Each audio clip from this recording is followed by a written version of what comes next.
Chapter 437. After hearing Cece's words, Dong-er and her husband couldn't help but be overjoyed. When they thought about how this illness had caused their family to suffer over the past year, Dong-er couldn't help but lift her sleeve and carefully wipe the corners of her eyes. Fan Xian had Dong-er prepare a brush and ink. After thinking for a moment, he wrote down a prescription and looked it over twice. After confirming there were no problems, he blew it dry and gave it to her. He told her to prepare the medicine on time and not be stingy with the silver. Dong-er smiled slightly and agreed. Fan Xian looked at her expression and knew that this sister might not listen to his words. He couldn't resist getting angry again and said, "What reason is there for me to make myself suffer?" Dong-er only smiled gratefully, and didn't reply to him. Fan Xian was angry. The weather was hot, and Fan Xian only wore an unlined garment. He was also in Danzhou, so he wasn't worried, so he didn't bring the medicine box with him. He said to Cece, "When we go back tonight, remember to remind me to pick up a few pills." He then turned his head to Dong-er's husband and said warmly, "Mei-shiner, you have to take this medicine often. However, I don't think Danzhou will have enough medicine. When I return to Jingdo in a few days, your family will come with me. After all, you are the head of the family.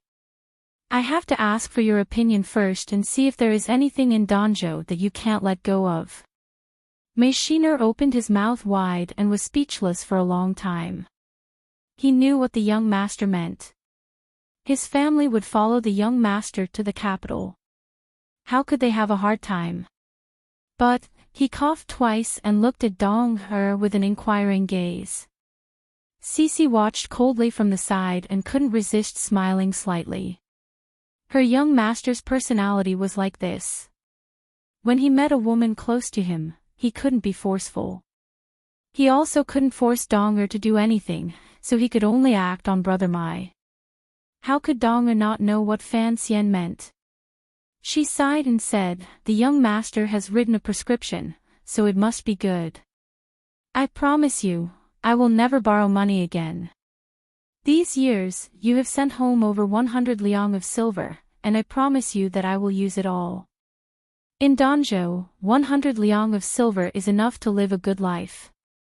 Don't worry." Cece looked at Fan Xian's expression and encouraged him from the side. That pill can't be made even with money. Even if the young master found a medicine shop in Jingdo and made it, would he have time to travel thousands of li to deliver it to you? Dong-er looked at her awkwardly and said, "What kind of pill would require so much effort?" To the side, Fan Xian shook his head and said with a smile, "Do you still remember that ugly teacher in the manor?" When Dong-er heard this, she immediately thought of his messy hair and eyes that shone with green light like those of a hungry wolf. She subconsciously shivered and covered her mouth in disgust. What is Mr. Timothy doing? Back then, we were afraid of him. This medicine was concocted by Mr. Fei. Fan Xian laughed loudly and said, "Although he was born in an ugly family, you should know that he is the famous Sir Fei Jiao of the Qin Kingdom." Dong-er sank into shock. It was not until today that she knew that the teacher who had looked like a pervert had such an important identity. Thinking of the young master's past, she could accept it more easily. Fan Xian turned and smiled slightly at Dong-er's husband. "Prepare to go with me to the capital." Dong-er's husband was loyal and honest, but he did not have his own opinions. Hearing Fan Xian's resolute and decisive words, he unconsciously made a sound of assent. However, Dong-er huffed coldly and glared at him. Mei-shiner quickly shut his mouth. Looking at this scene, Fan Xian couldn't resist smiling. It looked like in this family, Dong-er was the one with the most power. Rest well and recover. What are you worrying about? Dong-er yelled angrily at her man. Rising, she pulled Fan Xian and Cece out of the bedroom and sat down in the middle of the hall. They drank some tea and chatted a bit. However, no matter how strict Fan Xian was, Dong-er remained stubborn and silent when it came to the suggestion of going to Jingdo. She refused to open her mouth and agree. Fan Xian looked at the woman's expression and couldn't help but sigh. He thought to himself that such a gentle sister also had such a stubborn side. A few coughs came from the bedroom. Fan Xian tilted his ear to listen and lowered his voice. Gently, he said, Sister Dong-er, before you got married, I took you to secretly see Brother Mai. You liked him, so I didn't pay attention to this matter. Back then, I also asked clearly. Brother Mai's parents died when he was young. He is a loyal and honest person. In Danzhou, he also doesn't have any troublesome relatives. Presumably, he will treat you well after marriage. Only then did I relax. This was the truth. When Sister Dong-er got married, Fan Xian was not more than 11 years old. However, he had secretly observed for a long time before he was at ease to promise his serving girl to the Mai family. Dong-er rubbed her reddened hands nervously and said shyly, He treats me well now, how bad can the person you like be? Since you don't have any relatives in Danzhou, why aren't you willing to go with me to Jingdo? I made a mistake back then, Fan Xian recalled. Fan Xian thought back and said, If I left you outside, these days might not be any more peaceful. Without waiting for Dong-er to speak, he continued, Don't worry, I will take care of you in Jingdo. You can continue to open your tofu shop. However, with you by my side, we can look after each other. Fan Xian did not need Dong-er to look after him. The meaning of these words was clear. Cici also urged from the side, Yes, Sister Dong-er. Did you know that after the young master went to Jingdo, the first business he opened was a tofu shop? Nowadays, all the manors in Jingdo are eating our tofu. Fan Xian's brows moved and he smiled bitterly. He thought, why did the words she said sound so awkward? Cici smiled and continued, If you go, won't this tofu sell even better? Dong hesitated for a moment and then said, Actually, I understand what the young master means and am grateful. However, I really don't want to go to Jingdo. Why? Fan Xian furrowed his brows and asked. Dong thought for a bit. A warm smile suddenly flashed across her face. She slowly said, After living in Danzhou for a long time, who wants to leave their home? Besides, although Jingdo is good, the place is too big. I'm afraid I'll panic if I go. Besides, I don't want to trouble the young master to always look after me.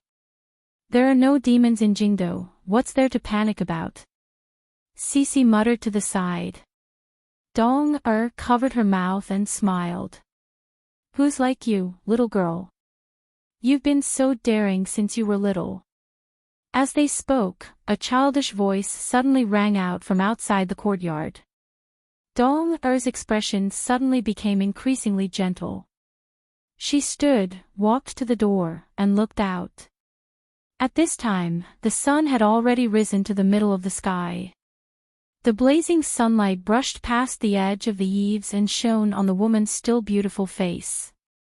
The light suddenly became gentle, and the woman's expression seemed so peaceful and content. The little girl who had been playing outside had returned. Dong led her daughter into the room. Pointing at Fan Xian sitting in the middle, she said, Call him young master. Fan Xian looked at the little girl held by Dong-er's hand. A genuine smile rose to his face. In the blink of an eye, 2 years had passed. The girl's eyes had already opened up. She had inherited her mother's elegance and was beginning to be eye-catching. The childishness between her brows made one feel pity for her.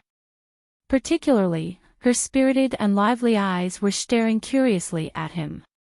Call him uncle. Fan Xian reached out and pulled the little girl into his arms. Looking at her nervous and uneasy, he smiled and said, We haven't seen each other for a few years. How come you don't recognize me? The little girl raised her face and looked at Fan Xian's beautiful face. She tilted her head and thought for a moment. Suddenly, she giggled and said, "Uncle, where did you go to play?" Just as Fan Xian had been raised by Dong Er, Fan Xian often hung out at the tofu shop when he was young. He had also carried this child countless times. Furthermore, he doted on and loved her. He often bought little things for her. Thus, the little girl had a deep impression of this uncle. Although she was still young, she remembered it clearly. "She's 9, right?" Fan Xian asked Dong Er as he studied the little girl's face in his arms. Dong Er smiled warmly and said, "You have a good memory, young master. She'll be 10 in a few months." Fan Xian looked at the large cloth bag on the little girl's body. Lifting her above his head, he weighed her. Satisfied, he said, "Your body is not weak. However, a little girl shouldn't go out and play all day. She's so young. Dong Er, don't let her do things. It's hard on our girl." Dong Er smiled and said, "How could I bear to let her do things? She just came back from school." Fan Xian turned to look at her curiously and put the little girl down. The little girl obediently bowed to Cece. Only then did Cece pinch the little girl's cheeks with heartache. She took out the gift that Fan Xian had prepared and placed it in the little girl's hands. The little girl looked at her mother. Having received permission, she happily accepted the gift. As she rubbed her slightly aching face, she said to her mother, "Mother, I'm going to brew some medicine for father." Dong Er looked at her pitifully and nodded. The little girl skipped happily into the inner room with the gift in her hands. Looking at this scene, in addition to the previous sentence, Fan Xian suddenly saw Dong Er in a new light. To be able to raise such a sensible child, Dong Er was truly not simple. Although many noble young ladies in the Qing kingdom would go to the family school to study when they were young, and there were even private schools for girls in the capital, among the common people, the status of girls was still very low. As for going to school, that was something that had never been heard of. For Dong Er to be able to let her own daughter go to school, her boldness was not something an ordinary girl could compare to. Fan Xian looked at her and said in praise, "You've done well. This child must continue to study." Dong Er smiled warmly.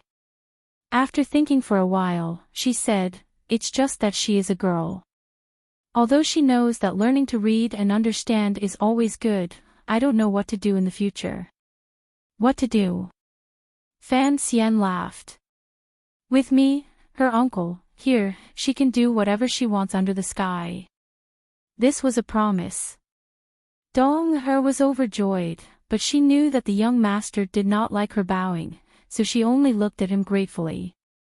Fan Xian then said seriously, "Don't make random marriage arrangements. Even if you want to marry, you have to let me know first." Dong Er smiled contentedly and nodded. As they chatted, it was time for lunch. Dong Er said awkwardly, "Young master, please sit for a while. I'll go prepare." Fan Xian knew that if he ate at her house, there would certainly be a lot of noise. He might even have to borrow some ingredients from the neighbors, so he quickly stopped her. "Of course we have to eat at your house, but don't make it so troublesome, we'll just eat the tofu rice you used to make in the past."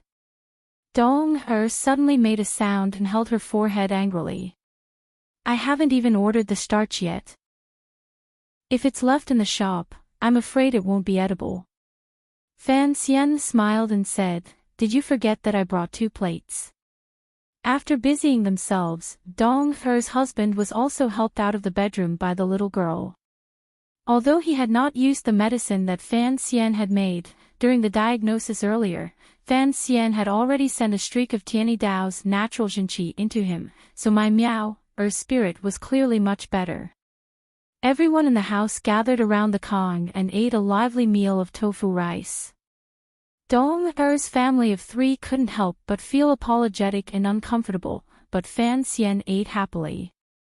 Earlier, when he saw Dong Er's motherly appearance as she sat by the door, he knew that Dong Er's life could still continue to be happy and that she didn't necessarily have to follow him to Jingdo.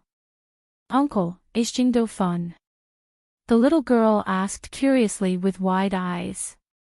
She held a large rice bowl and used her long chopsticks to dig at the soft tofu rice. "Jingdo is not fun." Fan Xian put down the bowl and looked at the little girl seriously. "It's very not fun, but if we don't go play, how would we know? Do you want to go see Uncle in the future?" "Yes," the little girl said excitedly. Returning to the Count's manor, he told Wan about what happened that day. Wan listened to Fan Xian's narration and couldn't stop her eyes from turning red. When she heard that Dong insisted on not going to Jingdo, she felt even more respect for her. Once outside, Fan Xian stretched lazily, rubbed his somewhat full belly, and gently clapped his palms. A shadow slowly emerged from the sunlight beside the pillar. The tiger guards now knew Fan Xian's temper and his strength, so they didn't follow him closely like they had in the past. Only this shadow, after chasing back the 9th-level swordsman from Dongyi, became a maggot attached to Fan Xian's bones. Fan Xian tilted his head to look at him and said, "Following me like this every day, isn't it annoying?" The shadow thought about it seriously for a while and said, "It is indeed very annoying." Fan Xian smiled and said, "Isn't it annoying to follow a cripple?" The shadow replied straightforwardly, "There are beautiful women by the cripple's side." Fan Xian was speechless and shook his head helplessly. "You saw it today. What do you think about my Axian's illness?" "Since there were no signs before, his body is good." "He shouldn't have gotten such a serious illness," the shadow said in a low voice. "He should have suffered an external injury and then contracted the disease." Fan Xian nodded silently. This judgment was very close to the situation he had personally found in the clinic. A moment later, he calmly said, "It is not convenient for me to ask them about this in person. Given Dong Er's outwardly smooth but inwardly square temperament, I'm afraid he won't say it. There is no one in Danzhou who dares not to give me face, so this matter is probably a misunderstanding. Go investigate and teach them a lesson. Don't let them die." Fan Xian set a boundary and calmly said, "If they were kicked, you should also kick them. Kick them until they can't get out of bed for 3 years." The shadow tilted his head to look at him. A moment later, he said, "You want me to kick people?" His tone was a bit strange. Indeed, this was the leader of the Overwatch Council's assassin gang, the most powerful assassin in the world. Would Fan Xian order him to kick people because of a small matter in a remote province? "You are the best in the world when it comes to killing people." Fan Xian smiled warmly and patted his shoulder. "Presumably your ability to kick people is also not bad. Thank you for your hard work." The shadow had nothing to say and sank back into the darkness. Coming to his grandmother's bedroom, he followed the customs of previous years and properly bowed to greet her. He then told her what had happened when he went to see Dong Er.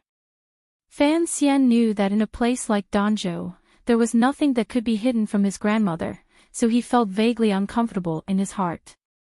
His grandmother should know what he was thinking. How could she bear to let her serving girl suffer such filthy treatment in the city? Even her husband had been bullied to the point of lying in bed. Looking at Fan Xian's expression, the old woman knew what he was thinking.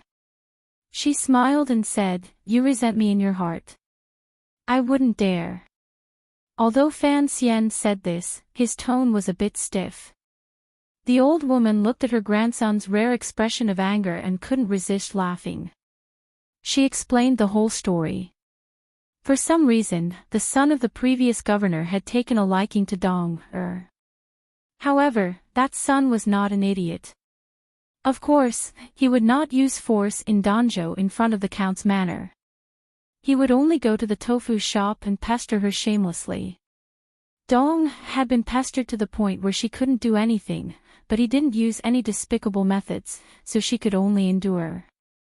Although a woman could endure, a woman's man could not. My goober finally exploded out of his little universe and gave the son a good beating.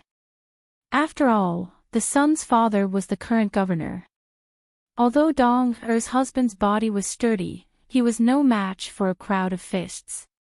He was knocked to the ground and sent to prison. It was only because the old woman spoke that the governor did not continue to pester him. Because of this, my goober was kicked in the chest and suffered some damp and cold air in the prison. He fell ill and lay in bed the entire time. Listening to his grandmother's narration, Fan Xian's expression was calm. Now that he knew the cause of this matter, he also understood why Dong was silent. In the end, it was my gu who made the first move. Furthermore, although the people of Danzhou knew of his relationship with Dong Er's family, in the eyes of the people of the world, even in his grandmother's eyes, Dong Er was just a servant girl who had long been kicked out of the family. She was a servant, while the other was the son of the governor. The difference in social class was always there. With such an outcome, the people of Danzhou would not feel that the Fan Manor had done anything wrong. On the contrary, they would feel that the Fan Manor had helped Dong Er's family greatly. However, Fan Xian would not think this way. In his heart, the division of people was never based on social class. It was only based on closeness. The old woman looked at his thoughtful expression and couldn't resist opening her mouth to ask, "What is it?" "Nothing." Fan Xian raised his head with a smile. "I'll have someone go and kick that son." The old woman started and immediately smiled. "Then go ahead and kick him, as you please. If you want to know what happens next, please log on to www.cmfu.com. There are more chapters. Support the author. Support the original reading. Chapter 438.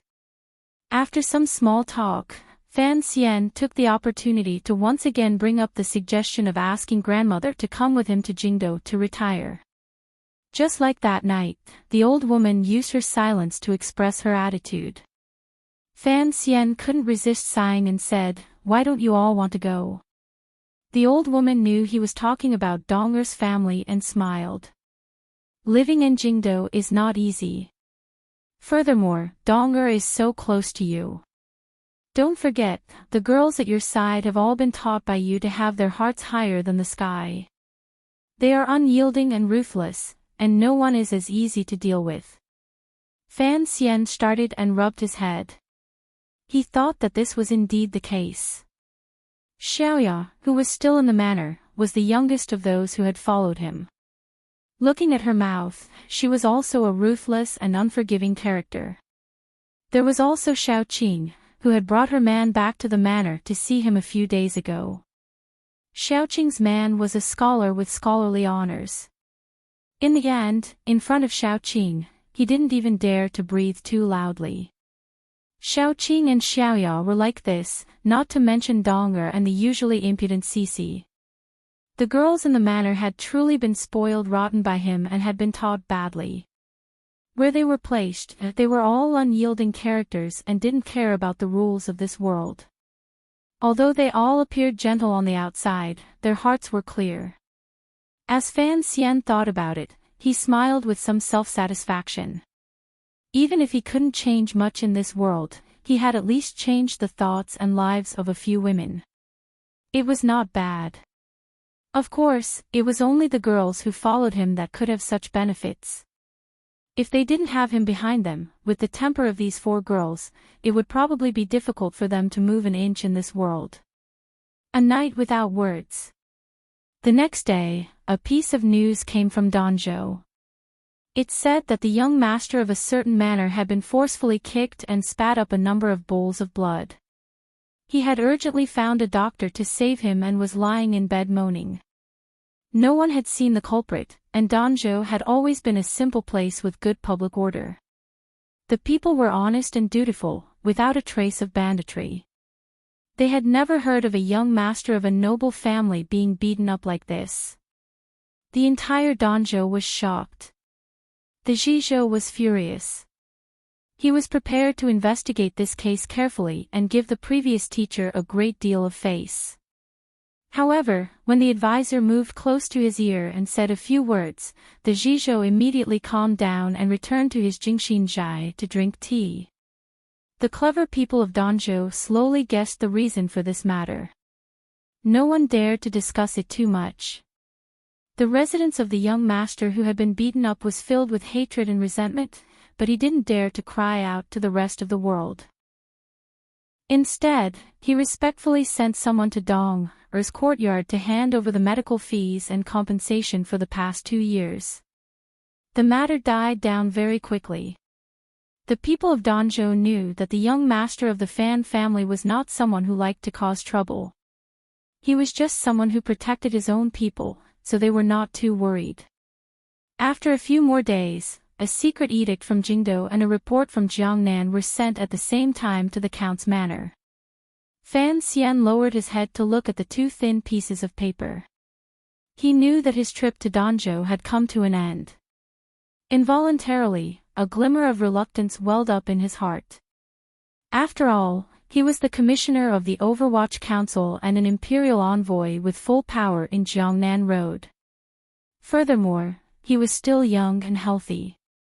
He could not follow Chen Pingping and hide away in his favorite place to retire. Although Donjo was good, he would eventually have to leave. In the morning of the next day, Ting Zijing took Lin Debao and the 3rd prince out to sea to fish again. Fan Xian had finally fulfilled his promise to Wan-er. Holding her little hand, the 2 of them used their slow steps to step on the Donjo soil. Feeling the atmosphere, they carried out an enriching one-day tour of Donjo.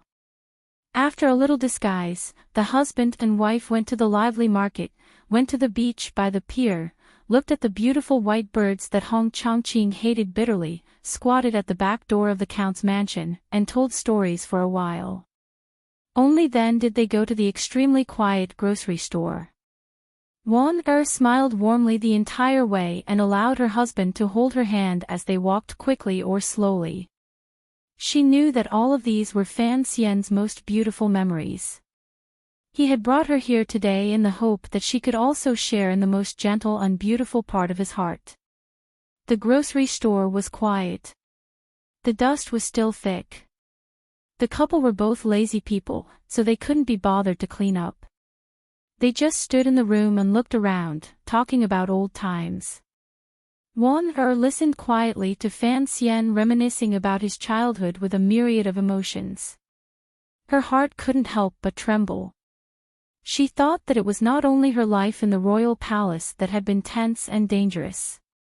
Even her husband's childhood, other than happiness, also had many hardships. Her hand gently held the kitchen knife. Smiling slightly, she said, "Then, I will use this knife to cut the shredded radish for you to drink." Fan Xian smiled happily and nodded his head. Wan-er glared at him and said, "Drinking sorghum at such a young age, aren't you afraid of getting drunk to death?"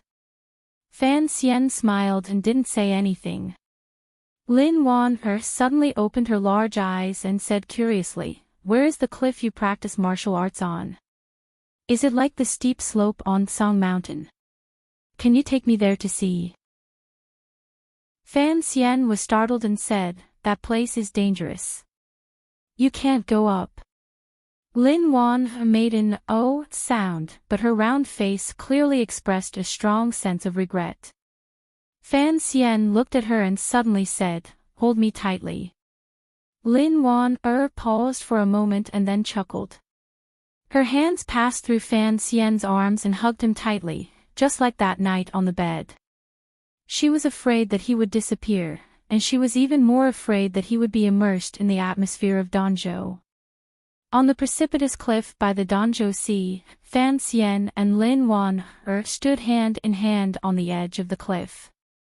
A few steps forward was the abyss, the ocean, and the snowflakes.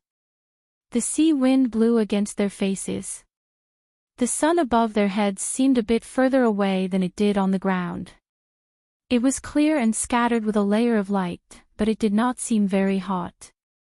Wan-Er's breathing was slightly chaotic. Her face was flushed, but there was a slight fear in her eyes. Being carried up the cliff by Fan Xian was truly the most exciting experience of her life. She didn't know how she had gotten up those wet and slippery cliffs. So, standing at the edge of the cliff, she was actually not afraid. It was as if she was numb. She timidly glanced at Donjo in the distance and found that even with her eyesight, she couldn't even see the appearance of the private residences clearly. She turned her head and glanced at the calm Fan Xian. In a quiet voice, she said, "In the past, climbing every day." "Yes," Fan Xian said with a slight smile. "Since I was 6 or 7. I can't remember anymore. In any case, other than me and Uncle, you are the third person to come up here." Lin Wan-Er lowered her head and stuck out her tongue. She knew that this must be Fan Xian's greatest secret. To be able to be brought up by him, a glimmer of sweetness welled up in her heart. Immediately after, there was a glimmer of bitterness. She slowly leaned against Fan Xian's arm and said, "I always felt that my life in the royal palace was hard. Only now do I know that your life is even harder than mine." At such a young age, he was forced to climb mountains. What was it for? Naturally, he was worried that someone would come and kill him. To grow up in such a terrifying environment, what kind of torture was that for the boy back then? Thinking of this, Wan-Er felt a glimmer of sympathy for the seemingly incomparably powerful man beside her. Fan Xian smiled slightly and said, "What is so hard about it? If you don't want to die, you have to work harder. Actually, compared to other people in this world, you and I are already people who have been soaked in a secret jar. Don't say it's hard lightly. At least we don't have to worry about whether we'll have food to eat, clothes to wear, or whether our parents will sell us to a brothel to be a prostitute or a teapot." Wan-Er listened calmly to the side. The carefree energy on the surface is all faked. Fan Xian looked at the golden light on the surface of the sea in a daze. "Actually, you should know that I can be said to be the person who lives the most attentively, the hardest, and the most diligent in this world." Wan nodded. Even during the years in the Tsang Mountains after his marriage, Fan Xian did not forget to cultivate twice a day. Given Fan Xian's present realm and power, he did not need to be so diligent. People often only saw Sir Fan Jr.'s bright and beautiful side. They had no idea how much sweat and effort he had put into this side. "I've been like this since I was very young," Fan Xian slowly said. "No one understands why I treat myself so harshly." Wan-Er only understood one thing, so she listened quietly to him. Fan Xian paused for a moment and slowly closed his eyes. Facing the Donjo sea breeze, he quietly said, "In reality, the reason is very simple. I don't want to die. I don't want to die. Just like what I often said when I was young, only when drunk will I know the strength of life. Only after death will I know the weight of life. A person who has never died will never know how terrifying death is. I want to live on in this world, so I have to be ruthless. I have to make myself strong. And you don't know, when you're used to lying on the bed and can't move a finger, even if you want to torture yourself. Suddenly, the heavens give you a chance to torture yourself. You'll be extremely grateful to the heavens, and you'll be intoxicated by it." Fan Xian was intoxicated in the memories of his 2 lives. Wan-Er, who was by his side, couldn't understand it all. She looked at his delicate and handsome face with a sense of maturity and vicissitudes that completely did not match his age. Her heart was moved and grieved. She felt that her heart followed Fan Xian's heart and surged with an indescribable sorrow. Wan-Er's eyes were slightly wet. With some difficulty, she stood on her tiptoes and gripped the corner of her sleeve to help Fan Xian wipe the corner of his eyes. The trip back to Danzhou to visit relatives ended like this. However, before he left, Fan Xian gathered in the old lady's study and muttered to her for a long time about the news from Jingdou. These two, who appeared to be the most gentle but were actually the coldest, carried out a serious conversation. When he left the study, Fan Xian's expression was slightly heavy. Returning to the room, Wan He carefully asked, "What happened?" "Nothing big." Fan Xian thought for a moment and then calmly said, "It is natural for the imperial censors to send a letter. I am an imperial envoy of Jiangnan Road. Running to Danzhou to play is certainly an eyesore to many people. More importantly, I heard some news that is not very comfortable." "What news?"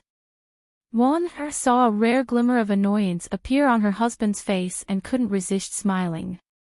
"To be able to make you lose your composure." Fan Xian sighed and forced a smile. During the new year, Yan Xiaoyi will also be returning to the capital to report on his work. He will probably be entering the capital at about the same time as me.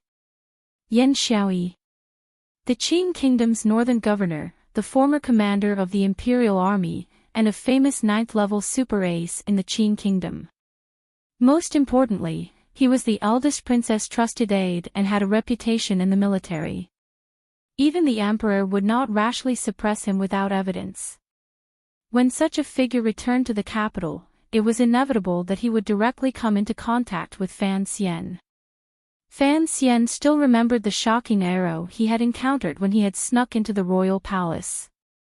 Wan He furrowed her brows and said, "Is the martial conference in front of the palace going to resume?"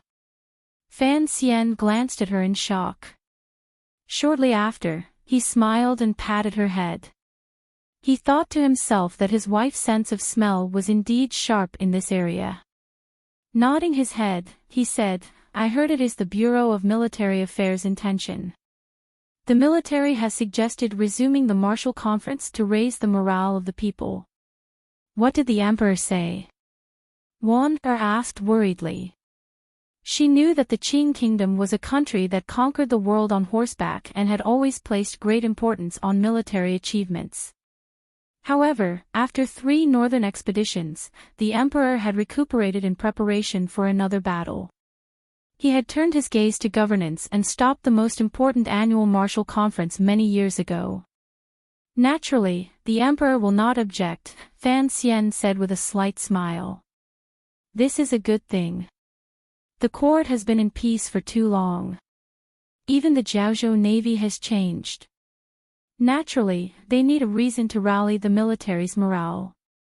Lin Wan He was silent for a moment and then suddenly said, "I'm afraid it is targeted at you." "I am a civil official," Fan Xian said with a smile, but he clearly felt a problem in his heart.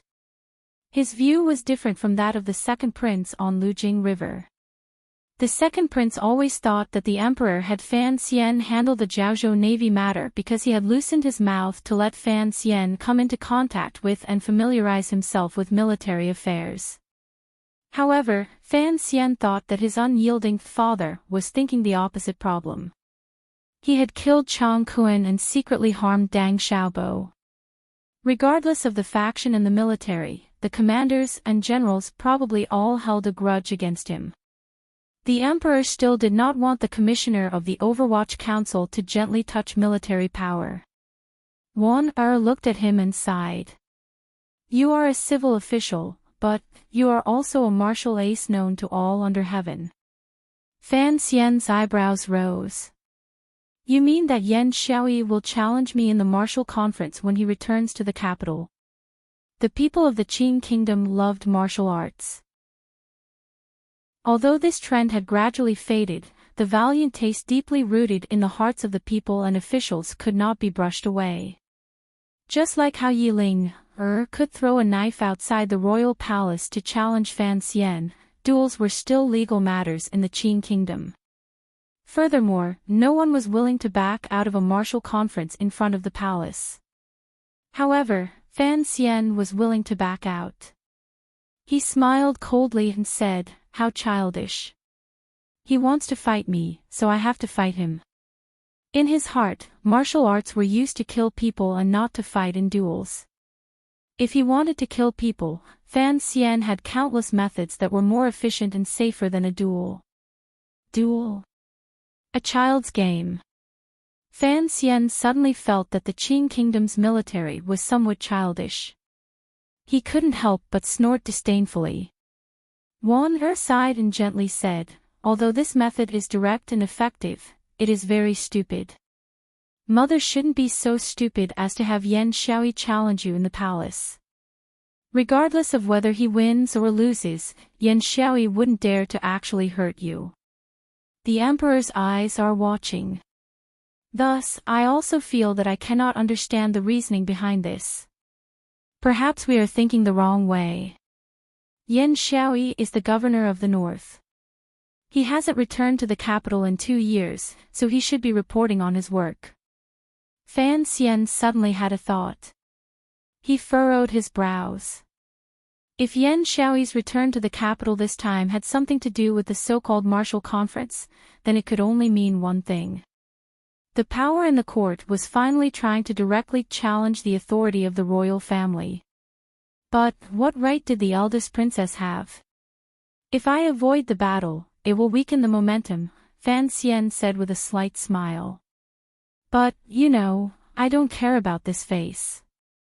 This was a lie. Fan Xian was also a vain person.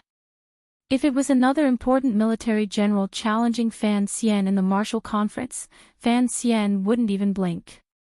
He would directly beat the other person until even their mother wouldn't recognize them and add a golden border to his reputation. But that person was Yan Xiaoyi. Fan Xian asked himself honestly. Even though his injuries had long healed and he had the help of Haitong's Heart of Tianyi Dao, and he had long stood firmly at the peak of the 9th level, if he were to truly face a super warrior who could shock the world with one arrow, he still wouldn't have it easy. On his side, there were 2 people who could stand against Yan Xiaoyi, Haitong and the Shadow. The problem was, these 2 could not act for him. On his side, there was still one person who could easily finish off Yan Xiaoyi and Uncle Wu Zhu. The problem was, Uncle Wu Zhu had once again left home. Amidst Fan Xian's nervousness, he suddenly and inexplicably became excited. The tip of his nose seemed to smell the salty and wet smell of the sea cliff. If, after returning to the capital, he truly had to fight Yan Xiaoyi head-on. If he didn't rely on those little tricks, just how far could he go? Jingdo, wind and thunder, warriors, martial arts. These words tempted Fan Xian's restless heart. He was silent for a moment. Suddenly, he raised his head and smiled. Gently, he said, "I won't fight, but how about trying to kill him?" Wan Er opened her eyes wide and was speechless for a moment. "I am about to leave Danzhou. I know some friends feel that this section is a bit long, but before I entered Danzhou, I said in advance that this is a section that I think is very important. I will write it in great detail. Fan Xian's return to Danzhou is the content I passionately hoped for when I wrote the first volume. After looking forward to it for almost a year, I have finally come back. How can I not miss it? How can I not put my heart into it? If I don't write about Dong He, I will slap myself, ah. Also, when writing a novel online, it is actually very difficult to write about the main character's personality, 3 views, and the like in large chunks. It can only be reflected through small details in different chapters. This is a very complicated matter, so I need the Danzhou section. These chapters are to help this novel stand out and also to satisfy my own interests and aesthetic inclinations.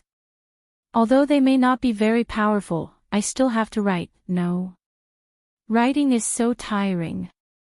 If I wanted to twist the plot, I would certainly write much faster, and I would also earn more money. It is only a problem of rhythm. I am still learning.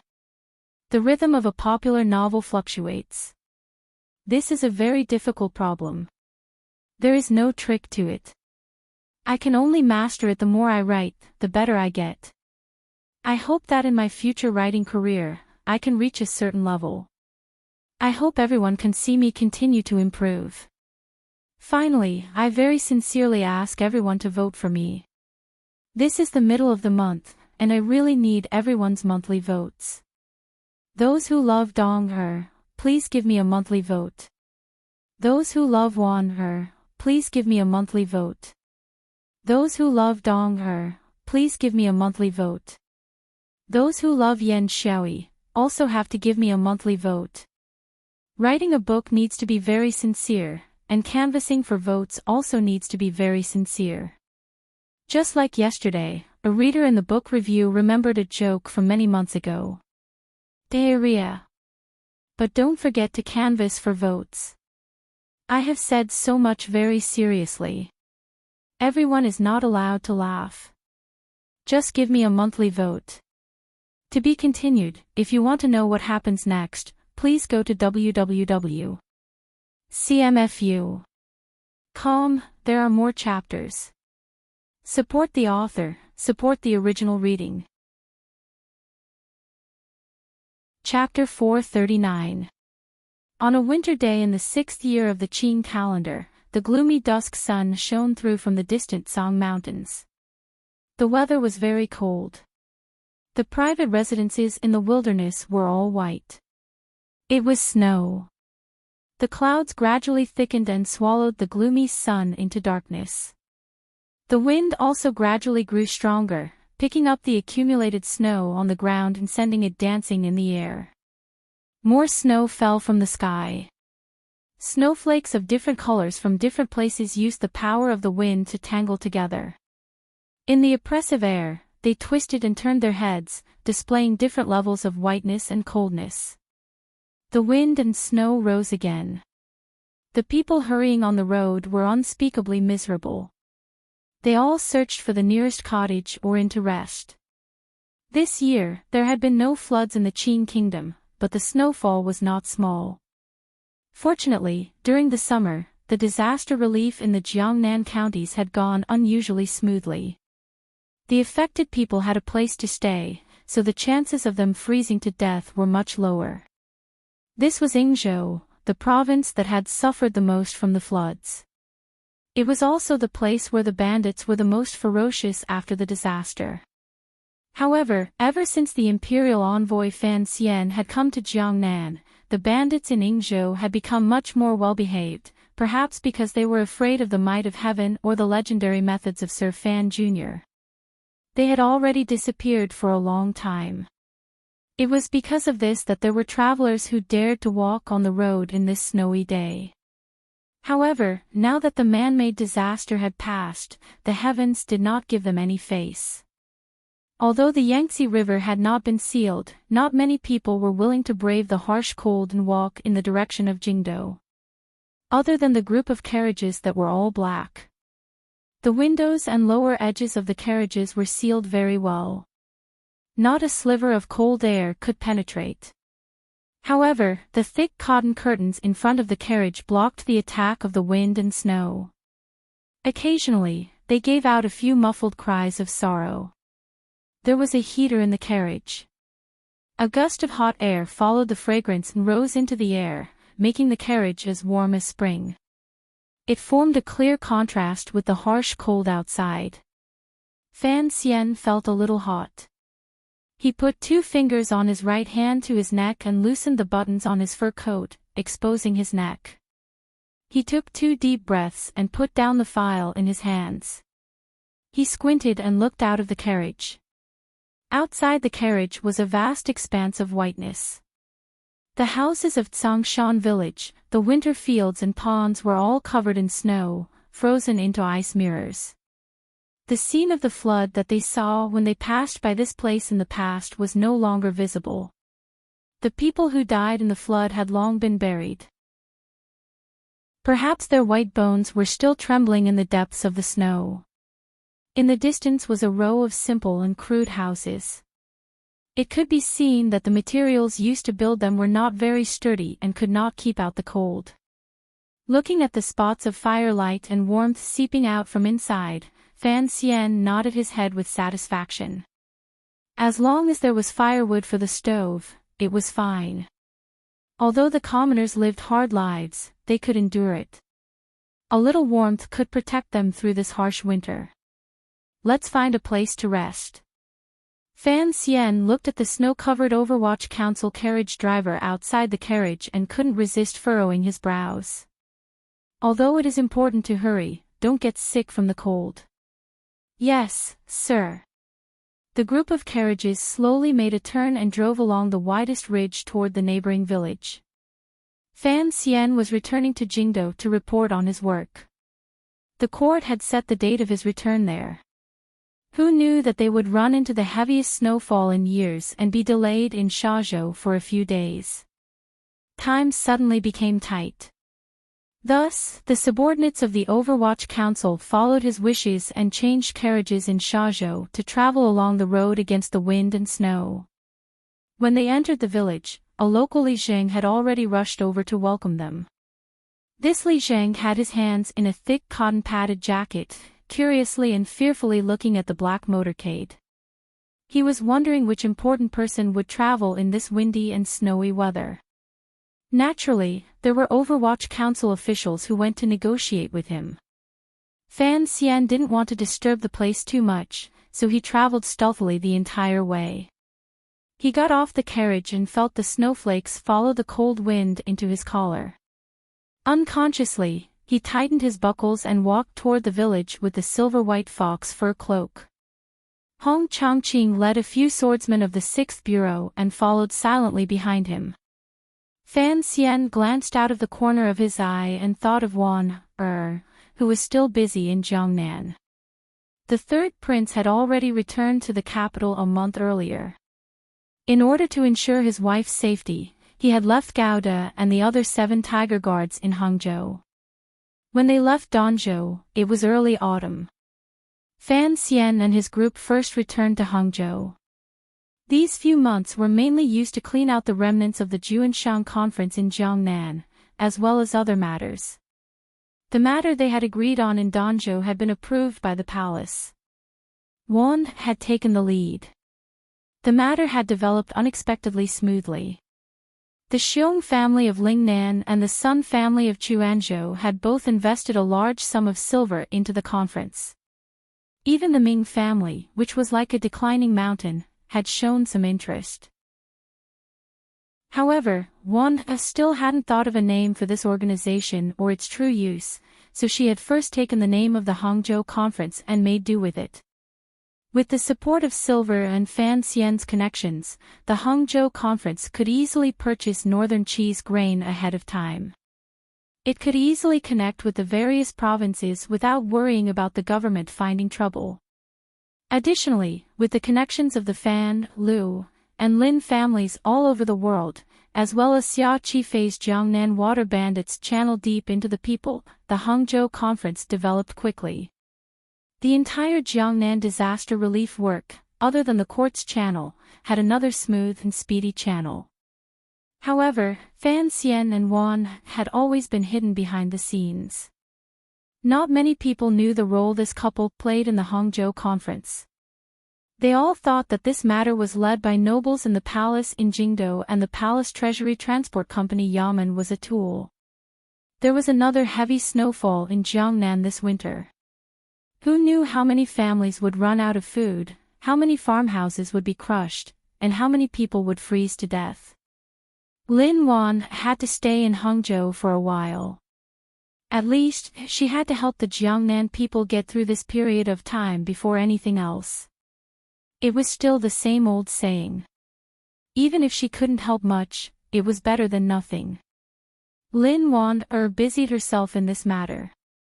Her talent for strategy, which had long been helplessly suppressed, finally revealed a corner. Fan Xian did not put too much effort into this matter. It was just his wife alone using letters to control all aspects. Whether coldly, majestically, or gently, she controlled this strange beast. She carefully had it plow the fields for the people under heaven, yet she did not make the government, the driver, feel unhappy. However, this matter was somewhat arduous. The degree of propriety and triviality made even Fan Xian fear it like a tiger. Wand had finally found something that could prove herself. How could she let it go so easily? Thus, she worked tirelessly. When Fan Xian left Hangzhou, he was worried that she would not be able to take good care of herself. The wife of the Ting family was also a servant who deeply feared the mistress, so he decided to leave Cici there. As Fan Xian thought about this, he quickly walked into the village. The carriage had already been set up. He left behind people to guard the place. All of his subordinates, a total of 30 or so people, followed him into the village and entered the almost empty family school. Li Zheng carefully followed behind. He did not dare ask who this important figure wearing the expensive fox fur coat was. He could only guess endlessly in his heart. After entering the empty family school, someone had already started a stove. After the ginger and sugar water was cooked, the women in the village hurriedly poured it into bowls and respectfully presented it to the officials. Fan Xian picked it up and took a sip. He didn't say anything. His clear and spirited eyes only stared in a daze at the row of houses outside the main door. He suddenly opened his mouth and asked, "If the snow gets heavier, will these houses be able to hold up?" This village was still in Yingzhou. It was also a pitiful place that had been hit by a flood last year. This row of houses had been gradually built last year. They looked thin, so Fan Xian was a bit worried. Li Zheng paused. He wasn't sure if this person was asking him. Hong Changqing coughed and gave him a meaningful glance. Only now did Li Zheng wake up. His half-bent body moved a few steps closer to Fan Xian and respectfully replied, "Master, in a few days, the snow will be even thicker. Whether or not it will be able to hold up, I'm really not sure." Fan Xian glanced at him with some surprise. He thought it was rare for a mere Li Zheng to not keep on boasting. He smiled warmly and said, "Then, won't you have to patrol every day?" Li Zheng chuckled and said, "Master, what are you talking about? With such heavy snow, as Li Zheng, of course, I have to look at it every day." He then proudly said, "However, I think it shouldn't be a problem. Don't look at these houses as unremarkable. They were designed by the master craftsmen of the palace treasury. I heard that the 3 large workshops all live in these kinds of houses. The snow should be fine." Fan Xian began to laugh.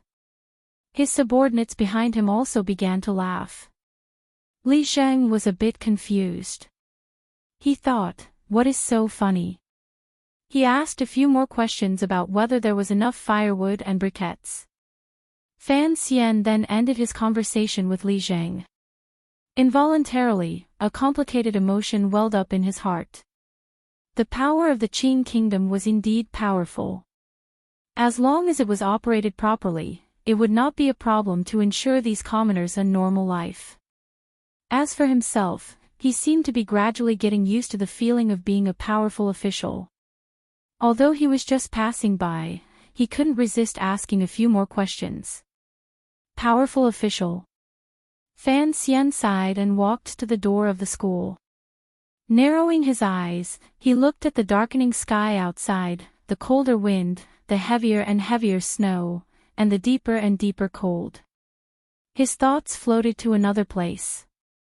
The first time he thought he should be a powerful official in this life was when he said it to his father. The second time was when he was drunk in Shangjing in northern Qi.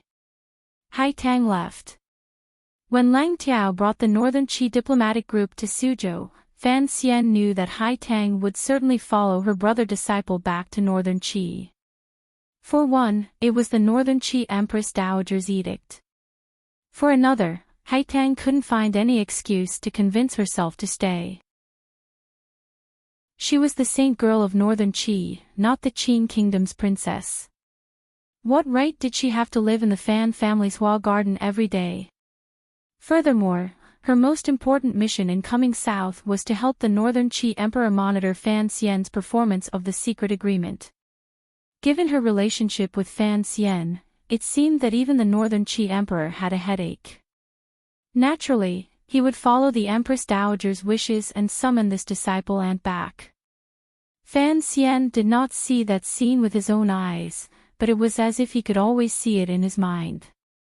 That flowery dress, that village girl, swaying her body, carrying a basket and leaving Suzhou at ease. She didn't even turn her head to look. Although Haitang had left, Fan Xian's agreement with Northern Qi continued to progress steadily. The smuggling along the North Road had already entered a stable stage under Fan Xizha and Xia Qifei's North and South cooperation. The channels between the two sides had already been opened. Goods produced by the palace treasury flowed endlessly into Northern Qi territory. The price was much cheaper than on the market. The Qin court had lost a great deal of silver because of Fan Xian's secret mischief, but the Hangzhou conference had gained a great deal of silver. It was all the people's silver. Who cared who was holding it and who was using it? Under Fan Xian's attack, the Ming family had truly sunk into a stalemate. Although the Ming family still had tens of millions of liang of silver in their hands, assets were not flowing water. The Ming family could not bear to sell off their land and property to make their business more active. Thus, they could only borrow money from outside to move things around. The problem was that the old Ming matriarch had been strangled to death by Ming Qingda.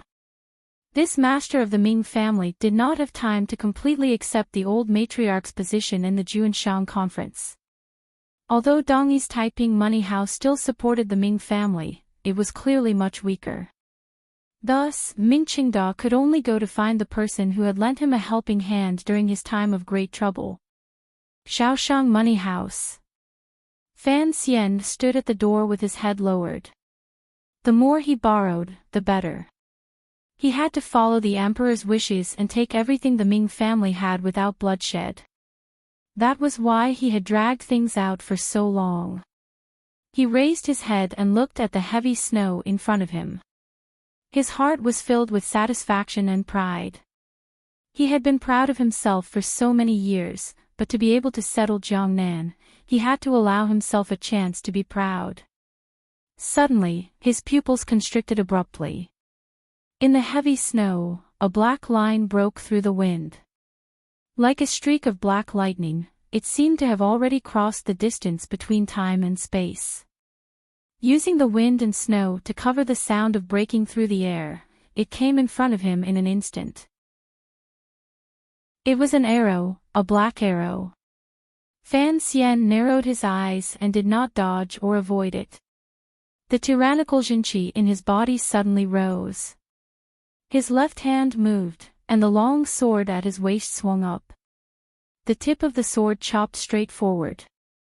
There was a muffled thud. Fan Xian's seemingly simple but actually ruthless strike struck empty air. A green banner suddenly appeared in front of him. Under the banner was a green-clothed man with a green cloth band tied to his hair.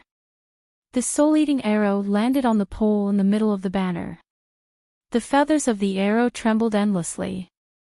He saw two large words written on the banner. Tai Xiang.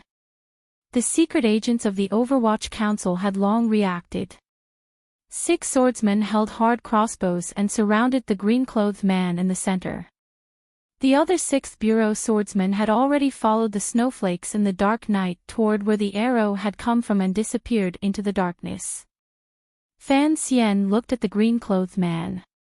His gaze was calm. No one knew what he was thinking. Suddenly, he opened his mouth and said, "Return."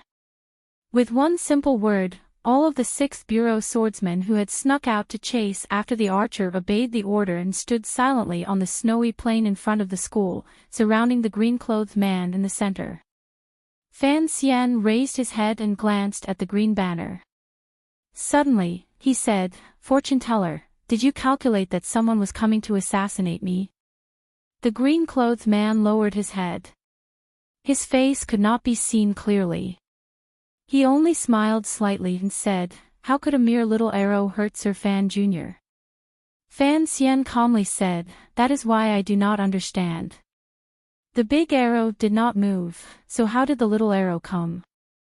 The green-clothed man warmly said, "The little arrow is young and has a fiery temper.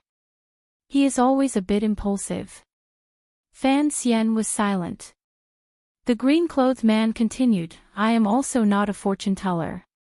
He put 2 fingers together and pointed at the 2 words on the banner in his hand. "My surname is Tai, and my name is Xiang. Yesterday's canvassing for votes was very effective, very good. Continue canvassing for monthly votes. Vote for me, vote for me. If you want to know what happens next, please log on to www.cmfu.com. There are more chapters. Support the author. Support the original reading." Chapter 440. Tai Xiang. Fan Xian's eyes glanced at the green banner and narrowed his eyes slightly. With a wave of his sleeves, he walked back into the school, coldly leaving the green-clothed man outside the room.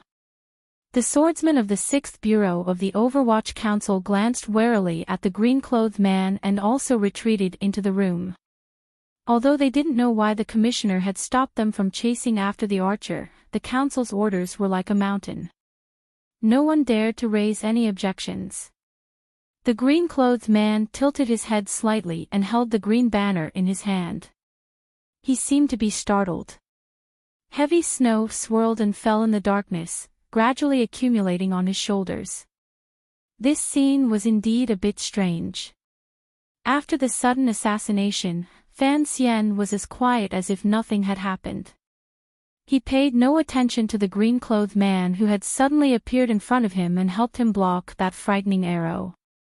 It was as if he had no interest in talking at all. The green-clothed man looked at the tightly shut door and couldn't resist shaking his head and smiling. He thought to himself that the legendary Sir Fan Jr. was indeed an interesting person. He tidied his clothes again and calmly walked to the wooden door of the school. He stretched out his hand and politely and gently knocked twice. A moment later, Fan Xian's calm voice came from inside the door. "Please come in." The green-clothed man placed the green banner beside the wooden door of the school. The snow on the banner soaked the gray ground. He lowered his head. One could see the glimmer of a smile at the corner of his lips. He did not directly bow to Fan Xian. On the contrary, he laughed lightly and said, "Compared to the rumors, you have a sliver of arrogance." Fan Xian's hands were placed in front of him by the fire. He still did not open his mouth. The green-clothed man warmly said, "Is this how you treat a guest?" Fan Xian rubbed his warm hands together and accepted a bag of fine wine from the hands of a subordinate beside him. He drank a few mouthfuls and lightly said, "The weather is cold and the ground is frozen. You knocked, so I let you in to avoid the snow. This is me taking pity on my people, not treating you as a guest. If I didn't knock, you wouldn't see me." The green-clothed man continued to ask, "Does you not have anything to ask me?" Fan Xian glanced at him coldly. He didn't clearly see the green-clothed man's face and said, What right do you have for me to see you? What do I need to ask you?" The green-clothed man slowly raised his head, and the great hall of the family school that was illuminated by the light of the fire suddenly became bright. This person's eyebrows were like swords, his eyes were as warm as jade, and his lips were thin and slightly curled up, losing a trace of sharpness and adding a touch of friendliness. His appearance was unusually delicate and handsome, but his age was unusually young. Even Fan Xian couldn't help but be a little absent-minded. He smiled and thought to himself, "This guy is quite good-looking, only a little worse than me." The green-clothed man seemed to have not expected such a cold attitude from Fan Xian. He smiled bitterly and said, "Why must you keep me at a distance?" Fan Xian drank another mouthful of wine and withdrew his gaze from the person's gentle and beautiful face. Lightly, he said, "Have you done me a service?" The blue-clothed man thought for a moment, then said, "Even if I were not here tonight, that arrow would not have been able to harm you in the slightest." This was what he had said before. Fan Xian placed the wine bag at his side and looked at him calmly. "Since you are of no help to me, then don't expect me to remember your kindness. You should understand this." The green-clothed man paused and smiled. "Precisely." Fan Xian continued, "I don't owe you anything. If you want to avoid the snow, then avoid it. If you want to talk, then say it. But don't act so mysterious and unfathomable. I loathe that." The green-clothed man smiled bitterly and said, "You are right. Also." Fan Xian suddenly moved forward and said seriously, "Are you prepared for me to take you?" From ancient times to now, from history to stories, this kind of meeting in the wilderness, where the famous and powerful officials followed the wheel of history, was always accompanied by a melodramatic show of idealism, respect for the wise, loyalty, and surrender. However, it had probably never been as direct and shrewd as Fan Xian described it. It was even unsightly and unsightly.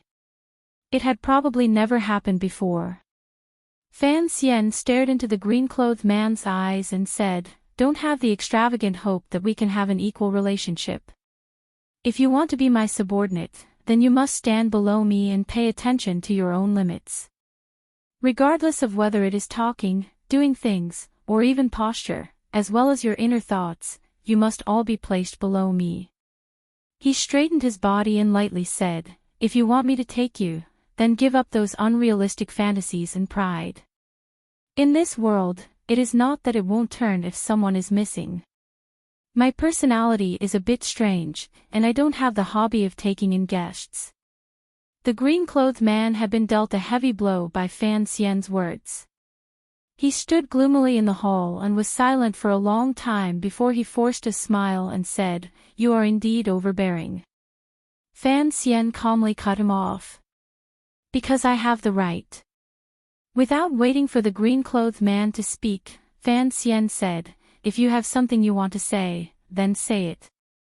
Otherwise, go sit in the corner and warm yourself by the fire. Once the snow stops, leave." The green-clothed man had not thought that things would develop to such a state. He couldn't help but shake his head. He had to get close to Fan Xian before he entered Jingdo and convey a certain message to him. Coincidentally, he knew the direction of that little arrow, so he had found this opportunity to appear in front of Fan Xian. He had thought that he would obtain a good first impression of Fan Xian. Unexpectedly, although Fan Xian was not overly suspicious, he had broken through his thoughts with unusual strength. The green-clothed man thought for a moment and then smiled slightly. "On the way back to the capital, perhaps I can protect you a little." "That's not a good reason." Fan Xian shook his head. "You and I both know that it is only a little arrow that has come. I don't think much of it." The green-clothed man thought for a bit and finally sighed. "I have brought you a piece of news." "What news?" "News from the east." Fan Xian abruptly raised his head and stared into the green-clothed man's eyes. The green-clothed man accepted it calmly. He was actually one of the top figures among the young people in the world, so he was able to remain calm in the face of Fan Xian's might. Fan Xian clapped his hands. In the middle of the hall, all of the Overwatch Council swordsmen and secret agents stood silently and walked out of the main doors of the school. Hong Chongqing turned and carefully closed the wooden door, leaving a quiet place for Fan Xian and the green-clothed man. After the room recovered its silence, the green-clothed man smiled slightly and raised his hands in greeting. "Dongyi greets the commissioner." Fan Xian fell silent. He slowly took a few deep breaths to recover his calm. A glimmer of coldness flashed through his eyes. He coldly asked, "Tell me your name." "The 13th disciple of the Sword Hut, Tai Xiang." Sigurd only took 12 disciples. Fan Xian looked at the green-clothed man and said. Furthermore, I have never heard of a young man called Tai Xiang in Dongyi. People I have never heard of do not exist. Given the Overwatch Council's intelligence network that covered the world, Fan Xian said these words with great confidence. The green-clothed man lowered his head in silence for a moment. He then smiled slightly and said, "My original name is Wang Shi. I came to the Qin Kingdom on my teacher's orders to travel and changed my name to Tai Xiang." Wang Shi. Fan Xian casually said. A good name. The green-clothed man called Wang Shi smiled slightly and said, "The name isn't necessarily very good, but this person still has some use." At this moment, Fan Xian should have asked why Dongyi and the Overwatch Council were irreconcilable enemies. Strangely, Fan Xian didn't open his mouth to ask, and Wang Shi didn't open his mouth to explain. These two young people both had intelligence and calculations that far surpassed those of their age. They saw through each other's thoughts in an instant. For Fan Xian, Dongyi should have long sent someone to make contact with him. He had not thought that the person who came would be a young man he couldn't see through. Dongyi had always had a good relationship with Xinyang. Presumably, Sigurd was like Yi Luyun, enjoying the offerings of the Juanshan conference. However, Fan Xian knew that there were no eternal enemies or eternal friends in this world. There were only eternal benefits. Although Sigurd had been an idiot in the past, to be able to single-handedly protect Dongyi and the various small kingdoms for 20 years, he had relied on more than just the sword in his hand. Those who held the country had to be careful. Under the powerful pressure of the Qin kingdom, if Dongyi wanted to survive, they had to maintain close ties with the highest levels of power in the Qin kingdom. The relationship between Sigurd and the eldest princess had developed in this way. Following Fan Xian's appearance, the power structure of the Qin kingdom had changed greatly, particularly after he took control of the Overwatch Council and Palace Treasury. Fan Xian already had the power to threaten Dongyi. In comparison, the eldest princess had fewer and fewer chips in her hands. It was impossible to put all the eggs in one basket. The chips could not always be placed on the big side. It was impossible for the girls in the family to all marry into one family. This was a problem of sharing the risks. Sigurd was still holding the eldest princess captive. The closeness of the relationship between Dongyi and Xinyang was something Fan Xian could not compare to. Furthermore, ever since Fan Xian had made his debut, he had formed a grudge with Dongyi that was difficult to resolve. For example, the two female assassins on Nyolan Street and the sudden attack on Yunjilan by West Lake. However, Dongyi still had to come into contact with Fan Xian. If the eldest princess fell, Fan Xian would, without question, become Dongyi's first choice. Before making this choice, Dongyi had to first express its goodwill. Politics was indeed wonderful. Fan Xian and Dongyi were clearly still enemies, but both sides knew that while they were enemies, they had to begin trying to come into contact. Today, they would still fight to the death. In the future, perhaps they would drink and chat merrily. In the face of great profit, any kind of grudge could be washed away. Although Fan Xian would not think this way, Sigurd would certainly think this way. However, Fan Xian also knew that Dongyi and him could only have this kind of secret exchange. Sigurd that idiot, still had most of his chips on the eldest princess side. Just as Prime Minister Lin had analyzed in Wuzhou, if that thing really happened, Dongyi could guarantee decades of peace. Why would they still need to come find him? The reason this white-clothed man called Wang Shi had come into contact with him was just to open the way. "Is this your teacher's idea or Dongyi's?" Fan Xian asked. Wang Shi thought for a moment and then replied with a slight smile, "It is my teacher's idea." Between the question and answer, both sides knew that this kind of contact could not be brought out into the open. This was just Sigurd shrewd and ruthless hidden move. This move could not be known by anyone. What's in it for me? Fan Xian asked straightforwardly. A large group of 9th-level aces from the Sword Hut all want to assassinate me in Jiangnan. I can't pretend nothing has happened just because of one word from you. There are no benefits, only an attitude, Wang Shi explained warmly. Wang Shi explained warmly, Dongyi and you are still enemies, but I am not. I am the attitude teacher has expressed. Not many people in Dongyi know of my existence. As long as you are willing, I will stand by your side. This will never change. Even if your eldest disciple brother wants to assassinate me again. Fan Xian picked up the metal rod and pushed at the burning charcoal in the basin.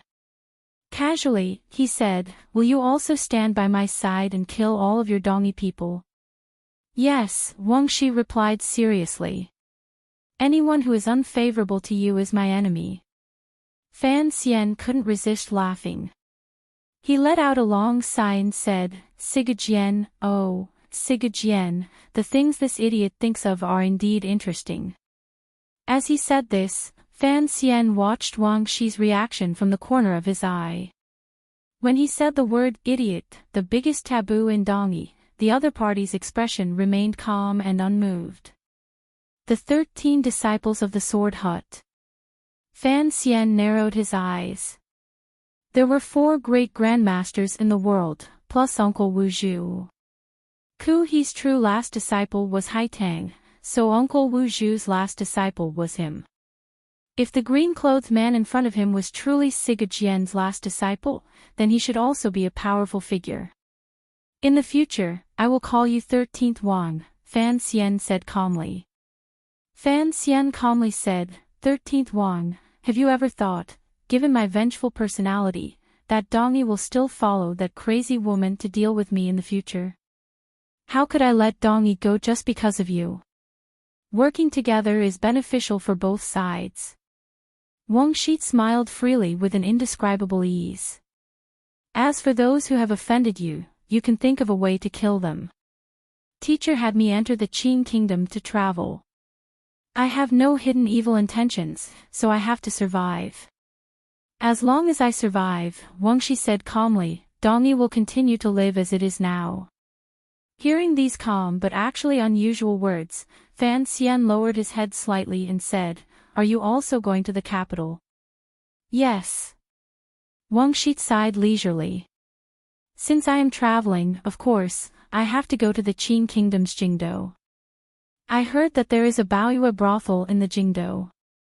There are countless beauties in the brothel. I must savor it well. Fan Xian didn't even raise his head. I won't give you a discount. Wang Shi smiled and said, I can also earn a lot of silver from fortune-telling. Didn't you say earlier that you weren't a fortune-teller? Fan Xian asked. Wang Shi replied in a quiet voice, Sir, fate is too strange. It moves through the wind and clouds, and the stars flicker endlessly. It is not something a mortal can calculate. Fan Xian's heart jumped slightly.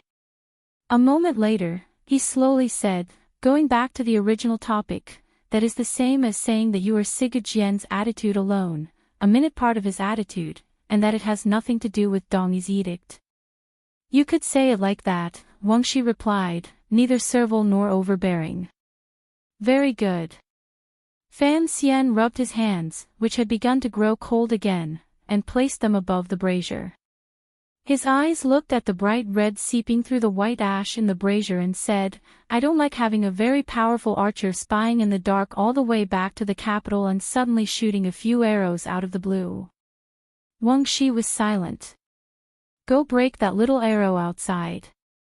Fan Xian raised his head to look at him. Since you are Sigurd's attitude, I want to see your attitude. Before I enter the capital, I want to see the head of that little arrow. Wang Shi continued to be silent. After a long time, he gently nodded his head. He picked up the long green banner from the side of the door. Just as he was about to push the wooden door open, he suddenly turned around and said, I don't really like killing people. Can we change the content? Fan Xian's head had already lowered again. Coldly, he said, if you don't know how to kill, what use is there for me to keep you? My skills are not bad. Wang Shi said calmly, but there was an unfathomable feeling in his words. I can protect you. Protect me. The corners of Fan Xian's mouth twitched and he smiled. I don't think you have the right to say that. Wang Shi smiled and said, I am qualified. Sir, you can try. Given Fan Xian's present realm, for Wang Shi to say such a thing showed that he had a strong confidence in his abilities. But Fan Xian still did not raise his head. He only said quietly, don't talk big in front of me. The Qing kingdom is not Dongyi. You can die at any time in the wilderness, and you don't know from which part of the sky the rope that takes your life comes. As soon as he finished speaking, the light in the family school suddenly dimmed. A gust of wind blew, blowing the ash that was like snow in the brazier. A strong, secretive, and murderous aura enveloped Wang Shi, who was at the door. Wang Shi's hand holding the green banner shook slightly. The black arrow stuck in the pole of the green banner shattered into pieces. Wang Shi coughed gently and took a few steps back. There was not a trace of fear on his face. On the contrary, he smiled and said, no wonder my eldest disciple brother would return in defeat in Jiangnan. With such an ace protecting you at your side, naturally, you don't need me. That's fine, then I'll help you kill a few people. After saying this, he pushed open the door and disappeared into the night. That long green banner flickered in and out of sight in the night snow. I read all the book reviews seriously. I'm just a bit lazy, so I haven't replied these 2 days. Sorry. If you want to know what happens next, please log on to www.cmfu.com. There are more chapters. Support the author. Support the original reading. Chapter 441. The snow continued to fall, and the night gradually deepened. The official in the village was arranging for this group of officials to go to various private residences to rest. Fan Xian did not have Hong Chongqing and the swordsman on night duty because he knew there were still dangers hidden outside. Although the swordsmen of the 6th Bureau were skilled in assassination, they did not have good methods for long-distance attacks. He was the only one left in a daze in the spacious school. Although the fire in the brazier was burning and there was a lot of bamboo charcoal by the side of the brazier, it made one feel as if the temperature had dropped slightly. It was completely silent. Fan Xian stretched out his hands to warm himself by the fire. His head was slightly tilted. It was clear he was in a daze. He suddenly opened his mouth and said, I struck out with that sword. He paused and then concluded, but it struck empty air. The light in the great hall of the school changed slightly. The red light from the brazier shone on Fan Xian's shadow. The shadow twisted and moved on the ground. Then, a black-clothed person walked out of the shadows and naturally sat down beside Fan Xian. Fan Xian glanced at the pale-faced middle-aged man and handed over the wineskin. The shadow looked calmly at Fan Xian's wrist and the wineskin in his hand. He thought for a moment and then shook his head. In a dark voice, he said, wine will slow a person's reaction. What is the name of Yan Xiaoyi's son? Fan Xian changed the topic and took back the wineskin to take a sip. He felt a spicy line of fire burn from his lips to his organs. I don't know. The shadow shook his head and then said, the nickname you gave him is not bad. Fan Xian said, don't be too nervous. This little archer should still be freezing in the snowy night outside. How would he dare to come close to attack? The shadow nodded.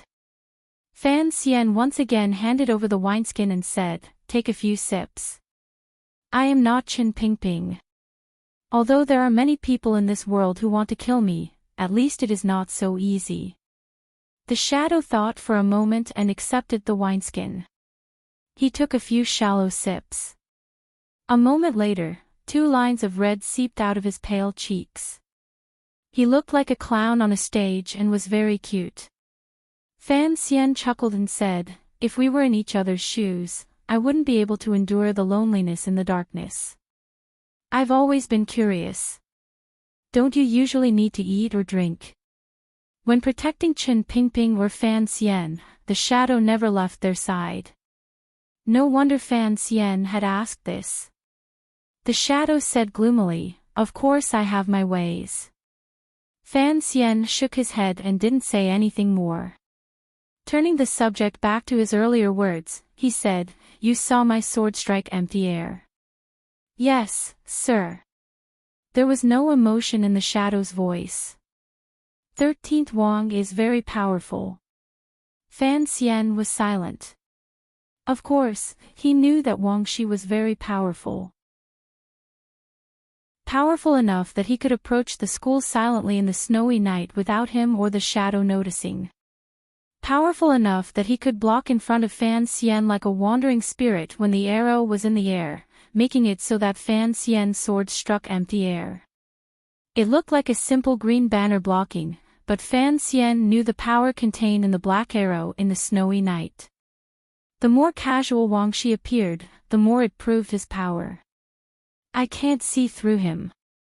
Fan Xian picked up the metal rod from beside his feet and carelessly scratched it in the fire basin.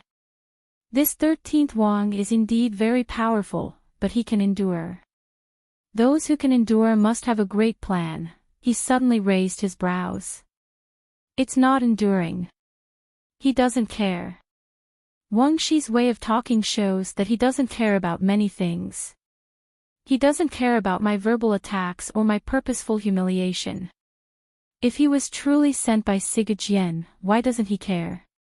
Only by not caring can one not care. If a person can't see what they want, then it will be troublesome. What exactly did 13th Wang want? This question gradually weighed on Fan Xian's heart. He didn't like a situation where an outsider suddenly ran in and messed things up. The shadow suddenly opened his mouth and said, "This person should be a member of the Sword Hut, but not just a member of the Sword Hut."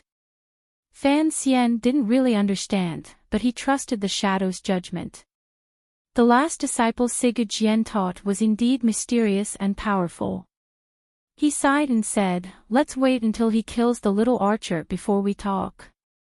The shadow glanced at him and knew that this was the so-called proof of allegiance. He knew that Fan Xian had borrowed this knife to kill not to see the quality of the knife, but to see the heart of the knife.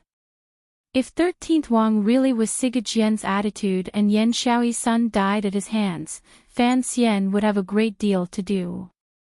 At least, a large crack would appear in the relationship between Xinjiang and Dongyi. Other people don't know that 13th Wang is Siga Jian's last disciple, the shadow reminded. Fan Xian calmly explained, "If he kills the little archer, I will let everyone in the world know that he is Siga Jian's last disciple." The shadow was silent for a moment. "Sir is wise. However, this kind of benefit may not be enough." Fan Xian understood what he meant. Playing Siga Jian into this would make Dongyi angry. Although Fan Xian and the entire Qing court were used to putting the blame on Siga Jian, that idiot, now that Siga Jian had given a sliver of his sincerity to Fan Xian, it would be a pity if this sliver of sincerity was used to tear apart the relationship between Xinjiang and Dongyi. He glanced at the shadow and faintly said, "I'll listen to you on the matters of Dongyi. You're more familiar with them than me." "Yes, sir," the shadow slowly said. "Also, in the next 5 days, there will be heavy snow. It's perfect for archery attacks. You have to be careful." "How far are the Black Knights from us?" 10 leaves. Fan Xian fell silent.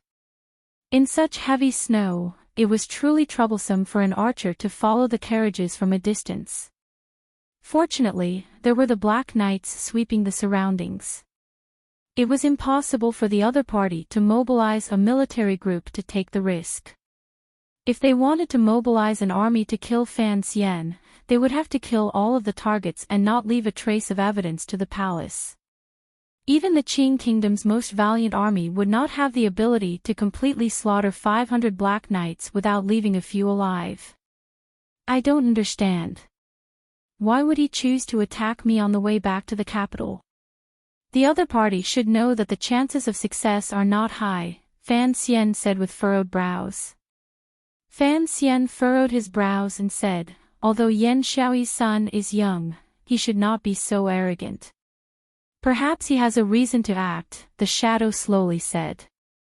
I'll go kill him. Fan Xian thought for a moment and then slowly shook his head. I don't know who else he has at his side. The two of us will stay together and have 13th Wang act. Safety first. For creatures like aces, it is difficult to gather a dozen or two. If there are only a few, why should we worry? The shadow glanced at him strangely and didn't say anything. Fan Xian raised his head to gaze at the dark beams of the school's great hall. He sighed in his heart. He didn't dare use his own people to carry out the most powerful counterattack in this snowy night. During these few years, the biggest gap in his heart was that arrow and bow. Yan Xiaoyi's bow and arrow. Even now, 2 years later, Fan Xian could still clearly feel the aura of death in the corner tower of the royal palace. The viciousness attached to that arrow still made his heart tremble. The arrow outside the school earlier had come too suddenly and without reason. Fan Xian was worried that this was a trap. It was an attempt to lure him or the shadow into the snowy woods to be killed. Yan Xiaoyi had also received an imperial edict to return to the capital this year. The council said he was still on his way and hadn't reached the capital. Who knew where he was on his way? Was he on his way back to the capital? Fan Xian carelessly prodded at the charcoal in the brazier. His thoughts had long floated to the snowy woods outside the village. The fire in the brazier gradually dimmed and extinguished. Go to sleep early. Fan Xian sighed in the darkness. He rose and patted his bottom. Tightening the collar of his fox fur coat, he pushed open the door to the school. The wind and snow outside poured in and made him narrow his eyes. However, not a single arrow flew over. On the contrary, it made him feel slightly disappointed. The next day, the group of carriages followed the north of Yingzhou and headed toward Jingdou on the official road. Because of last night's incident, the guards of the entire group of carriages became even stricter. The swordsmen of the 6th Bureau split off 3 people to disguise themselves as merchants moving through the snow. They hid in the darkness and watched all suspicious people. Fan Xian gave another order. The 500 Black Knights, who had been protecting the front and back of the group of carriages from afar, also closed the distance to the group. The faint sound of hooves could be heard to ensure safety. Along the way, there were always people with a Jianghu aura watching the group of carriages in the tea houses, restaurants, inns, and relay stations. The secret agents and swordsmen of the Overwatch Council were cautious. After reporting it to Fan Xian, he only nodded gently and didn't have much of a reaction. Just as they were about to leave Yingzhou, a woman with a broken arm waited respectfully by the side of the road. She stopped the group of carriages and asked to see him. Fan Xian saw her. As he drank his tea, he looked with some interest at this woman with a charming appearance. The woman knelt in the carriage with a glimmer of respect and fear. Subordinate greets you, sir. Fan Xian nodded and waved his hand. Guan Lumei, stand up and speak. Yes.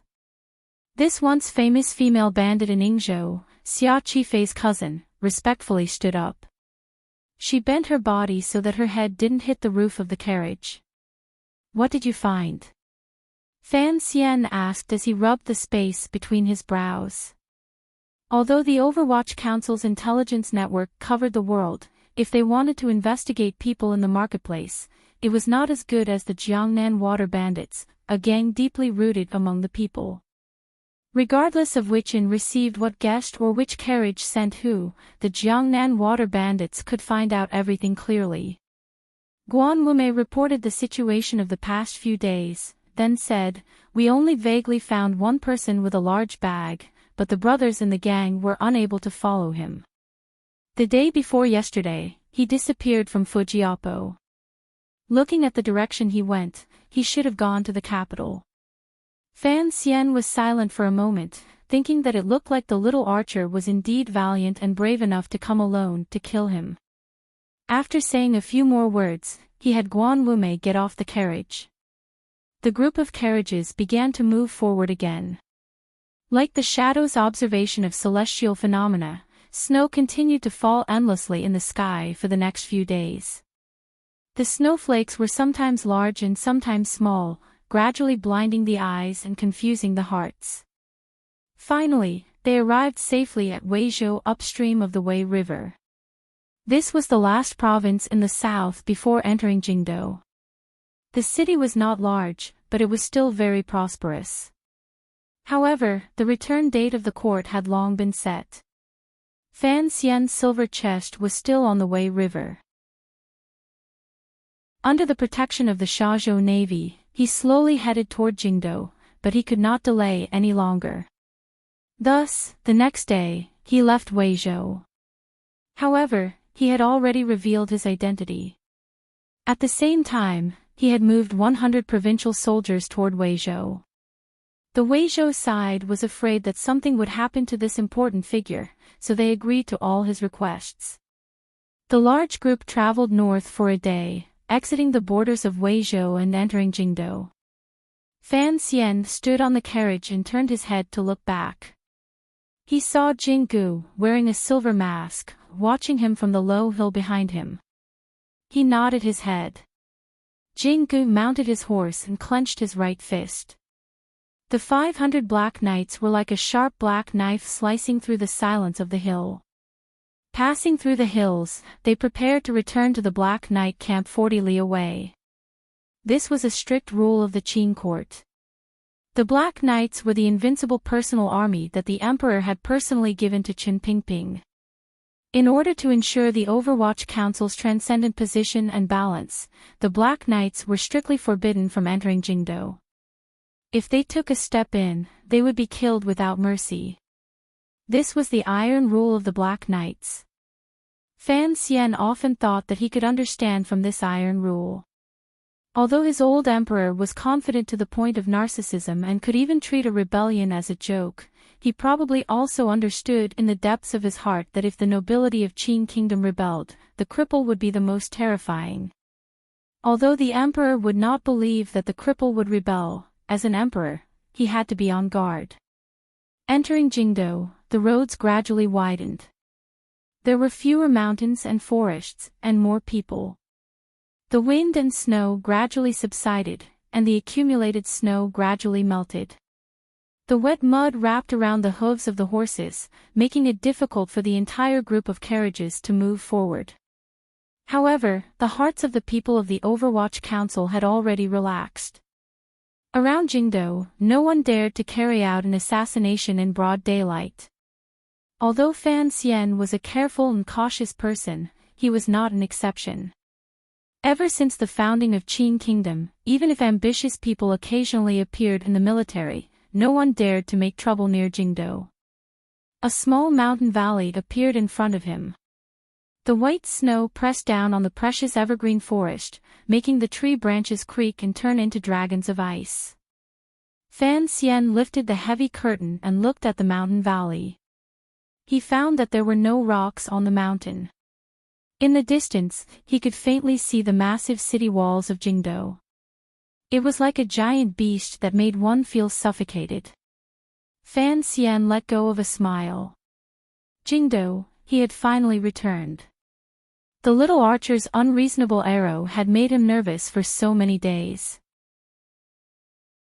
It looked like he needed to strengthen his cultivation of the heart. Suddenly, his earlobe trembled. He heard the sound of a sharp blade stabbing into flesh in the forest in front of him. It was the sound of the shadow acting. Then, he heard the sound of a crossbow moving. Fan Xian let out a sharp whistle and stretched out his hand to grab the driver in front of him. All of the carriages in the group of carriages came to a sudden stop with this sharp whistle. From the top of the short mountain, a giant crossbow bolt broke through the air. Carrying with it the sound of wind and thunder, it shot toward the carriage Fan Xian was in. The driver in front of the carriage gave a wild cry and broke free of Fan Xian's hand, blocking in front of Fan Xian. Although Fan Xian's reaction was fast, the crossbow bolt, about the length of a man's arm, still pierced viciously into the driver's abdomen. Blood and internal organs sprayed out, painting the walls of the carriage. The crossbow bolt broke through the body and nailed the driver's body to Fan Xian's side. Fan Xian's expression was dark. He slapped the wall. With a crack, a wooden board quickly fell from behind the curtain of the carriage, sealing the entire carriage. Immediately after, he heard the terrifying and suffocating sound of crossbow bolts ring out in the mountain valley. If you want to know what happened next, please log on to www.cmfu.com. There are more chapters. Support the author. Support original reading. Chapter 442. Thud. Thud. Thud. A wave of densely packed sounds rang out from all directions of the carriage. It was the sound of crossbow bolts hitting the walls of the carriage. It was also a soul-stirring music. In that instant, an unknown number of crossbow bolts shot toward the carriage Fan Xian was in. In particular, the bolt from the terrifying crossbow hidden among them carried an incomparable force as it pierced directly into the carriage. With a bang, the black carriage bounced helplessly. The shaft of the carriage had been shattered by the power of the crossbow bolt. It bounced a little among the rubble. It looked like a frog waiting to be slaughtered. However, the carriage did not split into pieces. Fan Xian lowered his body and lay on the floor of the carriage. He forcefully circulated the Jinqi in his body and neutralized the powerful impact. Looking at the large hole under the body of the coachman beside him, he couldn't help feeling shocked. The power of this kind of giant crossbow bolt was too powerful. It had actually shot a hole through the floor of his carriage, revealing the mountain rocks and snow below. Fan Xian knew how sturdy the Overwatch Council's special carriages were. Between the two layers of wooden boards inside and outside was iron wool and a thin but sturdy steel plate. If it were not for this carriage, which combined the combined intelligence of the Palace Treasury's third workshop and the Overwatch Council's third bureau, he would probably have died long ago under this rain of crossbow bolts. He strained his ears to listen to the whistling sound of the crossbow bolts outside. He knew that the enemy's primary target was him. Although he wasn't sure how the ambushing enemy had seen through the Overwatch Council's change of carriages, he knew that now was not the time to think about the cause and effect. His ears could tell that in such a short time, the speed at which the crossbow bolts fired toward the valley by the enemy to kill him had long surpassed the number on the battlefield when the Qing army attacked foreign cities. Using the method of attacking a city to kill him alone. Such a powerful crossbow bolt attack and the other party's meticulous preparation made Fan Xian feel a glimmer of death. It was clear that the enemy in the valley was also surprised that the carriages in the valley were so sturdy that they could withstand the power of the crossbow bolts. The rain of crossbow bolts continued to fly. The valley was filled with wretched cries and the neighing of horses. At the beginning of the attack, Fan Xian's sharp cry had already notified his Overwatch Council subordinates. The swordsmen and secret agents of the 6th Bureau saw the opportunity and quickly hid in the carriages. However, the carriage drivers and provincial soldiers sent from Weizhou were not so lucky. The crossbow bolts viciously pierced into the heads of the provincial soldiers and into the chests and eyes of the horses. They pierced and tore, separating these living flesh from the life attached to them. there was no way to dodge. More than half of the 100 or so provincial soldiers were killed by the first volley of arrows, while the horses neighed miserably and fell into the snow. Fresh blood dyed the black snow in the valley. It was a tragic sight to behold. There were corpses everywhere. Arrows everywhere. Blood everywhere. Death everywhere. The carriages became the Overwatch Council's last fortress. Wretchedly and pitifully persisted in the rain of crossbow bolts. They were like a boat in the ocean that could be swallowed at any moment by a huge wave. In just a moment, countless black crossbow bolts had been shot into the carriages. The crossbow bolts penetrated deep into the walls and into the steel plates, but they did not fall. The carriages in the valley looked like a coffin box that had suddenly grown countless nether moldy hairs. The teeth-numbing sound of crossbow bolts being knocked came from the mountain forest, accompanied by the low sound of heavy breathing. With a whoosh, the terrifying crossbow bolts shot out again. This time, they were not only aimed at the carriage Fan Xian was in.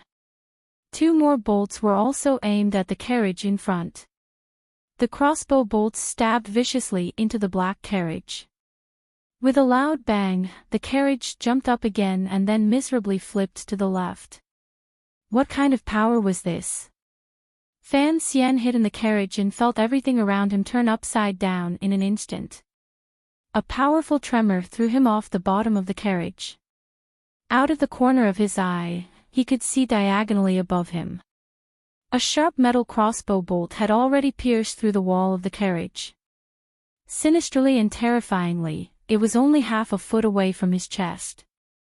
That was close. Fan Xian looked at the crossbow bolt made entirely of metal and the wood shavings and metal shards it carried out.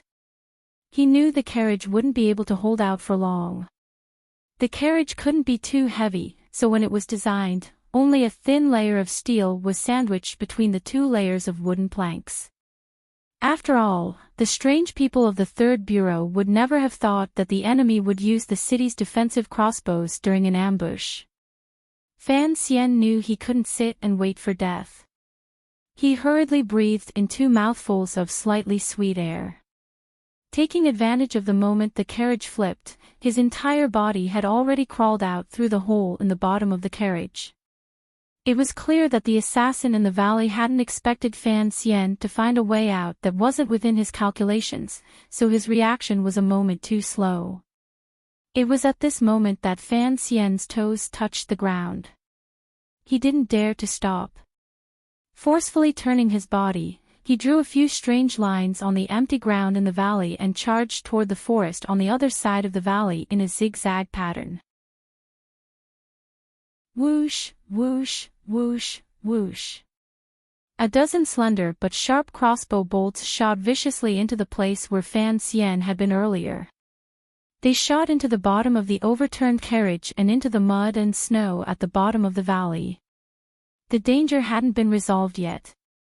Fan Xian let out a sharp whistle and his entire body flew into the air. He slapped a rock on the ground with one hand and narrowly avoided the second wave of crossbow bolts. The rock shattered. He disappeared. The crossbow bolts missed. Fan Xian swept into the forest. With a flip of his hand, he tied the white fox fur he wore on his left leg. He took out a pill and swallowed it. He then took off his black official robes and wore them inside out. With one hand, he pulled out a slender black dagger from his boot. With the other hand, he gripped the hilt of the sword at his waist. Like a ghost, he disappeared into the forest. Before he disappeared, he once again let out a sharp whistle. However, he didn't turn his head toward the valley and glance at his trusted subordinates who were in imminent danger. A number of Overwatch Council officials had already died. These people had all died in that moment earlier. When Fan Xian's carriage had been knocked over by the crossbow bolts, these subordinates were worried about his safety. Disregarding the order Fan Xian had sent earlier with his whistle, they forcefully opened the carriage doors and used the crossbow bolts they carried with them to shoot into the valley. They tried to buy some time to catch their breath and rushed to the side of Fan Xian's carriage. However, the Overwatch Council officials used hand crossbows. It was clear that their range was not as long as the crossbows of the people in the forest. Although the swordsmen of the 6th Bureau had been trained to be like killing gods in the night, faced with such a sudden rain of crossbows, they still had no chance to retaliate. In just an instant, the crossbow bolts had turned the Overwatch Council official who had just opened the carriage door into a porcupine. The official's eyes were not closed. The fastest person was only able to get 6 steps closer to Fan Xian's carriage before he was nailed to the ground by 3 crossbow bolts. Fan Xian saw this scene, but his expression became even calmer. There was a glimmer of pale white coldness in the calmness. Only calmness could he counterattack effectively. Counterattack. When he came out of the carriage, he swayed 3 times in a row. However, a crossbow bolt still struck his left thigh. Although it only grazed the skin, it still hurt like fire. The fox fur coat was a bit soft. It tied around the wound on his thigh and was very suitable. Perfect for a counterattack. There were snowy forests on both sides of the valley. The sound that had made Fan Xian's ears twitch earlier was the shadow's warning. He knew that the shadow was in that mountain forest, so he chose the opposite direction. He trusted in the shadow's strength. No matter how many people were in that mountain forest, the shadow could make those crossbowmen die or sink into the shadow of death. Fan Xian had to personally deal with the mountain forest on this side. Such a dense rain of crossbows had to stop. Otherwise, everyone in the valley would die. As long as the rain of crossbows stopped, it would give the Overwatch Council's secret agents in the carriage a chance to escape into the mountain forest. Fan Xian believed that the men of the 6th Bureau would certainly use the black swords in their hands to reap the lives of these assassins. Reap them cleanly without leaving a single one. A few hurried whistles rang out from the snowy forest. It was clear that the enemy had already discovered that Fan Xian had escaped into the snowy forest. They were moving people in an attempt to carry out the final attack. No one dared to underestimate a commissioner of the Overwatch Council, a 9th-level ace. Thus, the whistles that were used to convey orders were rather frantic.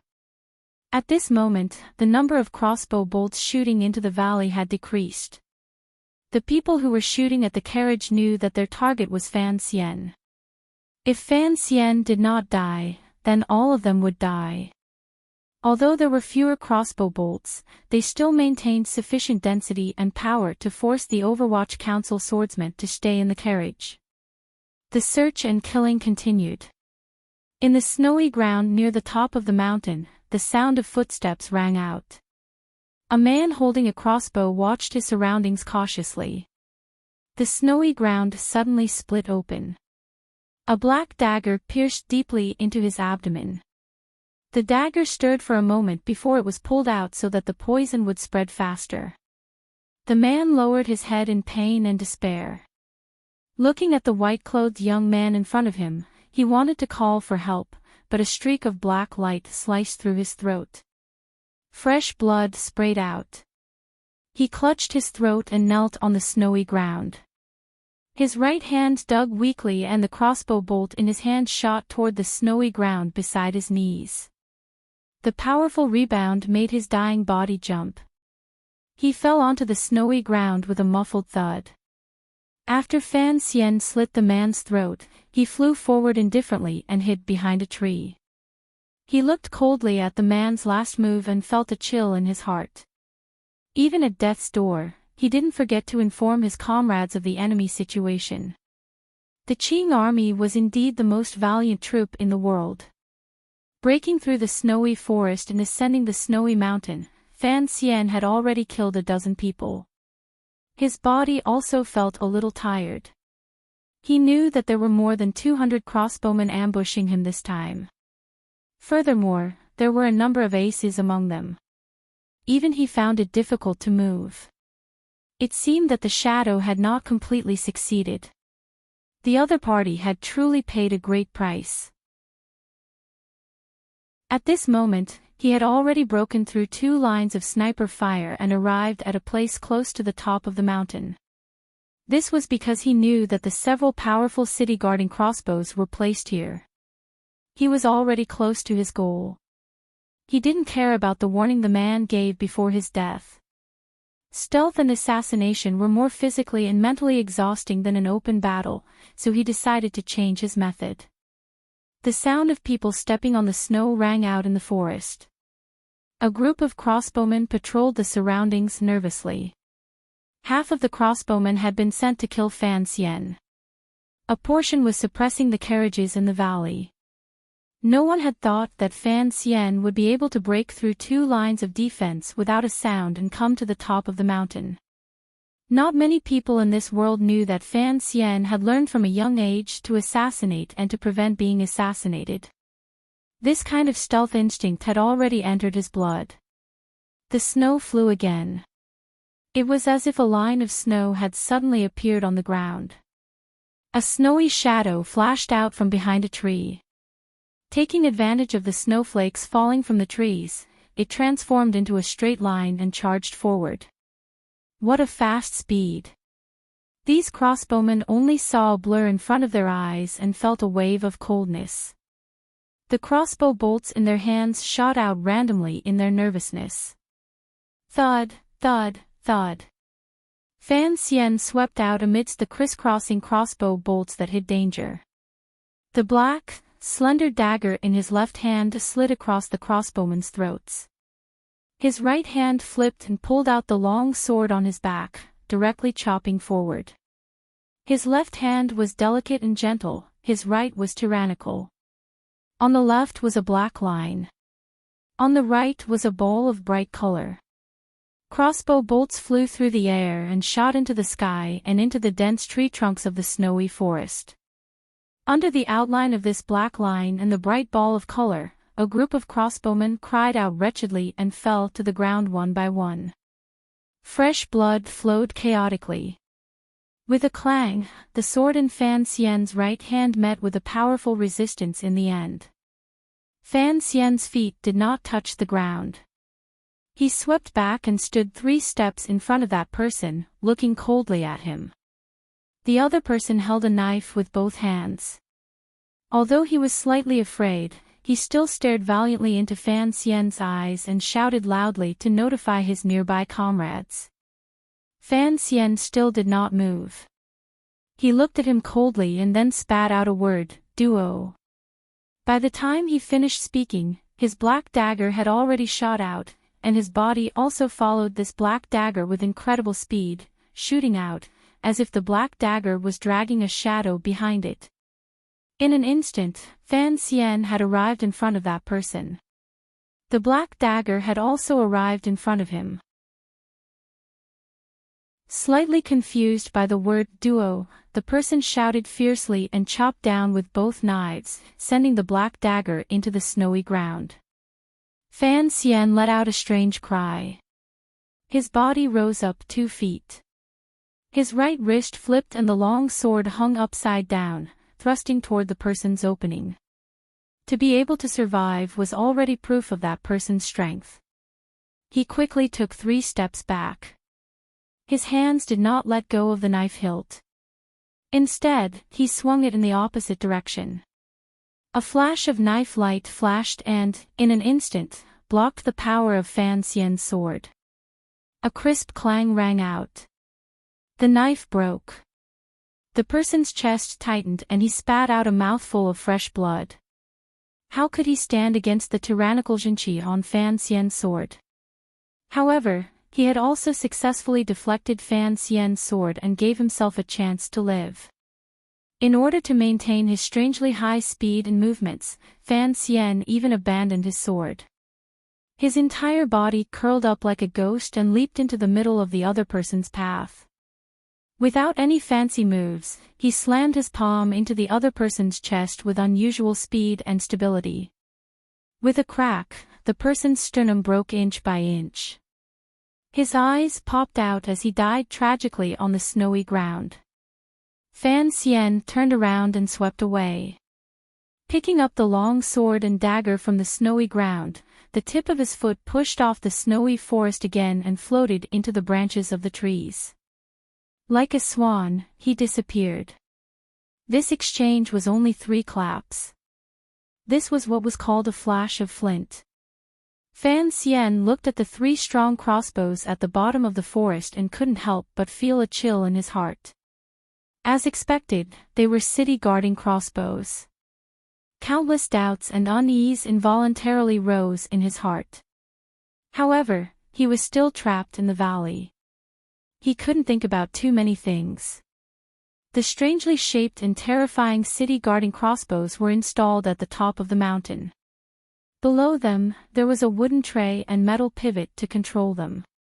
The cables and springs needed a few people to work together to complete. The huge crossbow bolts were placed to the side. Fan Xian leaned against the snowy forest and watched this scene with narrowed eyes. He couldn't help but think of the powerful attack his carriage had received and the people who had died in the valley. The city-guarding crossbows were still slowly and steadily firing. 2 of the carriages in the valley had already been destroyed. The Overwatch Council had suffered heavy casualties. Although Fan Xian discovered there were 3 aces above the 7th level present, he still did not hesitate. Transforming into a large white bird, he leaped toward the 3 city-guarding crossbows. Fire! The person beside the city-guarding crossbows, who was clearly the commander, suddenly shouted. What was being released was not the city-guarding crossbows. Instead, it was a dense rain of arrows that had suddenly shot out from the bottom left of the forest. These assassins were clearly prepared. Fan Xian was in midair. Faced with this rain of arrows that covered the sky and covered the earth, it seemed that he could not avoid it. However, immediately after, everyone saw a scene that made them dumbfounded. Fan Xian pulled his right hand and flipped his clothes over, covering his head and face. As for his body, he was like a stone, directly falling to the ground. He did not change his breath and forcefully twist his body. Instead, he directly dissipated the Jinqi in his body. He allowed himself to be like a falling leaf or a stone that followed the laws of nature and fell to the ground. It appeared simple, but the powerful shock from the change in Jinqi was enough to break the meridians of most aces in the world. Only Fan Xian, a connate monster, could use this method. No one had thought that Fan Xian would fall like this. Thus, most of the crossbow bolts shot toward the startled birds in the sky and forest. Only a few bolts hit Fan Xian's body. However, they were blocked by the robes the Overwatch Council had specially made for him and the extremely powerful tyrannical Jinqi in his body. However, Fan Xian still felt like he had been struck by lightning.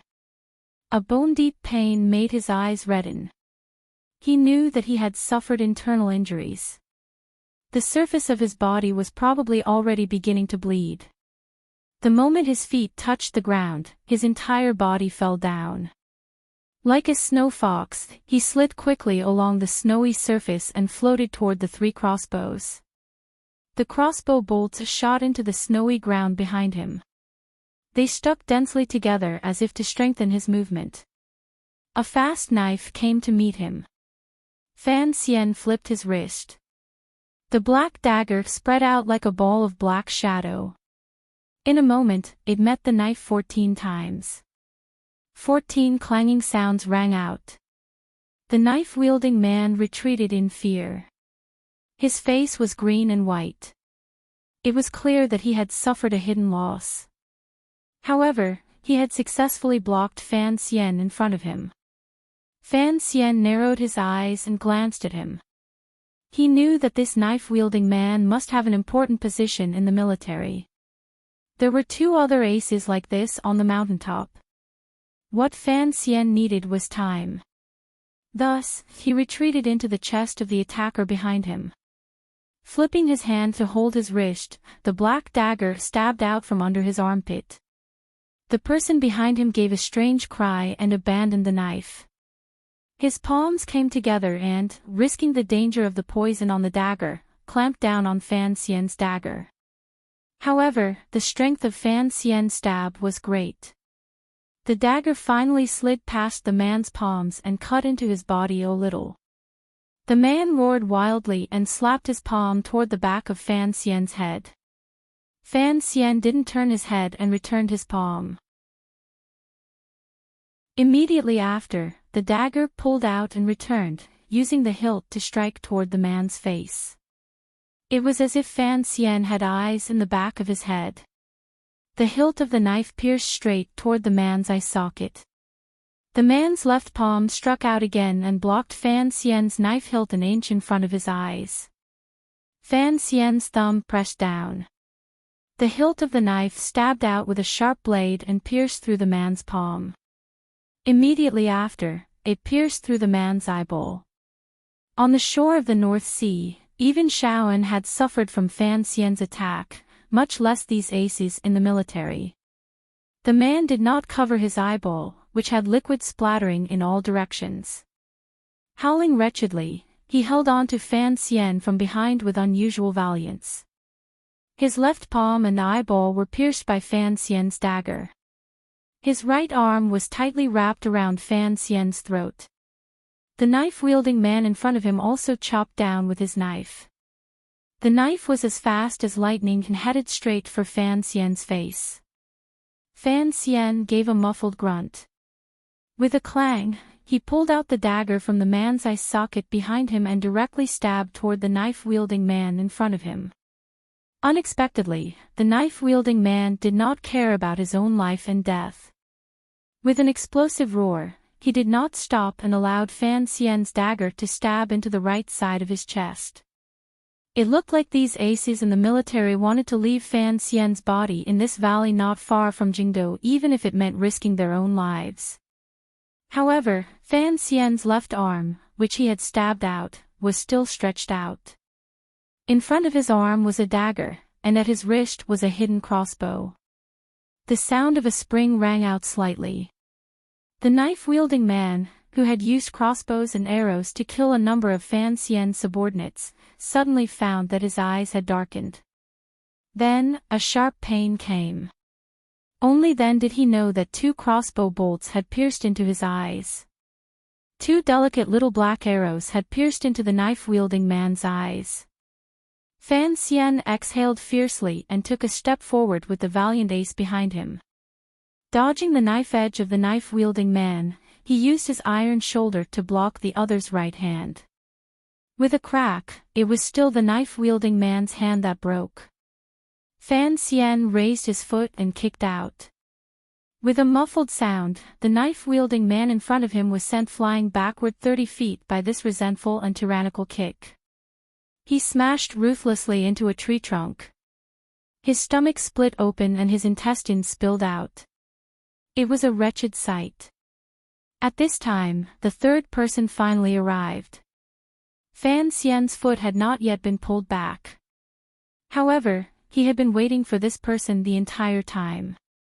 He didn't pay any attention to the person holding him tightly behind him. His right hand was already gripping the hilt of the sword protruding from his shoulder. With a crack, the arms of the person behind him were chopped off. Like a plum blossom opening to welcome the wind and snow, like a small boat fighting in the ocean, there was not a trace of a sword that looked around blankly. Fan Xian coldly and sternly stabbed forward. The edge of the sword trembled slightly. It appeared weak, but it was stubborn. It looked forward and ignored the back, looked left and ignored the right, and won by pressing forward courageously. It was the sword Fan Xian had hidden at the bottom of the chest. It was also his most powerful attack when facing an enemy head-on. If it wasn't for the most dangerous moment, he would never use it. Sigu's sword. The edge of the sword pierced through the throat of the military ace and lifted him into the air above the snowy ground. His eyes bulged out as he stared at Fan Xian. His hands were powerless and limp. A pair of curved knives fell into the snow. Those eyes seemed to be speaking, expressing their fear and confusion. It was as if they were saying, "How could such a sword come so silently?" Right at this moment, an unexpected event occurred. Fan Xian's sword lifted one person and tied another behind him. Under the snowy ground where he was standing, another person appeared. A gray figure burrowed out of the snowy ground with a faint aura. Holding a thin sword in his hand, he stuck close to Fan Xian's back as he stabbed out. This was a true killer.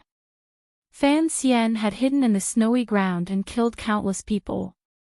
Facing the encirclement of 3 aces, he was both mentally and physically exhausted, so he didn't notice the strangeness in the snowy ground. Just as he was about to win, the enemy's final killing blow finally appeared. At this moment, Fan Xian only had time to take one step forward. He then felt a burning pain from his waist all the way to the back of his neck. The faint sword pierced straight through Fan Xian's official robes, which could block most attacks, and left a wretched wound on his back. The sword intent did not stop. It shot into the sky and sliced through the band Fan Xian used to tie his hair. The person who had been sticking close to Fan Xian's back had long been shaken into the snowy ground by this strike. Behind Fan Xian was the assassin who had been hiding in the snowy ground for a long time. His back had been heavily injured. His long hair draped weakly behind him. There was also the sword that was about to take Fan Xian's life. Fan Xian's mental and physical strength were almost exhausted. He was unable to instantly mobilize the tyrannical Jinqi in his body. He only had time to turn his head. Looking back, the scattered enemy's jet black hair flew out and weakly hit the last assassin's cheek. Where it landed, a thin needle was stuck into the temple by the side of the assassin's face. It was thin and slightly trembling. It was as if a gust of wind could blow this needle off. The assassin's body froze for a moment. The sword aimed at Fan Xian's heart did not have time to stab out. Fan Xian's palm struck the assassin's throat. A rain of blood exploded from the back of the assassin's neck. The boy I like has a head of jet black and beautiful long hair. This chapter was difficult to write.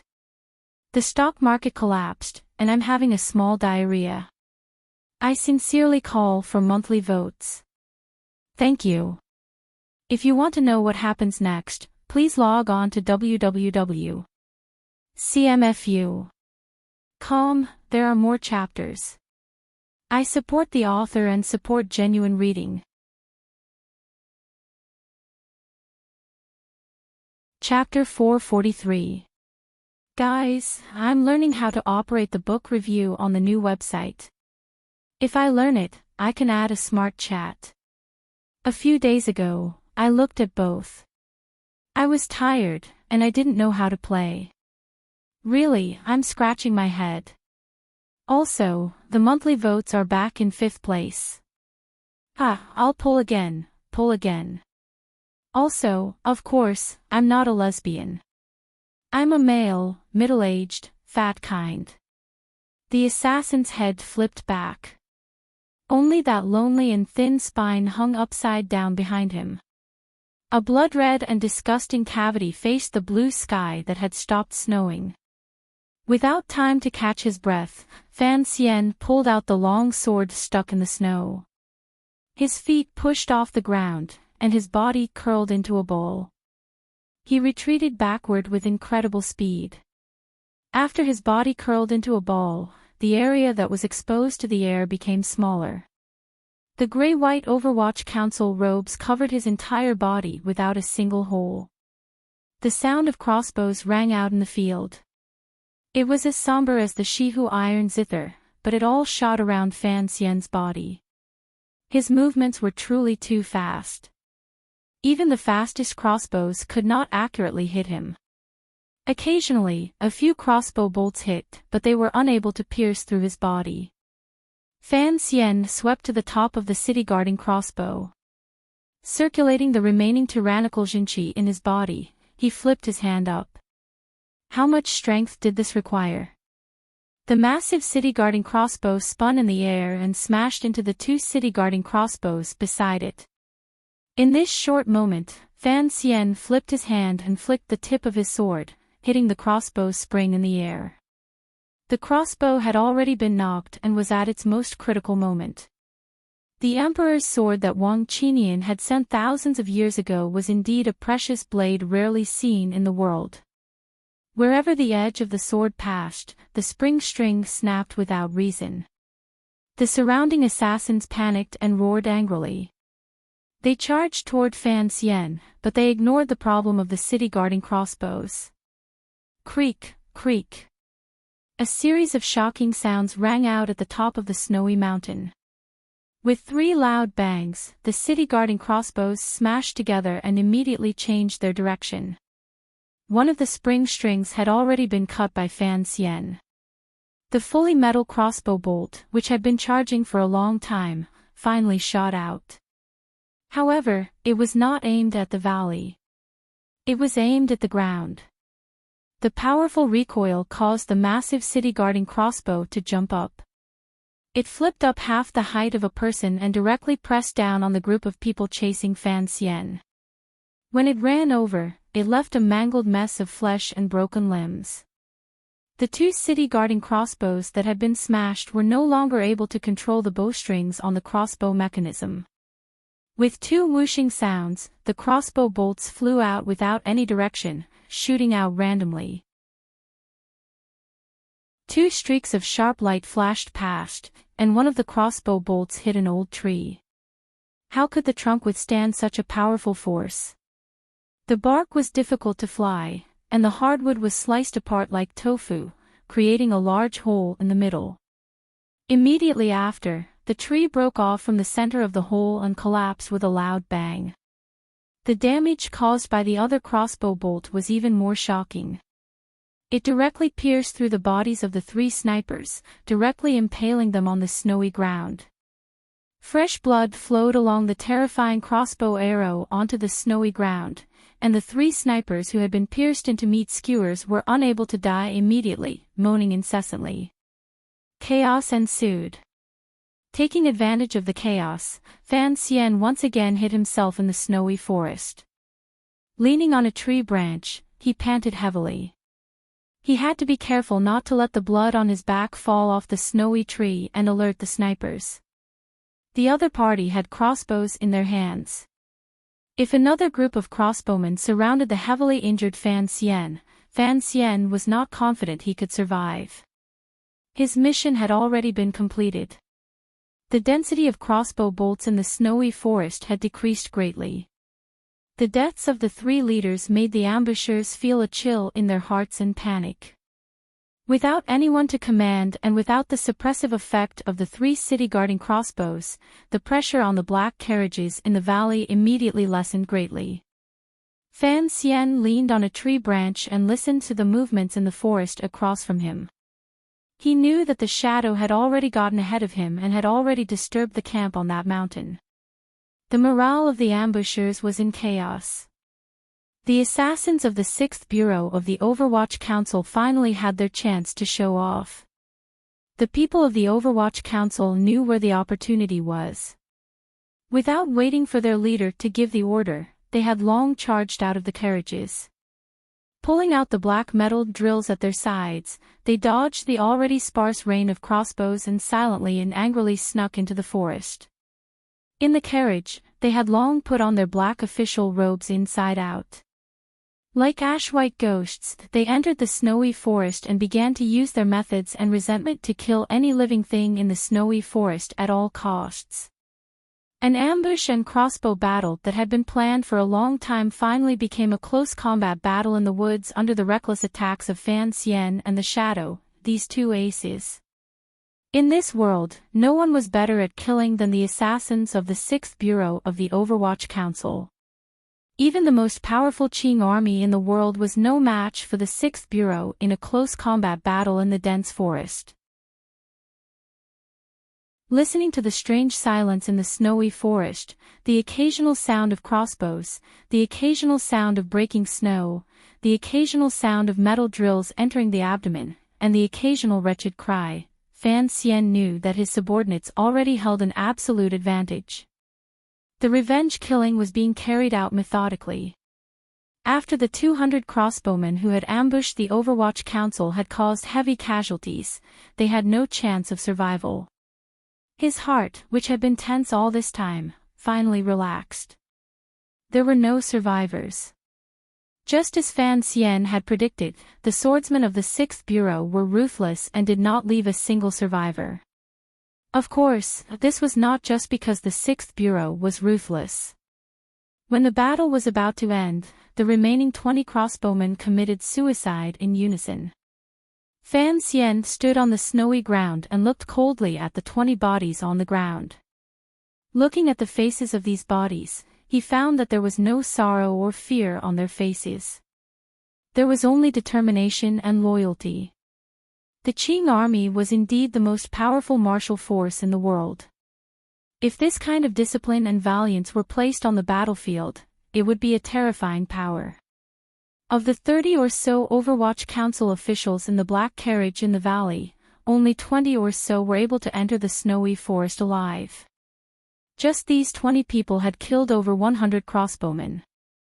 In the woods on either side of the snowy valley, behind the dark rocks and under the trees, there should still be a number of bodies whose blood had already frozen. Fan Xian's state of mind was agitated. He coughed and coughed up some blood. Slowly turning around, he looked at the bloody person on the ground. This person was covered in blood. One of his eyeballs had been pierced by a dagger. It was as ugly as a deflated wineskin. Both of his arms had been neatly chopped off. There was a bloody hole in his left hand, and his right hand had been broken by the tyrannical Jinqi. This was one of the 3 aces earlier. He had attacked Fan Xian from behind and had fearlessly held on to Fan Xian as he died. Unexpectedly, in the end, he had become the only survivor among the assassins. Fan Xian walked to this person's side and slowly raised his foot. Stepping on this person's face, he woke him up.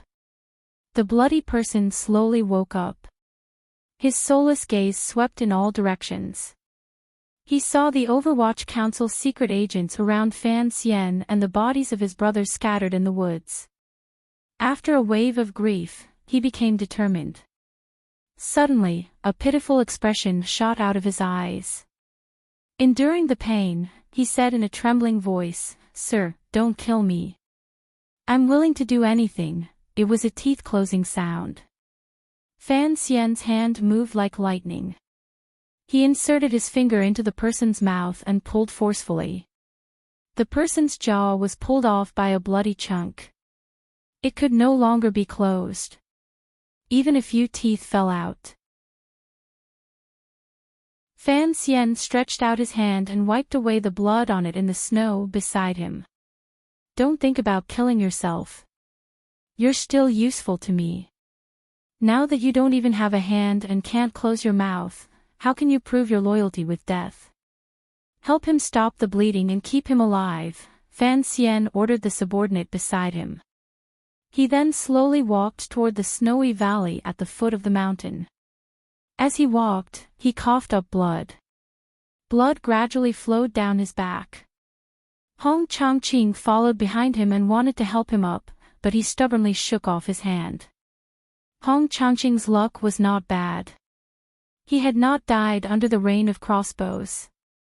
He had only suffered a light injury to his left arm. However, the other people of the Overwatch Council were not so lucky.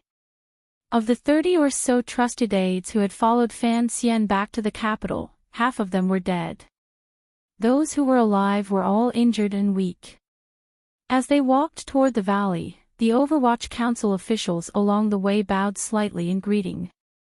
This was respect for the commissioner from the bottom of their hearts. Everyone knew that if the commissioner had not fearlessly launched a sneak attack, the people of the Overwatch Council would probably all have died in this valley. The Overwatch Council officials gradually gathered behind Fan Xian. Dragging the only survivor, they returned to the valley beside the broken carriages. Fan Xian crouched beside his overturned carriage. His fingers pulled at the shattered shaft. Occasionally, he glanced at the dead driver in the carriage. His expression was calm. No one knew what he was thinking. He had also refused the Overwatch Council subordinate's request to treat his wounds. Why? Why was all of this? The valley was filled with provincial soldiers' corpses. Which faction was so daring to carry out an ambush in a valley so close to Jingdo? Who had the power to mobilize so many aces from the military and even move the city-guarding crossbows? The city-guarding crossbows were the second point of suspicion in this attack. The assassin needed time to set up the crossbows and needed to make a lot of noise. Why did the Jingdo garrison responsible for the safety of the Jingdo countryside not sense anything at all? What chilled Fan Xian the most was how the other party was able to calculate the time of his return to the capital so accurately. From Yingzhou to Weizhou, he had purposely set up a diversion and had the Jiangnan water bandit send out fake news. Then, he had gone straight in. If they wanted to assassinate him, these soldiers would not have dared to lie in ambush near Jingdo for too long. How could they have calculated the time so accurately? Even more terrifying was that although he was close to Jingdo, Fan Xian did not let down his guard. He had sent out spies from a distance of 3 li. Why was the initial report from the spies that everything was normal? Did the spies not notice the abnormality in the valley? Until the shadow beat him to the warning, countless questions surged into Fan Xian's mind, particularly in one area, which made his entire body cold. The situation today was completely different from the one in the Hanging Temple. Today's situation was a dead end. The other party had used such great power and meticulous preparation. Without question, it was to kill him. If it was the eldest princess who incited Yan Xiaoyi to act, then a great change must have already happened in Jingdo for the other party to be so unbridled and dare to look down on the emperor. However, if there was truly chaos in Jingdo, even if the palace could not send out news, what about you? Fan Xian thought darkly. But what about you? Even if everyone in the world was frozen, you must have a way to notify me. This was a mutually contradictory proposition. If there was no great chaos in Jingdo, then it could not explain why the eldest princess and Yan Xiaoyi dared to do such a thing. If Jingdo was truly in chaos, why did he not receive a warning? My lord, it's time to make a decision. A member of the Qinian unit, whose face was covered in dried blood, spoke quietly by Fan Xian's ear. The member of the Qinian unit had been with Fan Xian the longest, so his words were more direct. In a heavy voice, he said, should we retreat to Weizhou and first make contact with Jingdo, or should we directly enter Jingdo? Fan Xian was silent. He glanced at his heavily injured subordinates around him and knew he had to make a decision immediately. If the capital really was in chaos, returning to the capital would be suicide. He was silent for a long time. Suddenly, he raised his head and looked at the faintly visible outline of Jingdo outside the valley. Coldly and valiantly, he said, send out the signal for fireworks. Yes. A flaming arrow rushed into the sky from the snowy valley, carrying a shocking roar, carrying dazzling radiance, completely covering this great snowy sky and the dim sun. This was the Overwatch Council's distress signal. The entire Qing Kingdom's military and the Overwatch Council used this signal. Thus, Fan Xian was not sure whether the people who would be coming into the valley to receive him would be from the military or the Overwatch Council. He hoped it was the former. After an indeterminable amount of time, the urgent sound of horse hooves came from outside the valley. Horses neighed repeatedly. In the blink of an eye, a group of about 200 riders rode into the valley. These riders wore bright armor and held swords and spears at their sides. They were very solemn, but they didn't even have time to raise their banners. In Fan Xian's eyes, not raising a banner was even more strange. Having just experienced a bloody assassination, he didn't trust anyone. The leader was a middle-aged man of about 30. His expression was solemn, and a short beard fluttered below his chin. At his waist was a sword. However, there was a glimmer of confusion in his solemn expression. When he saw the corpses and horse corpses all over the mountain and valley, the overturned carriages everywhere, and the crossbow bolts embedded in the cracks of the rocks, other than confusion, there was boundless shock and hidden anger in this general's solemn expression. The general clenched his right fist and swung it up. In a loud voice, he shouted, "On guard!" The 200 riders behind him immediately became alert and watched everything in the valley. The person's expression was dark as he rode into the valley. He rode directly to Fan Xian's side, who was sitting by the carriage.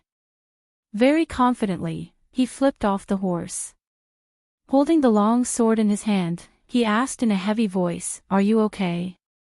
Fan Xian coughed and looked at him. "What do you think? Who did this?" The general's face was full of murderous intent as he spoke through gritted teeth. Fan Xian lowered his head and suddenly said, "I didn't think that the person who came would be you. Is there no other general in the Jingdo garrison? To have disturbed you, the commander, to come and save people." The person who came was the second son of the Qin family, the present commander of the Jingdo garrison, and the most popular military figure in the court, Qin Heng. Qin Heng saw that Fan Xian was alive and could still speak. He knew that the enemies had certainly been purged. Only then did he relax and sigh. The Overwatch Council's first-level request for help. "Everyone in Jingdo knows you're about to return. Of course, they guessed it was you. I was scared to death. How could I not come?" He lowered his voice and self-mockingly said, "If you died, who knows how many people in the Jingdo garrison would be buried with you." In reality, the moment he saw Qin Heng enter the valley, Fan Xian had relaxed. Since the Qin family still controlled the power of the Jingdo garrison, it meant that the emperor still controlled the Jingdo army. There shouldn't be any trouble in Jingdo. He still asked, "Is Jingdo all right?" Qin Heng understood what he was worried about. He shook his head and said, "Everything is calm." Fan Xian lowered his head and said, "Then, that is truly strange." Qin Heng also understood what he meant. If everything was calm in Jingdo, who would risk the emperor's anger to assassinate a dragon? Fan Xian briefly recounted the day's events to Qin Heng. Qin Heng listened with incomparable fear. He furrowed his brows and said, "These people truly have wild ambitions and do not die." Fan Xian suddenly looked at him and asked, "You are in charge of the Jingdo garrison. For such a powerful army to be buried in this valley so close to Jingdo, how do you explain this?" Unable to explain, Qin Heng straightforwardly said, "This is our problem." Fan Xian nodded. Qin Heng said, "Go back, your injury needs to be treated." He then sighed and said, "These people were very ruthless." "Have all your subordinates died?" "No." Fan Xian coughed and smiled slightly.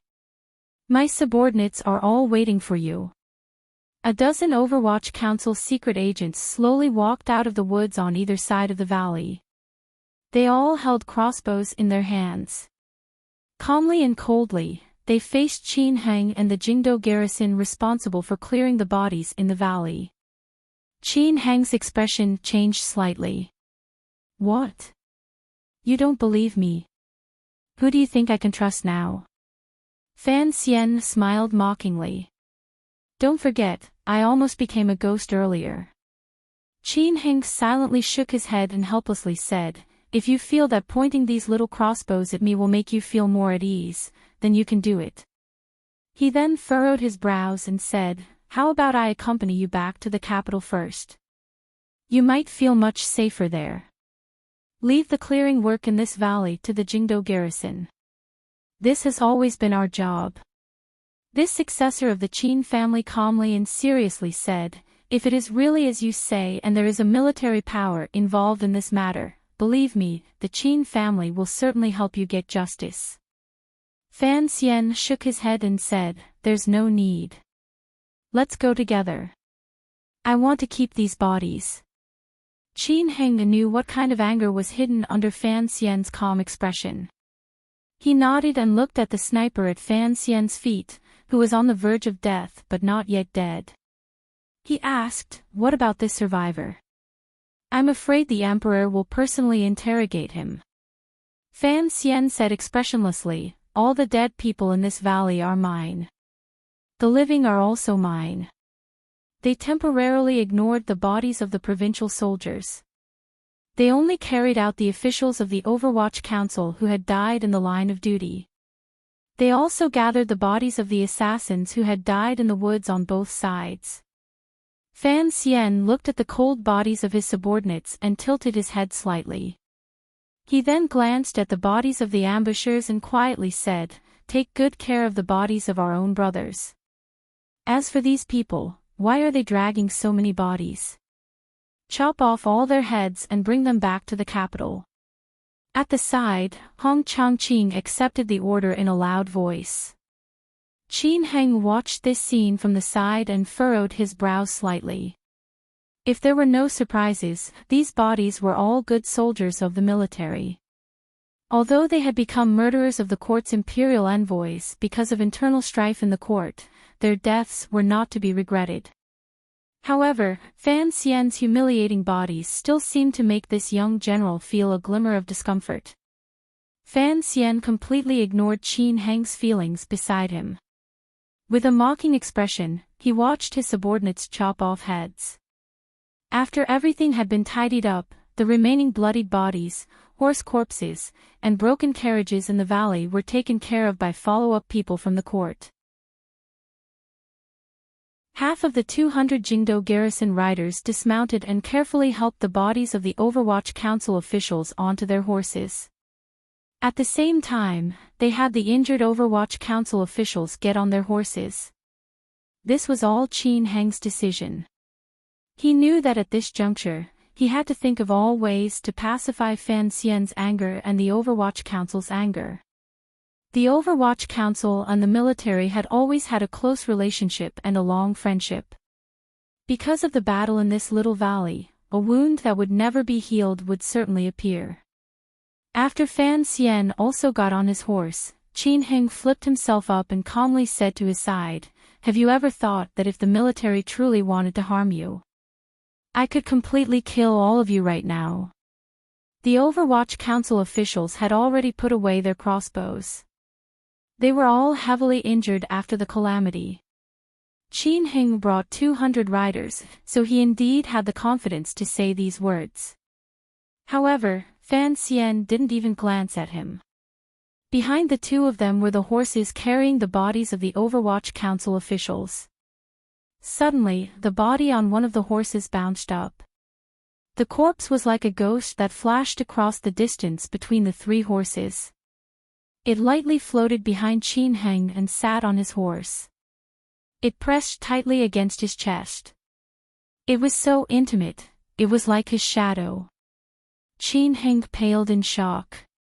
He only had time to draw the sword at his waist halfway when he felt the person behind him gently blow a breath of air on the back of his neck. It was very cold. Qin Heng knew that he had been caught off guard. Given the terrifying skills of the person behind him, if the other party wanted to kill him in such a situation, even if the great Grandmaster Yi Luyun came, he would not be able to save him. The shadow behind him was disguised as a common secret agent. He wore gray and white clothing. His head was lowered as if he was dozing off. Qin Heng was silent. He sheathed his sword and glanced at Fan Xian. Fan Xian didn't look at him. He only narrowed his eyes and looked at Jingdo in the distance. If you want to know what happened after, please log on to www.cmfu.com. There are more chapters. Support the author. Support the original reading.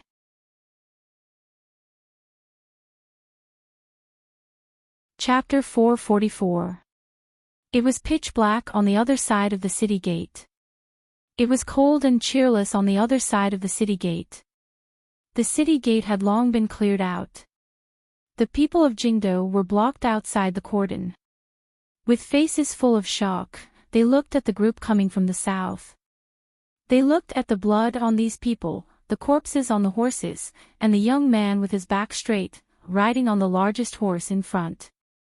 An uproar. Sir Fan Jr., who had been away from Jingdo for a year, had finally returned to the capital.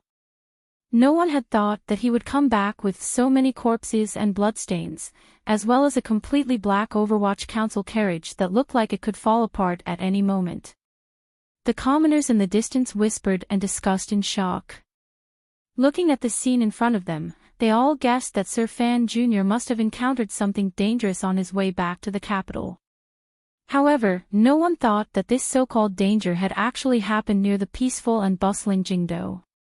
The soldiers of the Jingdo garrison silently led their horses and carried out protection on the two sides of the group. The commoners watched with faces full of terror. After confirming that it was not the court arresting Sir Fan Jr., they began to guess one after another. They thought of Fan Xian's earth-shattering past, the rumors in the past year, and the palace treasury's sensitive words. Even the stupid commoners knew that there were certainly people within the court who wanted to harm Sir Fan Jr.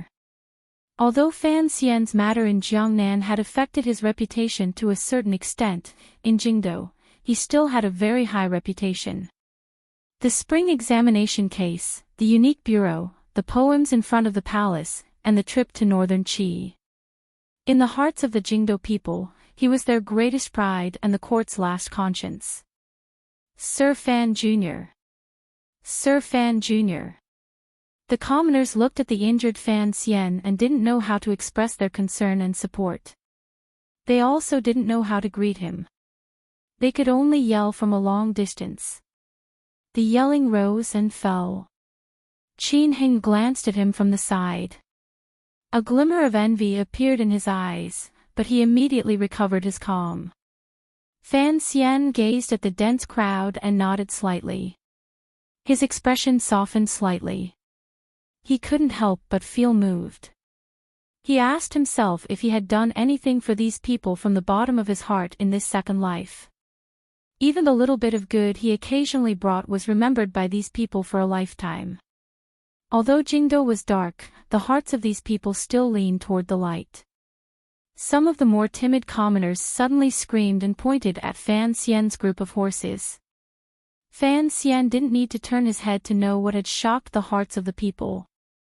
The horse behind him dragged a door plank that had been broken off from the carriage. There was a dying bloody man tied to the door. The blood on this bloody man had already stopped bleeding. The blood that had flowed out earlier had already turned black, and his clothes and body were stained together. What was even more terrifying was that both of the man's arms had been severed at the shoulder, leaving only 2 bloody wounds. One of his eyeballs was also stained with blood and was deflated. There were also 2 arms that had been chopped off, tied to the edge of the door with cloth strips. This was the only survivor of the Shuegu attack. He had been dragged by the Overwatch Council all the way to the Jingdo city gates. Along the way, waves of blood flowed endlessly. The scene was wretched. Fan Xian did not have a sliver of expression. Waving the whip in his hand, he rode first toward the city gate. Passing through the dark city gate, he saw the snowy scene of Jingdo's deep winter. Fan Xian took a deep breath. Dozens of Overwatch Council officials wearing black robes came forward to greet him. One person silently held the reins of Fan Xian's horse. The others went to the back to receive their heavily injured colleagues. The face of the official holding his reins was dark. With deep pain, he said, "I have failed in my duties." He glanced at Qin Heng beside Fan Xian. After the fireworks, the city gates were temporarily closed, so there was no time to go out to receive them. Fan Xian nodded and said tiredly, "Mu Tai, don't blame yourself. This has nothing to do with you." He continued, Mu Feng, Mu Feng quickly ran over from the back and stood obediently by the horse's side. An angry and uneasy expression rose to his face. Mu Feng is here. Fan Xian lowered his head slightly and said, Take some people to take these brothers to recover. We'll talk about the burial tomorrow. Yes. Mu Feng accepted the order and left. Fan Xian said to Mu Tai, Take some people and come with me. Mu Tai was confused. He thought to himself, Sir was heavily injured. Presumably, the palace would not be in a rush to summon him. Where was he going in such a rush? He knew he could not ask at such a time. He lowered his head and accepted the order. At the same time, he made a hand gesture toward the communication official on the side of the street. Fan Xian glanced at Qin Heng and asked, After entering the capital, does anyone still dare to kill me? Qin Heng thought about it and said, No. Fan Xian said, Then why are you still following me? Qin Heng thought about it again and said awkwardly, I'm afraid you're going to kill someone. Fan Xian was silent for a moment and then said, I won't kill anyone today because I still don't know who I should kill. The Overwatch Council officials who had followed Fan Xian back to the capital were taken away to be treated. Behind him were the officials and secret agents of the First Bureau. They walked quietly and solemnly into the depths of Jingdo. In a moment, they had arrived on Tianhe Avenue. At the back of the group was still the carriage that was about to fall apart at the door, and the bloody man who was too horrible to look at. Along the way, everything fell into the eyes of the people of Jingdo. The crowd of onlookers on both sides of the road grew larger and larger. They couldn't help but let out a few gasps. At this time, the news had long spread in the marketplace that Sir Fan Jr. had received an edict to return to the capital to report on his work. Unexpectedly, he had been ambushed outside the capital. The Overwatch Council had suffered heavy casualties, and Sir Fan Jr. had almost died. Ever since that night 14 years ago when Jingdo bled with blood, Jingdo had been immersed in peace. It had been many years since something so shocking had happened. Fan Xian sat ramrod straight on his horse and walked forward. Behind him, people from the First Bureau of the Overwatch Council continuously gathered into the group. The group grew longer and longer, but it was still silent and somber. Seeing this scene, everyone in Jingdo felt a chill in their hearts. They didn't know if Jingdo would immediately flow with rivers of blood. No one dared to underestimate Fan Xian's boldness and ruthlessness. Most of the Overwatch Council officials in the capital belonged to the First Bureau. Fan Xian was the ancestor of the First Bureau. For an ancestor to be ambushed was a big deal. There was no need to mobilize much. The secret agents of the First Bureau in Jingdo all began to move. Those who followed Fan Xian joined the group and began to secretly investigate the spies hidden in the various manors. Fan Xian suddenly pulled on the reins and stopped the horse. He turned his head to glance at his subordinates, who wore determined expressions, and furrowed his brows slightly. Slowly, he said, There are nearly 200 people here. The First Bureau only has 310 in total. Are you not going to do anything? Mu Tai thought to himself that it looked like they were going to kill people for revenge. How could they bring fewer people? To openly kill people in Jingdo, no matter how much reason there was, they would probably be brutally suppressed in the end. Today, the First Bureau had bet all of their lives on Fan Xian. He gritted his teeth and replied, We will all listen to your arrangements. Fan Xian closed his eyes and thought for a moment.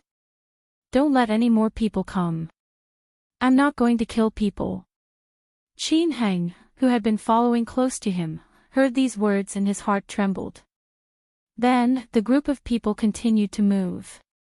Under the shocked gazes of the Jingdo people, they followed the normally quiet Tianhe Avenue and the flowing water on both sides of the road slowly toward the royal palace in the distance. Yen Bingyun stood at the window and looked through the glass at the road below. He looked at the murderous but silent group on the road. The crowd of spectators had already been dispersed by the bailiffs of the Jingdo government. Tianhe Avenue became more and more lonely. He looked at the person riding at the very front and sighed slightly. A subordinate knocked on the door and entered. He knelt on the ground and reported, "I've already sent someone to notify Chin Garden. The security has been raised to the highest level. The 6th Bureau has been fully activated and is already controlling the streets near the Bureau of Military Affairs. Have the 2nd Bureau put aside the unimportant work at hand and put all their efforts into investigating the ambush in the valley." Yen Bingyun didn't turn his head. He only looked at Fan Xian on the road. The subordinate accepted the order and raised his head to ask, "The commissioner is heading that way. Do you want to come to his aid?" Yen Bingyun thought for a moment and then said, "Make preparations. If he actually makes a move." His expression changed slightly. Shortly after, he smiled bitterly and said, "Don't worry, he won't make a move. He can endure it better than us." The subordinate raised his head in shock and looked at Yen Bingyun. He wondered how Sir Yen Jr. could be so calm when the commissioner was attacked. How could he not rush out of the hospital to welcome the commissioner or stop the commissioner? Between the Royal Palace and the Grey-Black Overwatch Council, there was another building. There was a dragon coiling above and a stone lion guarding the door below. The yamen was wide open with stone steps at the bottom. It appeared indescribably mighty. Fan Xian silently rode his horse toward that building. The door he was dragging behind him bumped against the stone ridge at the end of Tianhe Avenue and finally broke apart. The bloody man's feet were still tied to the ponytail. He bounced on the ground and was dragged again. However, the pair of broken arms fell to the ground. An Overwatch Council official had long picked up the pair of broken arms.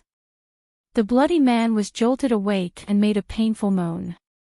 However, half of his chin was already broken. He was also in a half-unconscious state and could not speak. This person was dragged along the ground by Fan Xian's horse. Blood once again spurted out and dragged out a long line on the snowy ground. A line of blood. At the end of the line of blood was that building. Fan Xian narrowed his eyes and looked at the yamen on the stone steps. He looked at the indescribably mighty stone lions on either side of the stone steps and sighed in his heart. In the past, when he was in Jingdo, he had purposely put some distance between himself and this place because of the emperor's pressure and his own self-reflection. Counting up until now, this was actually his first time here. This was the center of the Qing military. Back then, it was the Ministry of War. Later, under the new policy, it was renamed the Ministry of Military Affairs. Now, it had long returned to its ancient name of the Bureau of Military Affairs. Under the emperor's orders, the Bureau of Military Affairs controlled all of the Qing kingdom's military movements and was responsible for all matters related to external battles. During these decades of war, countless generals and commanders had emerged and obtained a great deal of land and wealth for the Qing kingdom. The Qing kingdom's military was the most powerful in the world. The Bureau of Military Affairs was the brain of this most powerful army. The people in the Bureau of Military Affairs had long learned of this shocking Jingdo news when Fan Xian entered the city. By the time Fan Xian and his group headed toward the Bureau of Military Affairs, all of the generals felt a glimmer of surprise and unease. A number of military officials had already run out of the Bureau of Military Affairs and were standing on the steps, watching Fan Xian and his group. Fan Xian sat quietly on his horse and did not dismount. He only looked at the tightly closed door on the stone steps. The door slowly opened. 5 or 6 officials of the Bureau of Military Affairs walked down with hurried steps.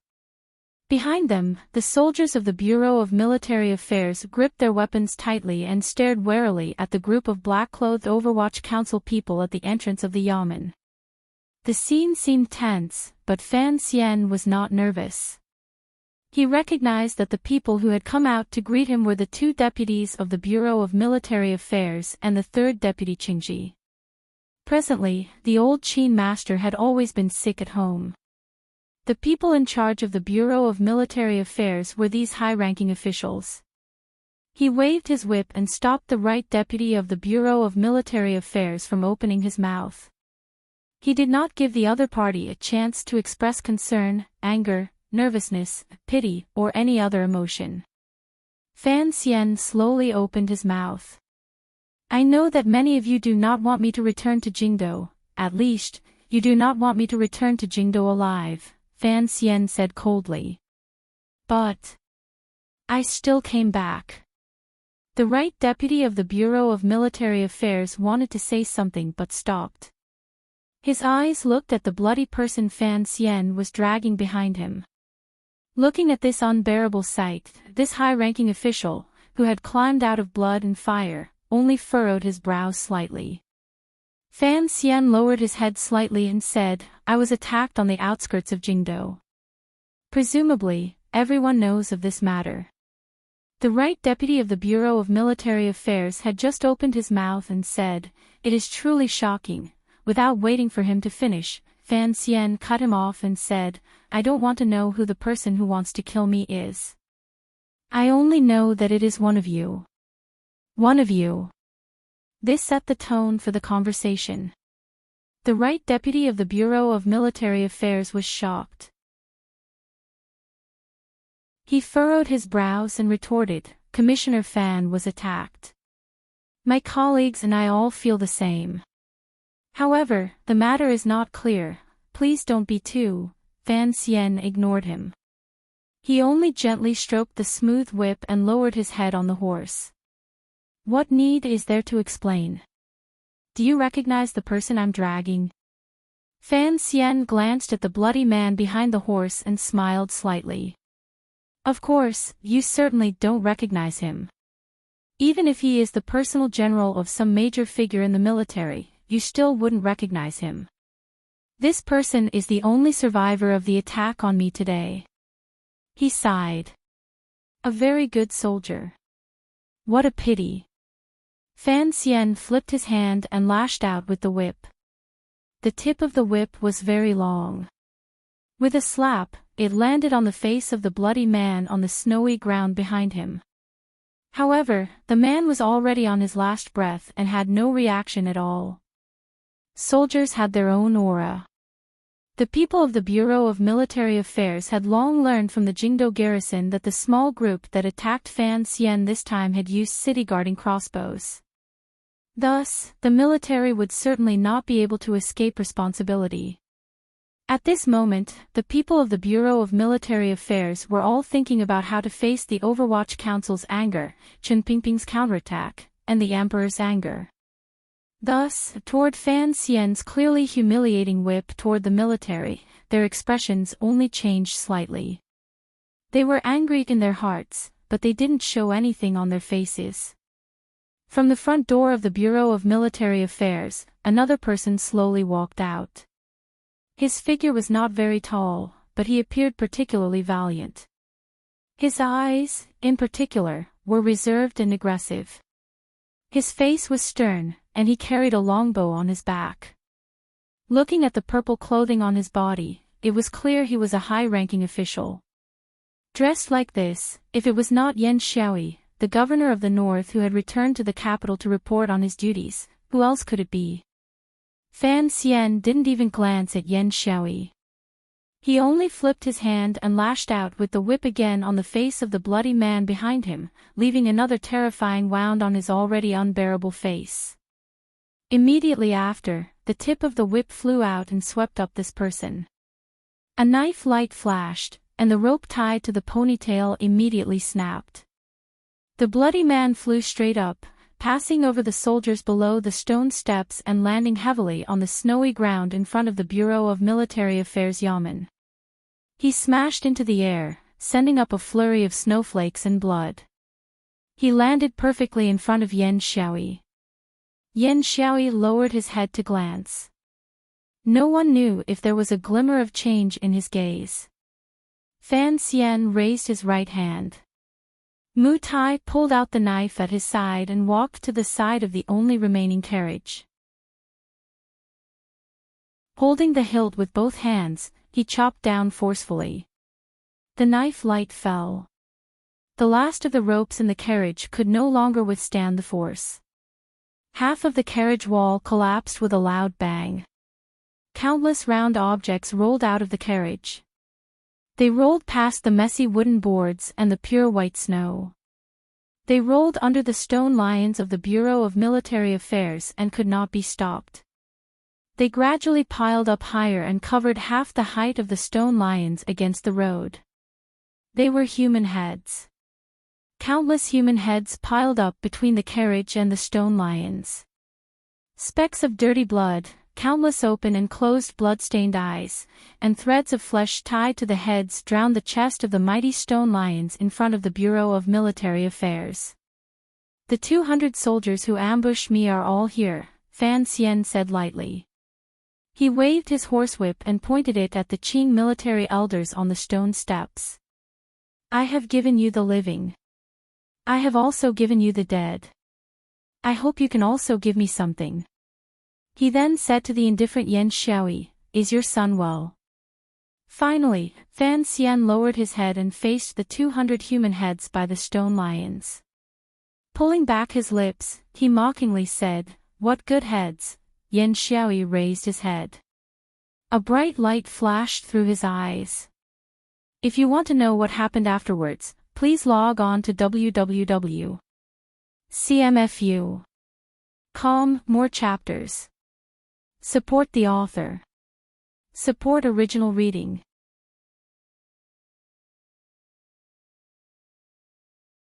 Chapter 445. Everyone could hear the meaning of these two sentences and the hatred hidden within. Yan Xiaoyi stood on the stone steps and stared into Fan Xian's eyes. It was as if he wanted to use his gaze to coldly nail him to death. He knew that he could not kill Fan Xian in Jingdou. This was a sorrowful reality. After so many years, he still found it hard to believe that even if the pretty boy on horseback in front of him cursed his son so sinisterly and threatened him in front of the entire capital, threatened him, he still couldn't do anything ahead of time. He was the son of a hunter, and the other party was the emperor's son. Yan Xiaoyi was not like the other elders in the military. He was not a noble family like the Qin and Yi families, nor was he a descendant of a noble family like the great prince. Although he had the eldest princess as a backer, in reality, his climb in the military still relied on his own strength. His present glory and lofty position as the governor of the north were all fought for with his life in the north, the west, and the south. His arrows were never a match. The front of his army had never been unable to hold out for 3 days. He had performed countless meritorious deeds for the Qing court. Thus, there was today. Even though the emperor knew that he and the eldest princess had a close past, he still trusted him and favored him greatly. A few years ago, he had even made him the commander of the imperial army in the palace. What was the reason for all of this? It was because Yan Xiaoyi had a determined and powerful heart. As a superior 9th-level ace, in the entire Qing military, only Yi Zhong could contend with him. Perhaps it was the secret figures hidden in the depths of the old Qin family. Thus, Yan Xiaoyi had never feared anything in his life. Occasionally, he would even wonder if his troops were facing a great grandmaster. Would the great grandmaster be able to escape his arrows? How could he be afraid of a young man? Even if the young man on horseback at the foot of the stone steps, in his eyes, was only relying on his father's and mother's great fame. Even if this young man's gaze was so cold and ruthless, but, "Don't provoke me." His eyes stared at Fan Xian. His gaze was like the startling arrows on his back. It was as if he was telling Fan Xian that if he wanted to, he could kill him at any time. Even if his identity was special, there were some things that were better left undone. Fan Xian was awe-inspiring and fearless. He raised his face and narrowed his eyes. Dispelling the slight pain, he smiled coldly to welcome the attack. He wasn't sure if the ambush in the valley was done by Yan Xiaoyi or not. Although the eldest princess was the most suspicious in this matter, there were some suspicious points that made it hard for him to make a firm judgment. But he still wanted to speak like this. Because one day, Yan Xiaoyi would come to kill him. Since that was the case, he didn't need to consider too many things. Regardless of whether or not it was Yan Xiaoyi who did it, Fan Xian knew he had to do something that would shock the world to warn those who were secretly plotting against him that if they wanted to kill him, they would have to consider whether or not they could afford to pay the price. The 200 heads in front of the stone lions of the Bureau of Military Affairs were proof. The stone steps of the Bureau of Military Affairs seemed to be frozen by a gust of cold air. Yan Xiaoyi stood proudly on the stone steps while Fan Xian sat straight on the back of the horse. Their gazes just happened to be level. The murderous aura contained in their gazes was unbearable.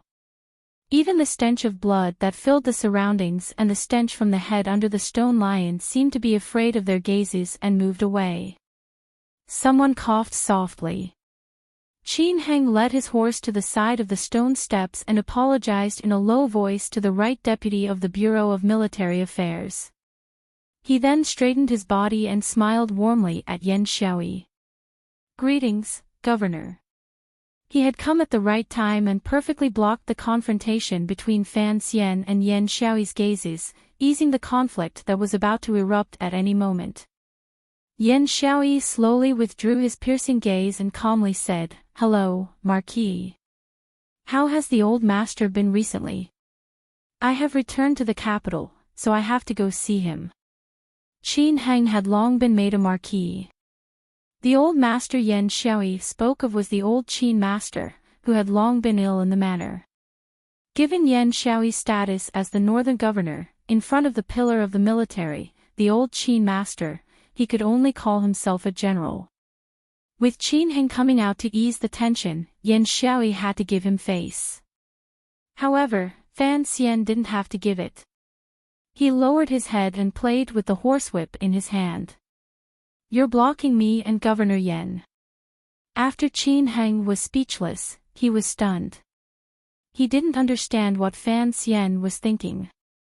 Was he going to challenge Yan Xiaoyi in front of the Bureau of Military Affairs? Although everyone knew that Fan Xian was as famous as Hai Tang and was the publicly recognized foremost ace of this generation in the Qin kingdom, when faced with Yan Xiaoyi, no one thought highly of him. Furthermore, these two people's identities were not the same. This place was also special. How could they fight here? Qin Heng tilted his head slightly and said in a low voice, "You're injured." Fan Xian's expression was incomparably calm, but Qin Heng's heart began to tremble. After everyone in Jingdo learned of the news of the ambush, they were most afraid of this kind of situation. Everyone was afraid that Fan Xian would go crazy. If Director Chen Pingping was an old black dog, then Fan Xian was a little black dog. The little black dog had been viciously stabbed with a knife and went crazy. It would randomly bite without distinguishing between friend and foe. The civil and martial officials of the court were afraid that Fan Xian would go to war in his anger and shake the foundations of the entire Qin court.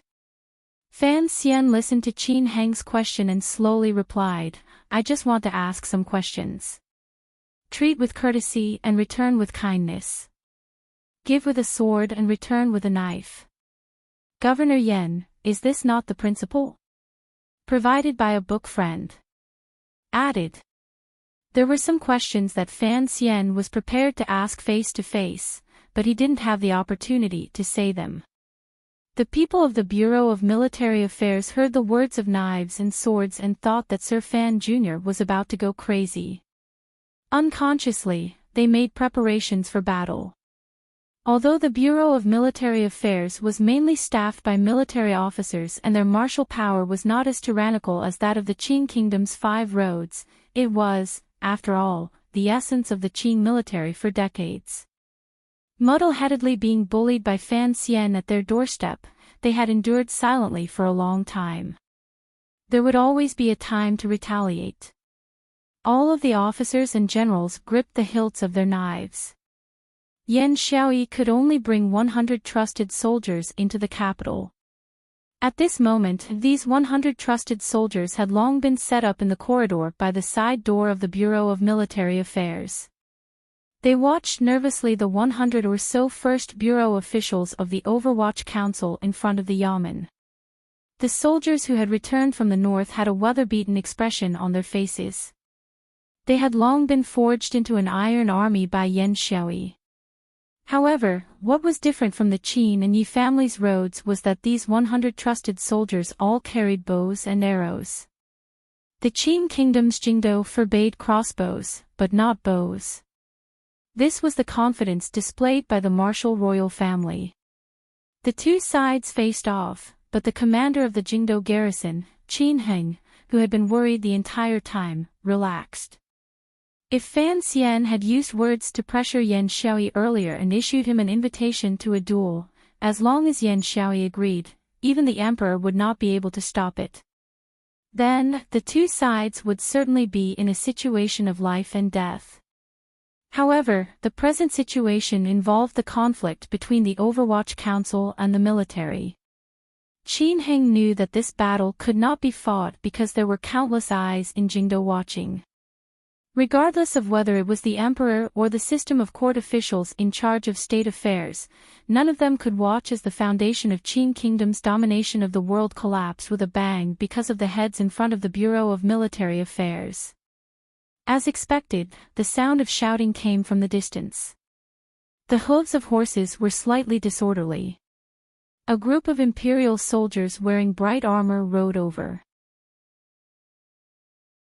The Bureau of Military Affairs was located between the Overwatch Council and the Royal Palace. The reaction of these imperial soldiers seemed to be a bit slow. However, some of the clear-eyed people knew that the imperial soldiers had purposely left some time for Fan Xian to slightly vent the anger in his heart. The imperial soldiers represented the emperor's might. No one dared to look down on them, at least on the surface.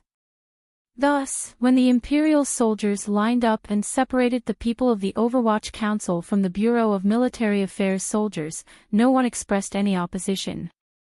Furthermore, the person leading the troops was the Great Prince. The Great Prince had once been the commander of the Western expedition and had deep ties to the military. Now, everyone knew that his relationship with Fan Xian was also very close. Seeing that he had come to mediate, everyone present let out a breath at the same time. They deeply felt that the emperor was wise. This person was truly too suitable. The Great Prince pulled the reins of his horse and came to Fan Xian's side. The worry on his face was immediately hidden.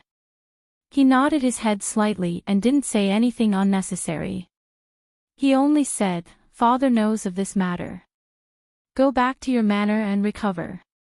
Fan Xian looked at him with a not quite there smile, silent and waiting. Naturally, he was going to leave.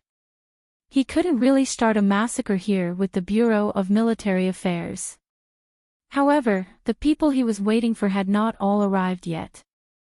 In a moment, 3 eunuchs of the eunuchs panted as they ran in from outside the crowd. They passed on the emperor's verbal edict, expressing their shock and condolences regarding the assassination of the plenipotentiary imperial envoy of Jiangnan Road. They severely criticized the Jingdo garrison and secretly reminded and intimidated the people of the Bureau of Military Affairs. Then, they ordered Sir Fan Jr. to immediately return to his manor to recover and wait for the court to investigate the matter before making a decision. In a moment, 2 officials whose bodies were clearly not very healthy also panted as they ran in. It was Shu the scholar and Hu the scholar. These two high-ranking officials of the Hall of Governmental Affairs expressed their comfort toward Fan Xian as well as their incomparable anger toward the murderer. Shu Wu was an old acquaintance of Fan Xian's, but it was the first time Fan Xian had seen who the scholar's appearance. He found that he was even younger than he had imagined. At most, he was in his 40s. Fan Xian sat on the horse in silence for a moment. He then said to the great prince, "You understand me. I have enough face in the first round. For now, I won't go crazy." The great prince nodded and said, "I'll see you off." Fan Xian pulled on the reins and spun on Tianhe Avenue. He turned the horsewhip to his left hand and raised it to point directly at the military people on the stone steps of the Bureau of Military Affairs. He waved it and didn't say anything more. The military people of the Bureau of Military Affairs felt that this whip from a distance seemed to have landed on their faces. Returning to the Fan Manor, the great prince asked about the specific situation in the valley at the time. After a moment of silence, he left the manor. Fan Xian knew that he was in a hurry to return to the palace to face the emperor's storm-like questions, but he didn't want to remind him too much. Even he himself still had many doubts about this matter. The palace had sent 3 imperial doctors from the Imperial Academy of Medicine to Fan Manor, but Fan Xian didn't need them. He only had the brothers of the 3rd Bureau apply medicine to his wounds. The remaining poison should be gone in a few days. As for the wretched wound on his back, he didn't know how many days it would take to heal. It was not until now that he was lying on his warm bed that Fan Xian's body and mind finally completely relaxed. Immediately, he felt a threat of tiredness that was difficult to resist. Even though his back was still burning with pain, he still hugged the pillow and fell into a deep sleep. When he woke, the sky was already dark. A serving girl went out and brought in a bowl of rice porridge warmed with hot water. The person who had been standing by Fan Xian's bed accepted the porridge and helped Fan Xian sit up. Using a spoon, he blew on it carefully and slowly fed it. Fan Xian took a bite and pressed his slightly dry lips together. Gazing at his father who was carefully spooning the porridge, he found that after not seeing him for a year, his father's hair had grown more white and his wrinkles had deepened. For some reason, for a moment, he felt his heart ache. "I've made you worry." Fan Xian didn't say anything. He only fed him a few more mouthfuls before putting the bowl of porridge on the table. Calmly, he said, "Back when you wanted to enter the Overwatch Council, I told you that there would be problems in the future. However, since the problems have already appeared, there is no need to talk about this anymore." Fan Xian was silent for a moment. He then said, "There are many things I don't understand." Fan Xian warmly said, "Tell me." Fan Xian told his father all of the questions he had in his heart when he was by the ruined carriage in the valley. He hoped to be able to give him some reminders from his father, who did not seem to reveal himself in court, but actually had a solid foundation and was skilled. Even the emperor could not force him to abdicate. "Since we have determined that it was the military who did it," Fan Xian said, "then we can analyze it. Other than the defense of Jingdo, the Qing army has 5 roads and 7 provincial soldiers. The border soldiers are the most powerful. The Yi family has 1 in Dingzhou, the Qin family has 1, and the Zhangzhou border soldiers are under Yan Xiaoyi's control. There is also 1 on the Nanzhao line. The strength of the provincial soldiers is basically negligible. Even so, the 5 road soldiers are not divided so clearly. For example, the Yi and Qin families have students and old friends throughout the army and have a certain amount of influence in various areas." Fan Xian paused for a moment and then continued, "For example, the Great Prince's previous expeditions to the west were actually a large army drawn from the soldiers of the 5 roads. Once the war ended, the soldiers returned to the various places." Fan Xian was silent for a moment. He then said, "This is also one of the emperor's methods." "Correct. These generals have been promoted to important positions because of the Western expedition. They are like the hands and feet of the royal family. They are not people that the Yi and Qin families can order around. Thus, no one family can control the 5 roads of the border soldiers alone. Strangely, even though Fan Xian had been attacked by an assassination, the father and son did not seem to feel much emotion or anger. They only calmly analyzed the situation. For example, the defense of Jingdo. Within a radius of 40 li outside the capital, it is all under the jurisdiction of the Jingdo garrison. The garrison controls 20,000 people. Inside are the Qin kingdom's most powerful imperial army, 10,000 people. There are also 13 city gate guards. They appear unremarkable, but they are directly under the control of the emperor's edict. The opening and closing of the Jingdo city gates is also an important yamen. The palace is also unified by the guards. Although, according to the rules of the court, the commander of the imperial army is also in charge of the internal guards, in reality, other than Gong Dian, the current commander, who has truly done it, the rest of the time, the internal guards are all managed by the eunuch in the palace. Eunuch. Naturally, it was Eunuch Hong. Fan Xian suddenly heard something strange in his father's words. Other than Gong Dian, who had truly managed to manage both the imperial army and the internal guards. He abruptly raised his head and said in shock, Gong Dian is so deeply trusted by the emperor. The first time Fan Xian came into contact with the defense forces of the palace was when he exchanged a blow with Gong Dian at the door of the Qing temple. He clearly knew Gong Dian and also knew that a large part of the reason for the hanging temple incident was that the emperor wanted to expel the Yi family's power from Jingdo and kick Gong Dian from his position as commander of the imperial army. But, according to what his father said, the trust that Gong Dian, or rather, the Yi family, had received back then was truly terrifying. Then, why did the emperor forcefully push the Yi family to the side of the second prince and the eldest princess? Fan Xian faintly felt that he seemed to have grasped something important, but he still couldn't figure it out. He couldn't help but feel a headache coming on. Fan Jian quietly said, "Don't think too much into it." Although the emperor's divine foresight surpasses others, he would not go so far as to play tricks with the defense forces of Jingdo. As for why he wants to kick the Yi family out, I think I can guess a little. Fan Xian furrowed his brows and said, "Father, what is the reason?" Fan Jian smiled and helped him lie down gently. Slowly, he said, "Don't forget, your mother's surname is also Yi. When she first entered Jingdo, she once beat up Yi Zhong. Wu Zhu also fought with Yi Luyun. Even if there is no relationship between your two families, the emperor would probably still be worried about certain things. During the Hanging Temple incident, the emperor did not trust you as much as he does now. But, he is prepared to put you in an important position. Naturally, he has to guard against certain things." Fan Xian was startled and immediately sighed coldly. As an emperor, his schemes were indeed, but what meaning would such a life have?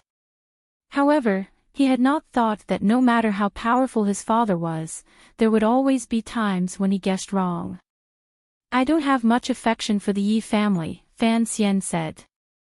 In his heart, he thought of the girl with eyes as bright as jewels. Not now does not mean not in the future. Fan Jian raised his brows and said, "What I am interested in is why the emperor is so guarded against you." Fan Xian was silent for a long time. He then quietly said, "Father, do you think this matter was arranged by the emperor?" In the outskirts of Jingdo, he had mobilized the military to kill people. He had even moved the city guarding crossbows. In the end, as the commissioner of the Overwatch Council and in charge of all intelligence, he was completely unprepared. Every time he thought of this matter, Fan Xian always felt that behind the ambush in the valley, it was not just the craziness of the eldest princess's side. there should be something even deeper hidden. In his list of suspects, the Emperor was naturally ranked first. As for the second, it's not the Emperor, Fan Jian suddenly said faintly. Right now, he doesn't even have enough time to love and pamper you. How could he kill you, unless he is about to die? Fan Xian was silent and asked, to be able to make the Jingdo Garrison and Overwatch Council lose their effectiveness at the same time, other than the Emperor, who has this power. The eldest princess and Yan Xiaoyi. He shook his head. Fan Jian smiled slightly and countered with a question, you should be guessing something. Otherwise, why didn't you go into your own courtyard to have a look when you returned from the Bureau of Military Affairs?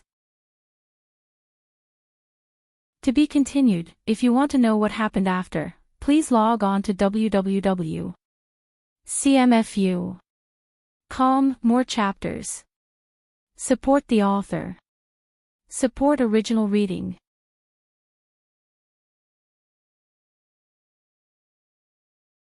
Chapter 446. Impossible. Fan Xian lay on the bed and shook his head as he spoke. However, he immediately began to cough. It seemed that even his internal injuries knew he could not completely trust his judgment. In his agitated emotions, it was hard not to have some reaction. However, Fan Xian still felt it was impossible. Ever since he was young, he had followed Sir Fei to learn the basics of biological poisons. He learned the rules and composition of the Overwatch Council's departments. He learned the Overwatch Council's unique way of doing things and killing techniques. From a young age, his life was intimately connected to the Overwatch Council that the Qing officials and people feared the most. In other people's eyes, he was a child, at most a child with a bit of a genius aura. However, he knew that Fan Anji's soul had already matured when he was in Danzhou. Thus, he had long understood that his future life would be intimately connected to the Overwatch Council. After entering the capital, the appearance of the Commissioner's token made Fan Xian understand the good intentions of the elders of the Overwatch Council. They wanted to hand the Overwatch Council to him or return it to him. More accurately, they wanted to return it to that woman. By now, Fan Xian had an immeasurable amount of wealth, a reputation known to the world, and an extremely high status. Perhaps all of this was due to the experience of his two lives, the countless poems and song lyrics of his predecessors, and the unswerving determination that he had trained since he was young. But he knew that all of this was just an external object. It was difficult to tie it to him, and he could lose it at any time. The reason he could still have all of this was because he relied on the power of the Overwatch Council. No matter how one looked at it, the Overwatch Council was the foundation of Fan Xian's existence in this world. The attack in the Snowy Valley was different from the assassination in the Hanging Temple. The heavy injury he received after being suspended in the air was completely an accident. The Shadow's attack was completely under Chen Pingping's control. If he had not coincidentally reached a bottleneck in the tyrannical scroll and coincidentally had his meridians broken, presumably, he would not have received such a heavy injury. However, the attack in the Snowy Valley was to kill him. Once it began, there was no possibility of it being stopped. If it was really as his father had said and he guessed, this foundation had suddenly loosened. Fan Xian could dejectedly leave at any moment. Regarding this guess, regardless of whether it was rationally or emotionally, Fan Xian did not want to accept it. He could not accept it. Impossible. Fan Xian once again used a heavy tone to repeat these three words. He was the commissioner of the Overwatch Council. After these 2 years of Chen Pingping purposely letting go and supporting him, he had long placed his own people in the 8 bureaus. The Qinian unit had become a special department. He had him in the 1st bureau, Yan Bingyun in the 4th bureau, Fei Jia in the 3rd bureau, Wu Axayan in the Black Knights in the 5th bureau, and now there was Jing Gu. No matter how he thought about it, Fan Xian was no longer the lonely man he once was. The resources of the entire Overwatch Council had long been firmly held in his hands. He truly did not understand. Even if there was a traitor in the council, it was impossible to completely keep him in the dark and cooperate with his enemy. Unless it was him. This was the person she had been thinking about in the valley. But he was so kind to her. That pair of hands that were always placed on the wool blanket were so steady. That skinny, disabled body seemed so reliable. No matter where she was, she always felt that he was her biggest support. No matter what she did not have a trace of fear. There has never been anything impossible in this world, Fan Jian said coldly. Back then, how was your mother compared to you now? She similarly had the Overwatch Council in her left hand, the palace treasury in her right, and behind her was Lao Wu. Furthermore, she had us and the Chuanzhou Navy in the south. How was she compared to you now? But, in the end, Fan Xian fell silent. He suddenly faintly felt that the matter in the valley was probably related to that matter many years ago. The Empress's father was personally beheaded by me. Fan Jian lowered his head and looked at his slender fingers. Smiling slightly, he said, but, who knows if all the heads that should be beheaded have been cut off. When Fan Xian first heard of this matter, he was unusually shocked. He looked at his father and couldn't speak for a long time. It was not until today that he learned that the Empress's father had been personally killed by his father. He knew what his father meant. That night when Jingdo bled with blood was a great revenge for the Yi family's collapse. However, the Yi family's foundation at the time was very deep.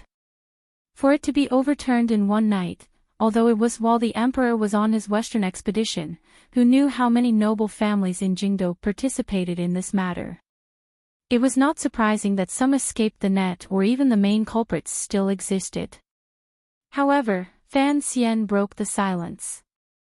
A determined expression appeared on his face. Warmly, he said, "Father, don't say any more. I believe in the director." Fan Jian sighed. Fan Xian continued to warmly say, "He has actually once said your words to me. I have also been thinking about the problem from back then.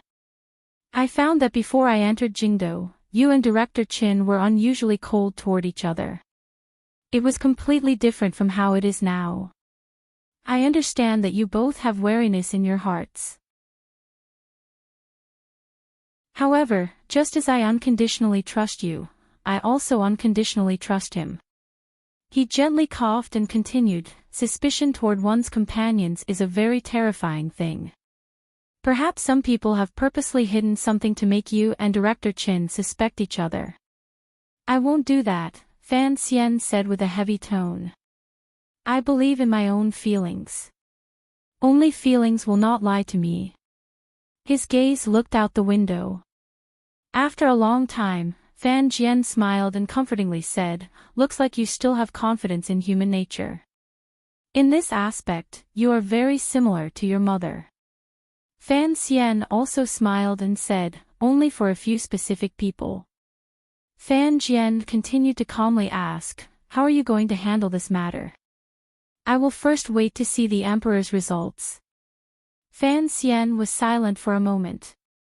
He then continued, "I'm just afraid we won't be able to find anything. The other party has invested so much capital into it. Naturally, they have thought of a way to deal with the aftermath." He smiled mockingly and said, "Sometimes, I don't know where the emperor's confidence comes from. There are already people in the military who are beginning to stir. Is he still as unworried as before? Investigating will always be able to find something." Fan Jian gazed at his son and knew that the young man had not been blinded by blood. He smiled with relief and said, "The city guarding crossbows all have numbers. I'm afraid that even these city guarding crossbows were brought over from somewhere else.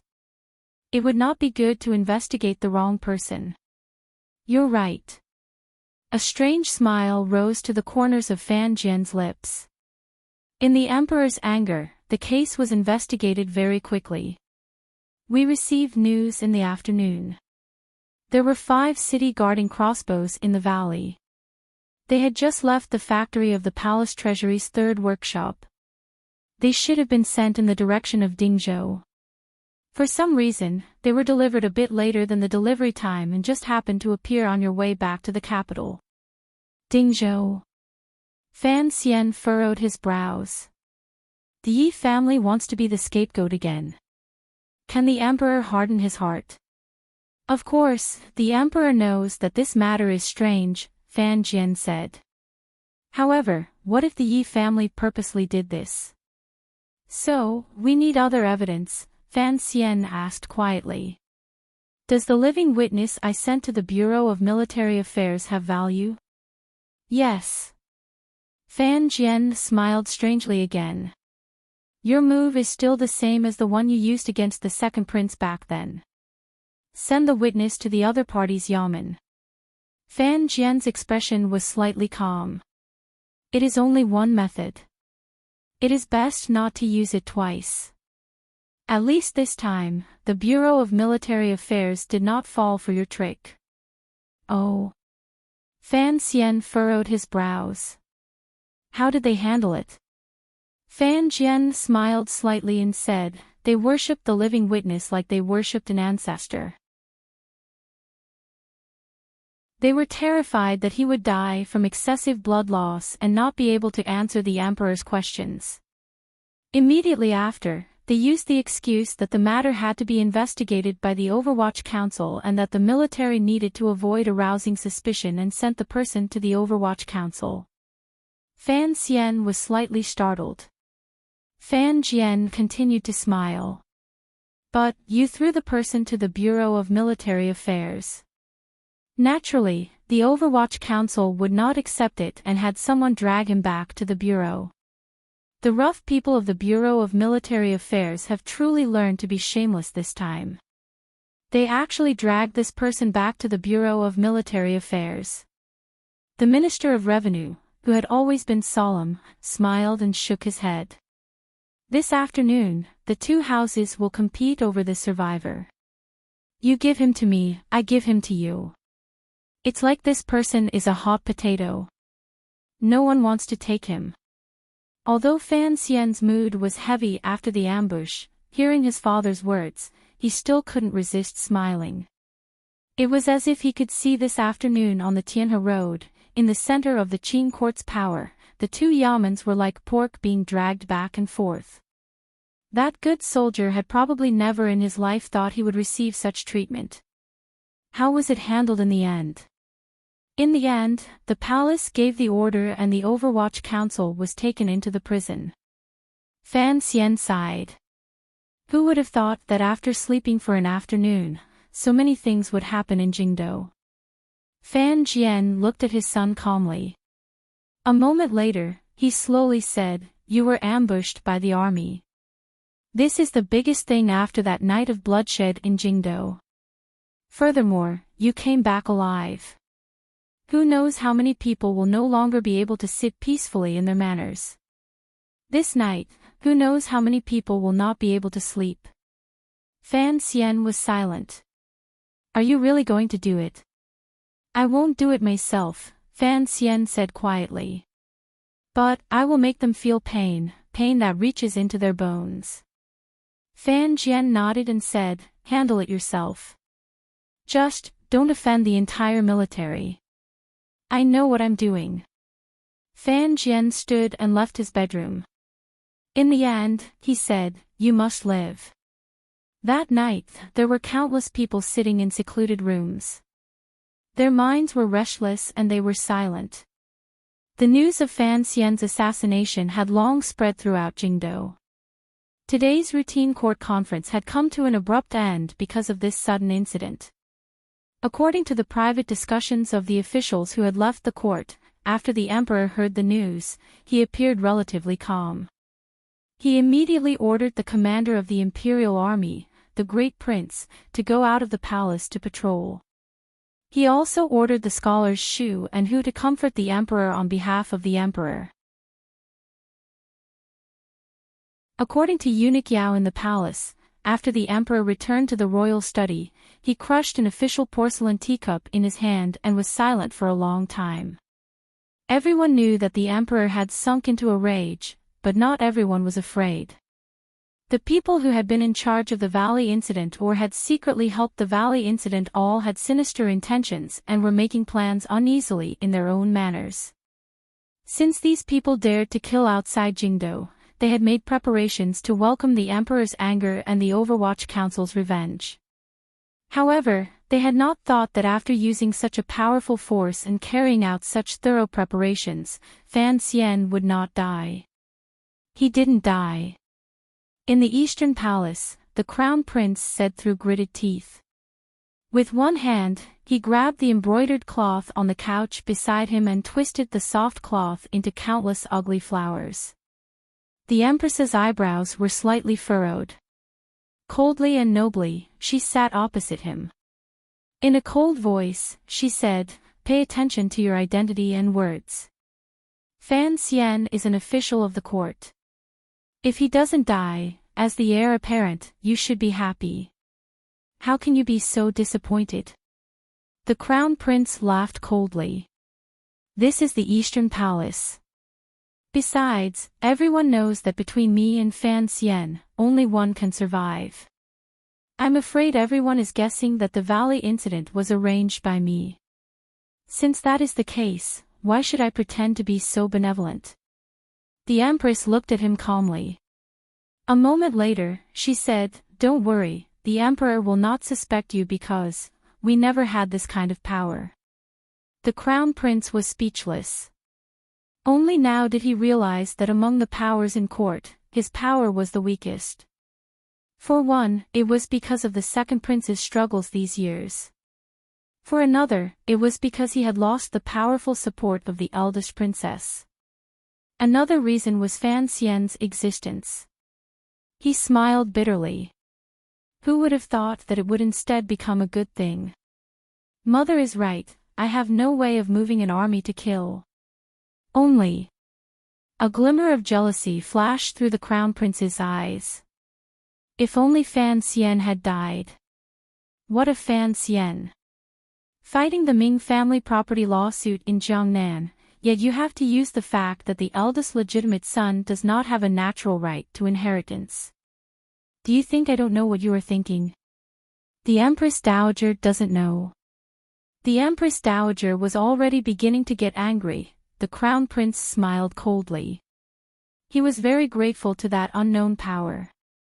Under such circumstances, they dared to directly attack Fan Xian and help many people in Jingdo do what they wanted to do but didn't dare to do. Many people were guessing which power was so daring as to risk universal condemnation and murder of favored official of the emperor in the outskirts of Jingdo. Everyone's gaze turned toward the eldest princess. It seemed that only this noble had such madness, such daring, and such power. It's very regretful that we didn't succeed this time. In a quiet manner in Jingdo, the most powerful and beautiful woman in Qin Kingdom was lying lazily on a low couch. At the foot of the couch was a fire cage with rising heat. Li Yunrui's eyes narrowed slightly. They were filled with laziness. She gazed at the second prince sitting below her and smiled slightly. However, this matter has nothing to do with me. I am not that stupid. If I want to defeat Fan Xian, there are many simple ways. The second prince was slightly startled. From the moment he heard the news of the attack in the valley, he had thought it was done by the eldest princess. No matter how he thought about it, only she had the boldness to not look at the emperor's face. He even faintly suspected that this matter had been tacitly approved by the Empress Dowager grandmother. Unexpectedly, he heard the eldest princess' straightforward denial. Of course, I am very grateful to that person. Li Yunrui smiled slightly as she spoke. The 30-something woman did not have the slightest hint of a dying flower. On the contrary, she bloomed with incomparable charm. Each time she narrowed her eyes and turned her wrist, a romantic air naturally seeped out. She sighed and said, it would be good if my son-in-law could be killed. The attack in the valley, simple, violent, direct, and military-like. I like it. Her words suddenly stopped. The second prince didn't know what to say. The room was filled with a speechless sigh. After a long time, the eldest princess slowly shook her head and said, "He still couldn't kill him like this. Is it because his luck is good enough, or is it something else?" The second prince and eldest princess met each other's eyes and saw the unease and self-mockery in each other's eyes. Fan Xian truly was a monster with luck that could not be any better. Perhaps it could be said that everyone, who valued him so highly, still underestimated his strength. The details of the attack in the valley had long reached the desks of these nobles. Not only had Fan Xian returned to Jingdou alive under such circumstances, but he had also killed all of the assassins and captured one alive. All of the powers felt incomparably shocked. There was even a faint glimmer of fear. The eldest princess was not afraid. She only lightly thought about how wonderful this world would be if, and only if, the Nyolan Street incident had not happened. Continue to maintain good relations with the Eastern Palace. The eldest princess lectured the second prince like she was lecturing her own child. We need his name to convince the Empress Dowager. The second prince nodded. Finally, he couldn't resist the powerful confusion in his heart and asked, "Who did it?" It can't be that Director Qin suddenly lost his mind. The serial numbers of the 5 city-guarding crossbows have already been found. The eldest princess gazed mockingly at the second prince. They belong to your wife's family. The second prince shook his head firmly. The Yi family's power is far away in Dingzhou. Even if 200 warriors attacked overnight, it would be impossible to not alert the Jingdou garrison and Overwatch Council. As for these 5 city-guarding crossbows, it is even more absurd. In court, we never care about whether or not it is absurd. The eldest princess mockingly said, "The Emperor and Overwatch Council want to vent their anger. In a situation where they can't find an exit, the Yi family will certainly become their punching bag." The second prince thought for a moment and then calmly said, "Aunt, please act." Although the Yi family was far away in Dingzhou and had been repeatedly suppressed because of the Hanging Temple incident, they were still powerful figures in the military. Now, they had become family with the second prince. In such a dangerous situation, the second prince did not want the Yi family to suffer another blow because of Fan Xian's assassination. Even for the sake of the future, the Yi family had to be protected. "I am not an immortal," the eldest princess calmly said. "How can the anger of the emperor be settled with just a few words from these women in the palace?" She looked calmly at the second prince and said, "Putting aside the Yi family, you should also prepare yourself. I understand my brother the emperor. This time, he will certainly be very angry. Furthermore, if he can't find the root of the matter in the end, perhaps he will bestow grace and make everyone unhappy." The second prince lowered his head. He knew that many people were going to be unlucky, but he was not worried. In any case, the matter had nothing to do with him. He still persisted in asking, "Who exactly was it?" "Aunt, this matter is very important. Don't hide it from me." The eldest princess' gaze remained calm, but the corners of her lips twitched into a beautiful, slightly mocking curve.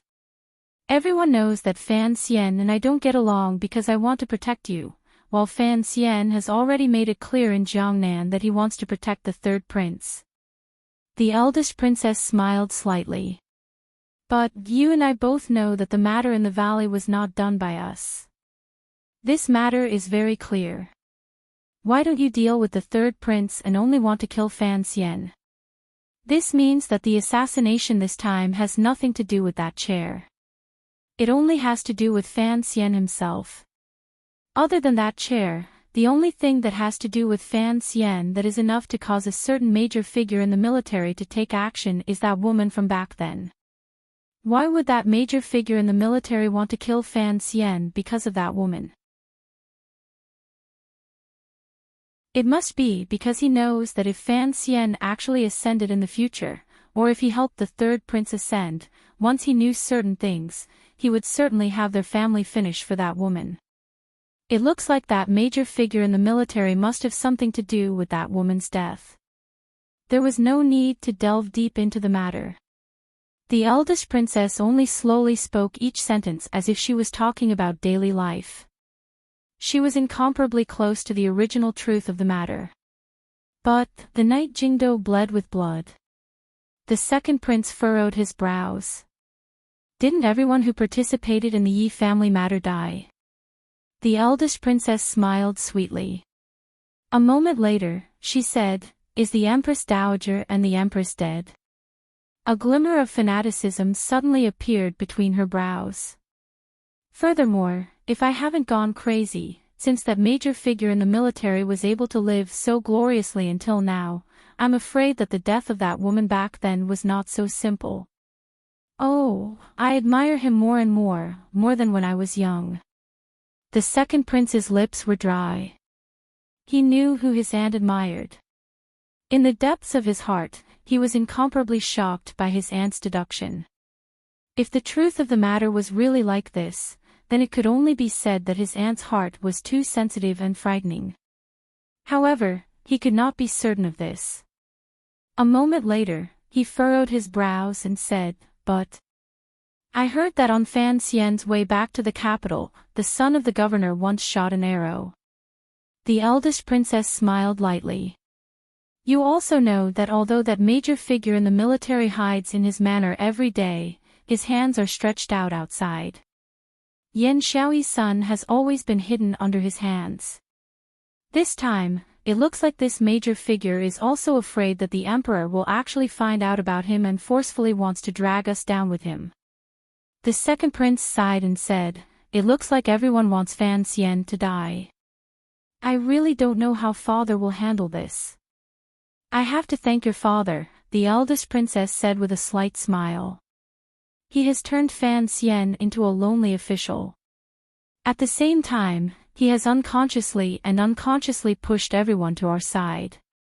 The Yi family is like this, and today, that major figure in the military is also like this.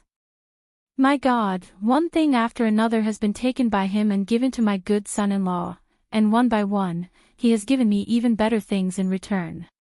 How can this world be so adorable? The palace treasury, the Cui family, the Ming family, and even her own daughter," the eldest princess slowly tightened her fists. She maintained a gentle smile on her face, but her words revealed a glimmer of mockery. "I have always respected him, but I also clearly know that he has a fatal weakness." The second prince didn't dare to continue. "He is too suspicious." The eldest princess smiled slightly. "Those who are suspicious are bound to lose." Without question, the eldest princess had an intelligence that was difficult for the common people to reach when it came to judging the political situation and the traps in the field of fame. However, regarding the attack in the valley, she had only guessed the surface. As for the deeper reason, other than one person, probably no one knew. Even the major figure in the military who was in charge of the attack in the valley did not know. In a quiet and large manor in Jingdo, this manor took up half the street. It was incomparably large and luxurious. Everything was built according to the mansions of nobles. Inside and outside the courtyard, there were all kinds of trees. In the dark night, it looked like the messy hair of giants piercing the lonely sky. An old man wearing a cotton robe was watering the vegetable fields in front of his courtyard. The old man wore a pair of cotton shoes. The heels of the shoes were already a bit worn out. He wore a cotton robe and cotton shoes, plain and simple. This was a temperament forged from countless years in the military. He loved growing vegetables. Particularly after he got old, he rarely went to the courtyard to sit. He liked to work on the few plots of vegetable fields at home. His sons and grandsons all knew of his hobby and brought a lot of rare vegetable seeds. However, he didn't grow them. He only grew cabbages and radishes, the two most commonly eaten vegetables in the military. He was different from that muddle-headed King Jing. He didn't rely on the fields to express his sorrow. He was just used to it, used to growing vegetables, used to being simple and direct. There are some small matters tomorrow, so I will be even later. I will write less. I wish everyone a happy weekend. Bow and leave the stage. To be continued. If you want to know what happened next, please go to www.cmfu.com. There are more chapters. Support the author, support the original reading.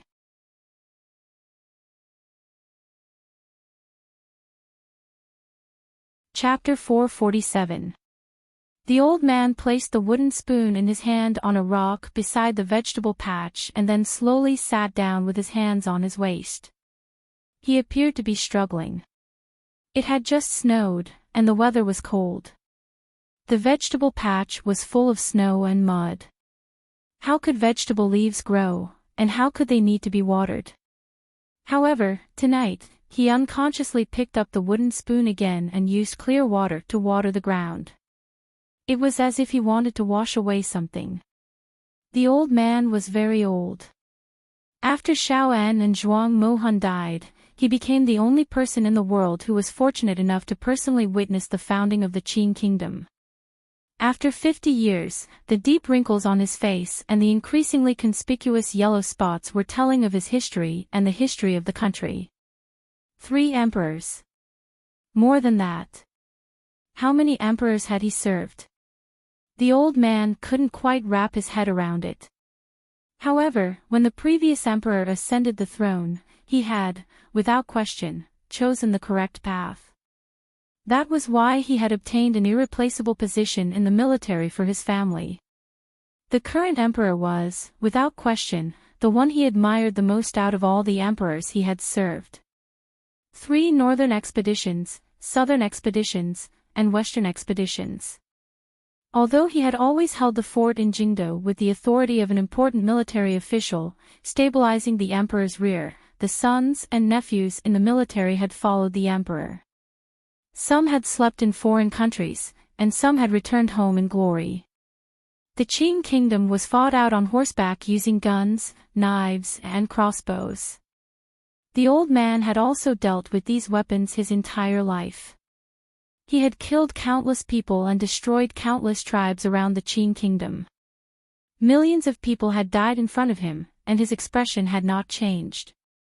This kind of history could not be washed clean with a few spoonfuls of water. In this long period of history, who knew how many famous generals, good ministers, wise monarchs, and grandmasters shone with their own unique brilliance? However, the one who left the deepest impression on the old man was actually a very young, very beautiful girl. Every time he thought of that girl, the old man's heart began to tremble. No matter how outstanding a person was, they could only try to change the direction of history. That girl, from the beginning, seemed to be prepared to overturn the foundations of the Qin kingdom and then the entire world. The old man never knew if that kind of attempt had a chance of success. He only acutely sensed that if he allowed the situation at the time to continue developing, the entire Qin kingdom's nobility would be swept clean by an undercurrent. Everyone knew that the Qin kingdom's nobility provided the most powerful manpower support for the Qin kingdom's military. He was afraid of this kind of upheaval. This kind of upheaval that seemed to make the Qin kingdom powerful but would make the Qin kingdom not like the Qin kingdom. The old man was a soldier loyal to the Qin kingdom. For him, continuing the existence of the Qin kingdom was the highest and most noble mission.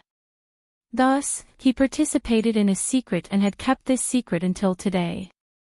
The girl, or rather, the demoness, was dead. That's great, isn't it? At least, the Qin kingdom was still powerful.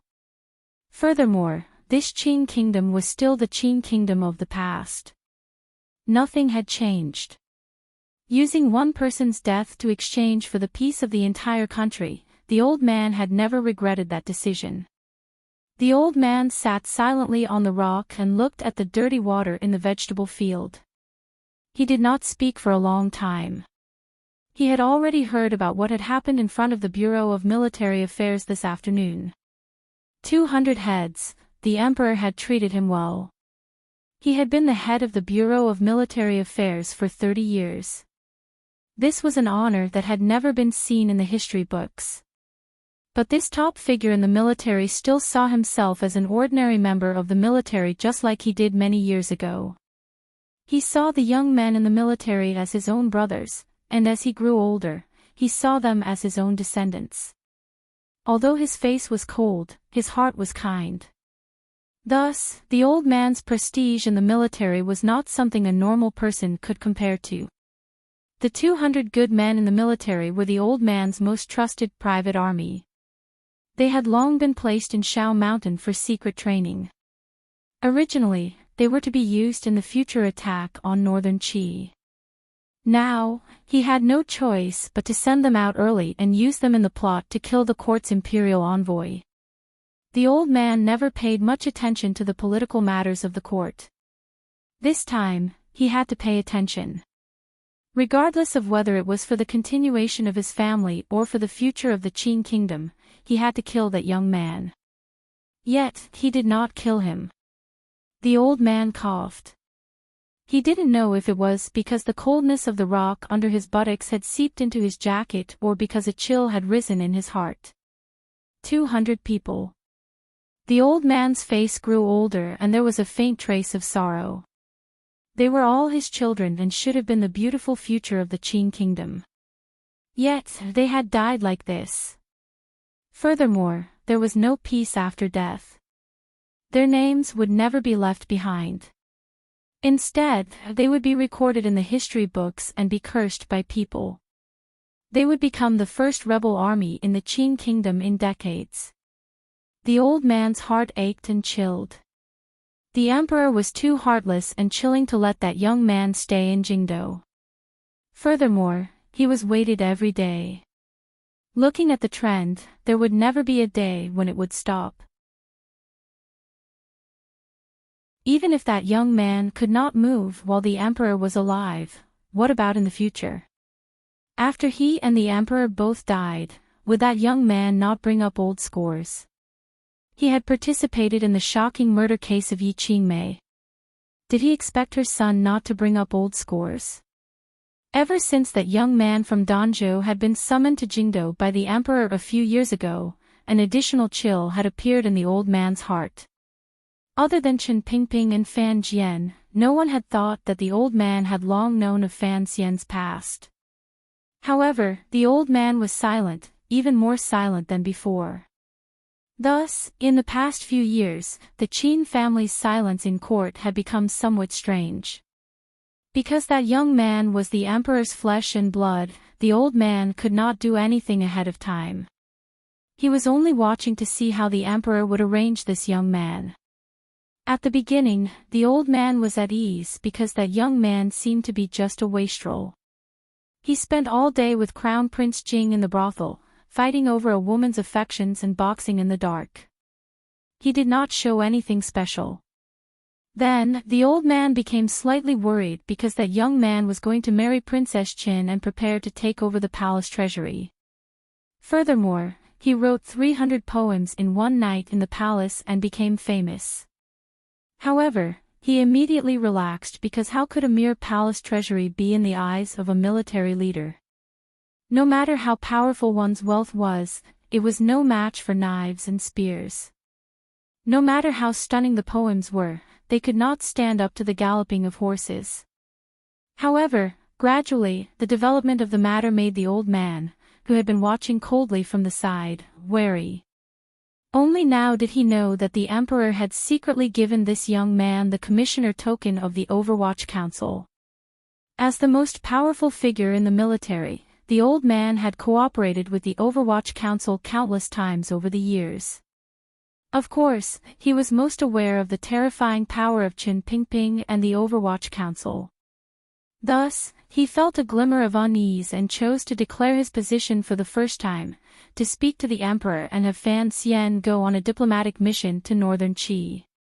He knew that this diplomatic mission would not be as easy as it appeared. Because of Xiao En, there were still many difficulties. After the old man spoke, he once again fell silent. He secretly prayed that it would be best if the young man stayed in northern Qi forever and never came back. However, the development of the matter once again disappointed him. Fan Xian returned to Qin Kingdom in one piece and had even more power and fame. The old man once again fell silent.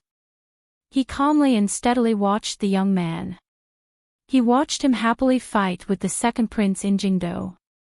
He watched the imperial college, the hanging temple, and the palace. He found that this young man was indeed as he had expected. He was ruthless, clever, willing to pay any price, and held grudges. Powerful. The old man felt a glimmer of fear. Although Fan Xian was still far from enough to make him feel fear, each time he thought of that woman in the past, that Fan Xian was her son, and that Fan Xian seemed to be walking the same path as that woman, using a very short amount of time to obtain great power, and when he was even more ruthless and vicious than that woman, he felt a little afraid. Additionally, he did not know what the emperor was thinking. So, other than silence, he began to try to find a gentle way. He was gambling that Fan Xian would never know the relationship between the Qin family and the past. Thus, the old man chose to retreat and not ask or answer. In fact, after the emperor became angry because of Fan Xian's matter and gave the imperial censorate a beating, the old man directly chose to say he was sick and not go to court. He also did not go to the Bureau of Military Affairs to oversee matters. He just quietly stayed at home in retirement. The emperor was supporting Fan Xian, so the old man had to retreat.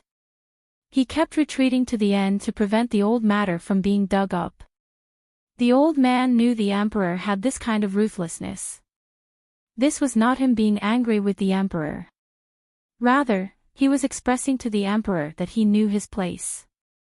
He also unconsciously did not want to interact with Fan Xian in court. On the other hand, the old man arranged for his son to be on good terms with Fan Xian. He also invited Fan Xian to his manor for a chat and observed him closely for a long time. If later matters continued to develop like this, perhaps the old man could still treat Fan Xian as a junior worthy of respect. The doors of the Qin family could always be open to Fan Xian. However, everyone knew that plans could never keep up with changes that came so quickly and left one at a loss. The Ming family had the old man's shares. The Qin family was all in the military. If they wanted to get cash, it was much more inconvenient than the officials in court.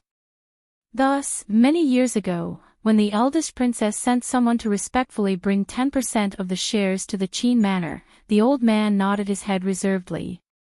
He had always thought that the eldest princess was an intelligent person rarely seen in the royal family. Even if Fan Xian investigated Jiangnan, the Qin family would not be afraid. They only had 10% of the shares among the wealthy merchants in Jiangnan. How could the emperor punish the always loyal top family in the military for such a small matter?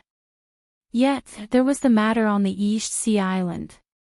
Privately moving troops and massacring an island was a shocking matter. As the head of the Bureau of Military Affairs, the old man was one of the few people in court who knew of this matter. Thus, the old man once again fell silent and sank into deep thought. Admiral Chang Kuan of the Jiaozhou Navy. Just as Deng Ziyu of the Overwatch Council had reported to Fan Xian in Jiangnan, this first-level admiral had a good relationship with the Yi family, but he came from the Qin family. The old man did not give Chang Kuan any instructions. The Qin family did not interfere with Chang Kuan's actions. It should have been the eldest princess's intention. After all, everyone had great benefits in Jiangnan. But the old man knew that the emperor clearly knew that Chong Kun was a member of the Qin family. Chong Kun was already dead, and the Jiaozhou navy had been purged. Although the old man still had a few generals left in the Jiaozhou navy and his nephew had already taken over the position of admiral, he was increasingly confused. What exactly was the emperor thinking? Why did he still let someone from his family control the Jiaozhou navy? The Jiaozhou case had been investigated by Fan Xian. Even so, it was not enough for the old man to make up his mind to strike a lightning-fast blow against Fan Xian. He knew that if the assassination of an imperial envoy, a true prince, was leaked, the emperor would probably bestow a cup of poisoned wine upon him and his family would certainly wither away. The last straw that truly broke down the old man's defenses was a piece of news from the Overwatch Council. The Qin Kingdom's military and the Overwatch Council had worked together for decades and had long infiltrated each other. In particular, when the Overwatch Council recruited officials, their first choices were candidates from various places who had not passed the imperial examinations and retired military generals. After decades, who knew how many retired military officers and generals had become people with real power in the Overwatch Council? As the top person in the military, the old man would not foolishly give up on these opportunities. He had long arranged for his own people to enter the Overwatch Council. Naturally, the Overwatch Council also had spies in the military. This was something that both sides knew, but no one would expose. The emperor also silently allowed his two hands to monitor each other. It was the old man's most capable person in the Overwatch Council who sent a strange piece of news to the Qin Manor. The Overwatch Council had a power above the 8 bureaus. It was currently secretly investigating certain things from 20 years ago. Although the things they were investigating did not seem to be connected, such as the change in Jingdo's defenses, the supply situation during the Western expedition, and the defense situation of the palace. There were even trivial matters such as the allocation of rations. They were scattered and did not form a system at all. Because of his many years of vigilance, the old man smelled a glimmer of danger. When he looked at the file, he couldn't help but furrow his brows. If someone carefully weaved together these trivial matters, they would probably gradually point to the truth of the Taiping courtyard murder case, the bloody truth. At that time, the disgraceful role the Qin family, who held the fort in Jingdo and was responsible for stabilizing the rear for the emperor, had played in this matter would also be exposed to the world. That power was investigating very carefully, for fear of alerting someone, but it was also very smart. It wouldn't be long before the layers of disguise were torn apart and the true history would be revealed. Who was investigating what happened back then? Who was the power in the council that was above the 8 bureaus? The reports of the council people, in addition to the old man's judgment, all pointed to the Qinian unit that Fan Xian personally led. The last straw had been crushed. The old man gave the order to kill Fan Xian. He was confident that he could temporarily hide the truth of the attack from the world and the emperor. However, he did not want to face Fan Xian, who, once he knew the truth, would crazily seek revenge for that woman. Thus, he chose the simplest, crudest, and most direct method of killing. Perhaps he had wrongly estimated Fan Xian's interest in revenge. However, this mistake could no longer be changed. Hearing the news of the failure and the tragic deaths of the 200 soldiers, the first person in the Qin military, the head of the Bureau of Military Affairs, the old Qin master seemed to have suddenly aged a dozen years. He rubbed his bark-like face and gradually calmed down. 20 years of faint worry and a glimmer of respect and fear for that woman's ghost made the old Qin master, under pressure, make the most direct decision. After the failure, this old soldier, who had roamed the battlefield for half a century and stood proudly in the court, finally sensed a problem. It was not just Fan Xian alone who was able to mobilize so much power to search for clues from 20 years ago and was above the Overwatch Council. There was also Chen Pingping, that old dog. Having Chang Kuan massacre the island seemed to be for the Jiangnan matter, but in reality, it was to drag the old Qin family into this mess. This was the eldest princess, that crazy woman's favorite method. The old Qin master sat on a large rock and coughed. He finally thought through the cause and effect of this matter. This matter had nothing to do with Fan Xian, the emperor, or the Eastern Palace. However, there were two people who, for different reasons, both wanted the Qin family to be involved in this matter. Director of the Overwatch Council, Chen Pingping, and the eldest princess, Li Yunrui. The two people who were the best at crafting conspiracies in the Qin kingdom, and even the entire world, for different reasons and a common goal, had skillfully worked for over half a year and finally achieved the effect they wanted. In the face of these two people's unintentional cooperation, even a big shot like Old Master Qin couldn't do anything. "Father, the weather is getting cold. Go back to your room." The second young master of the Qin family, the current commander of the Jingdo garrison, Qin Heng, came behind the old master and placed a large coat on his body. Respectfully, he asked for instructions. The old Qin master turned his head and glanced at his son. A sour feeling suddenly welled up in his heart. He was already so old, yet his son was only 30 years old. Once he died, would he still be able to protect the Qin family's dignity and position? If only my eldest son hadn't died. Old Master Qin thought bitterly of that somewhat impulsive eldest son of the past. If his temperament had not been so fierce, he would not have been killed by a colonel in the army during the chaos. If he was still alive, why would he have to work so hard? The details regarding the old man's attitude toward Fan Xian, as well as the relationship between the Jiaozhou Navy and the Qin family, have all been mentioned in the previous chapter. If everyone is willing, you can go and play with those details. It can be considered a bit of fun. The chapter's title is, Who Can Beat? Naturally, it talks about, if Sister Pingping and Sister Princess are of one mind, who in the world can beat them? I've always had this fantasy, but it's impossible in this book.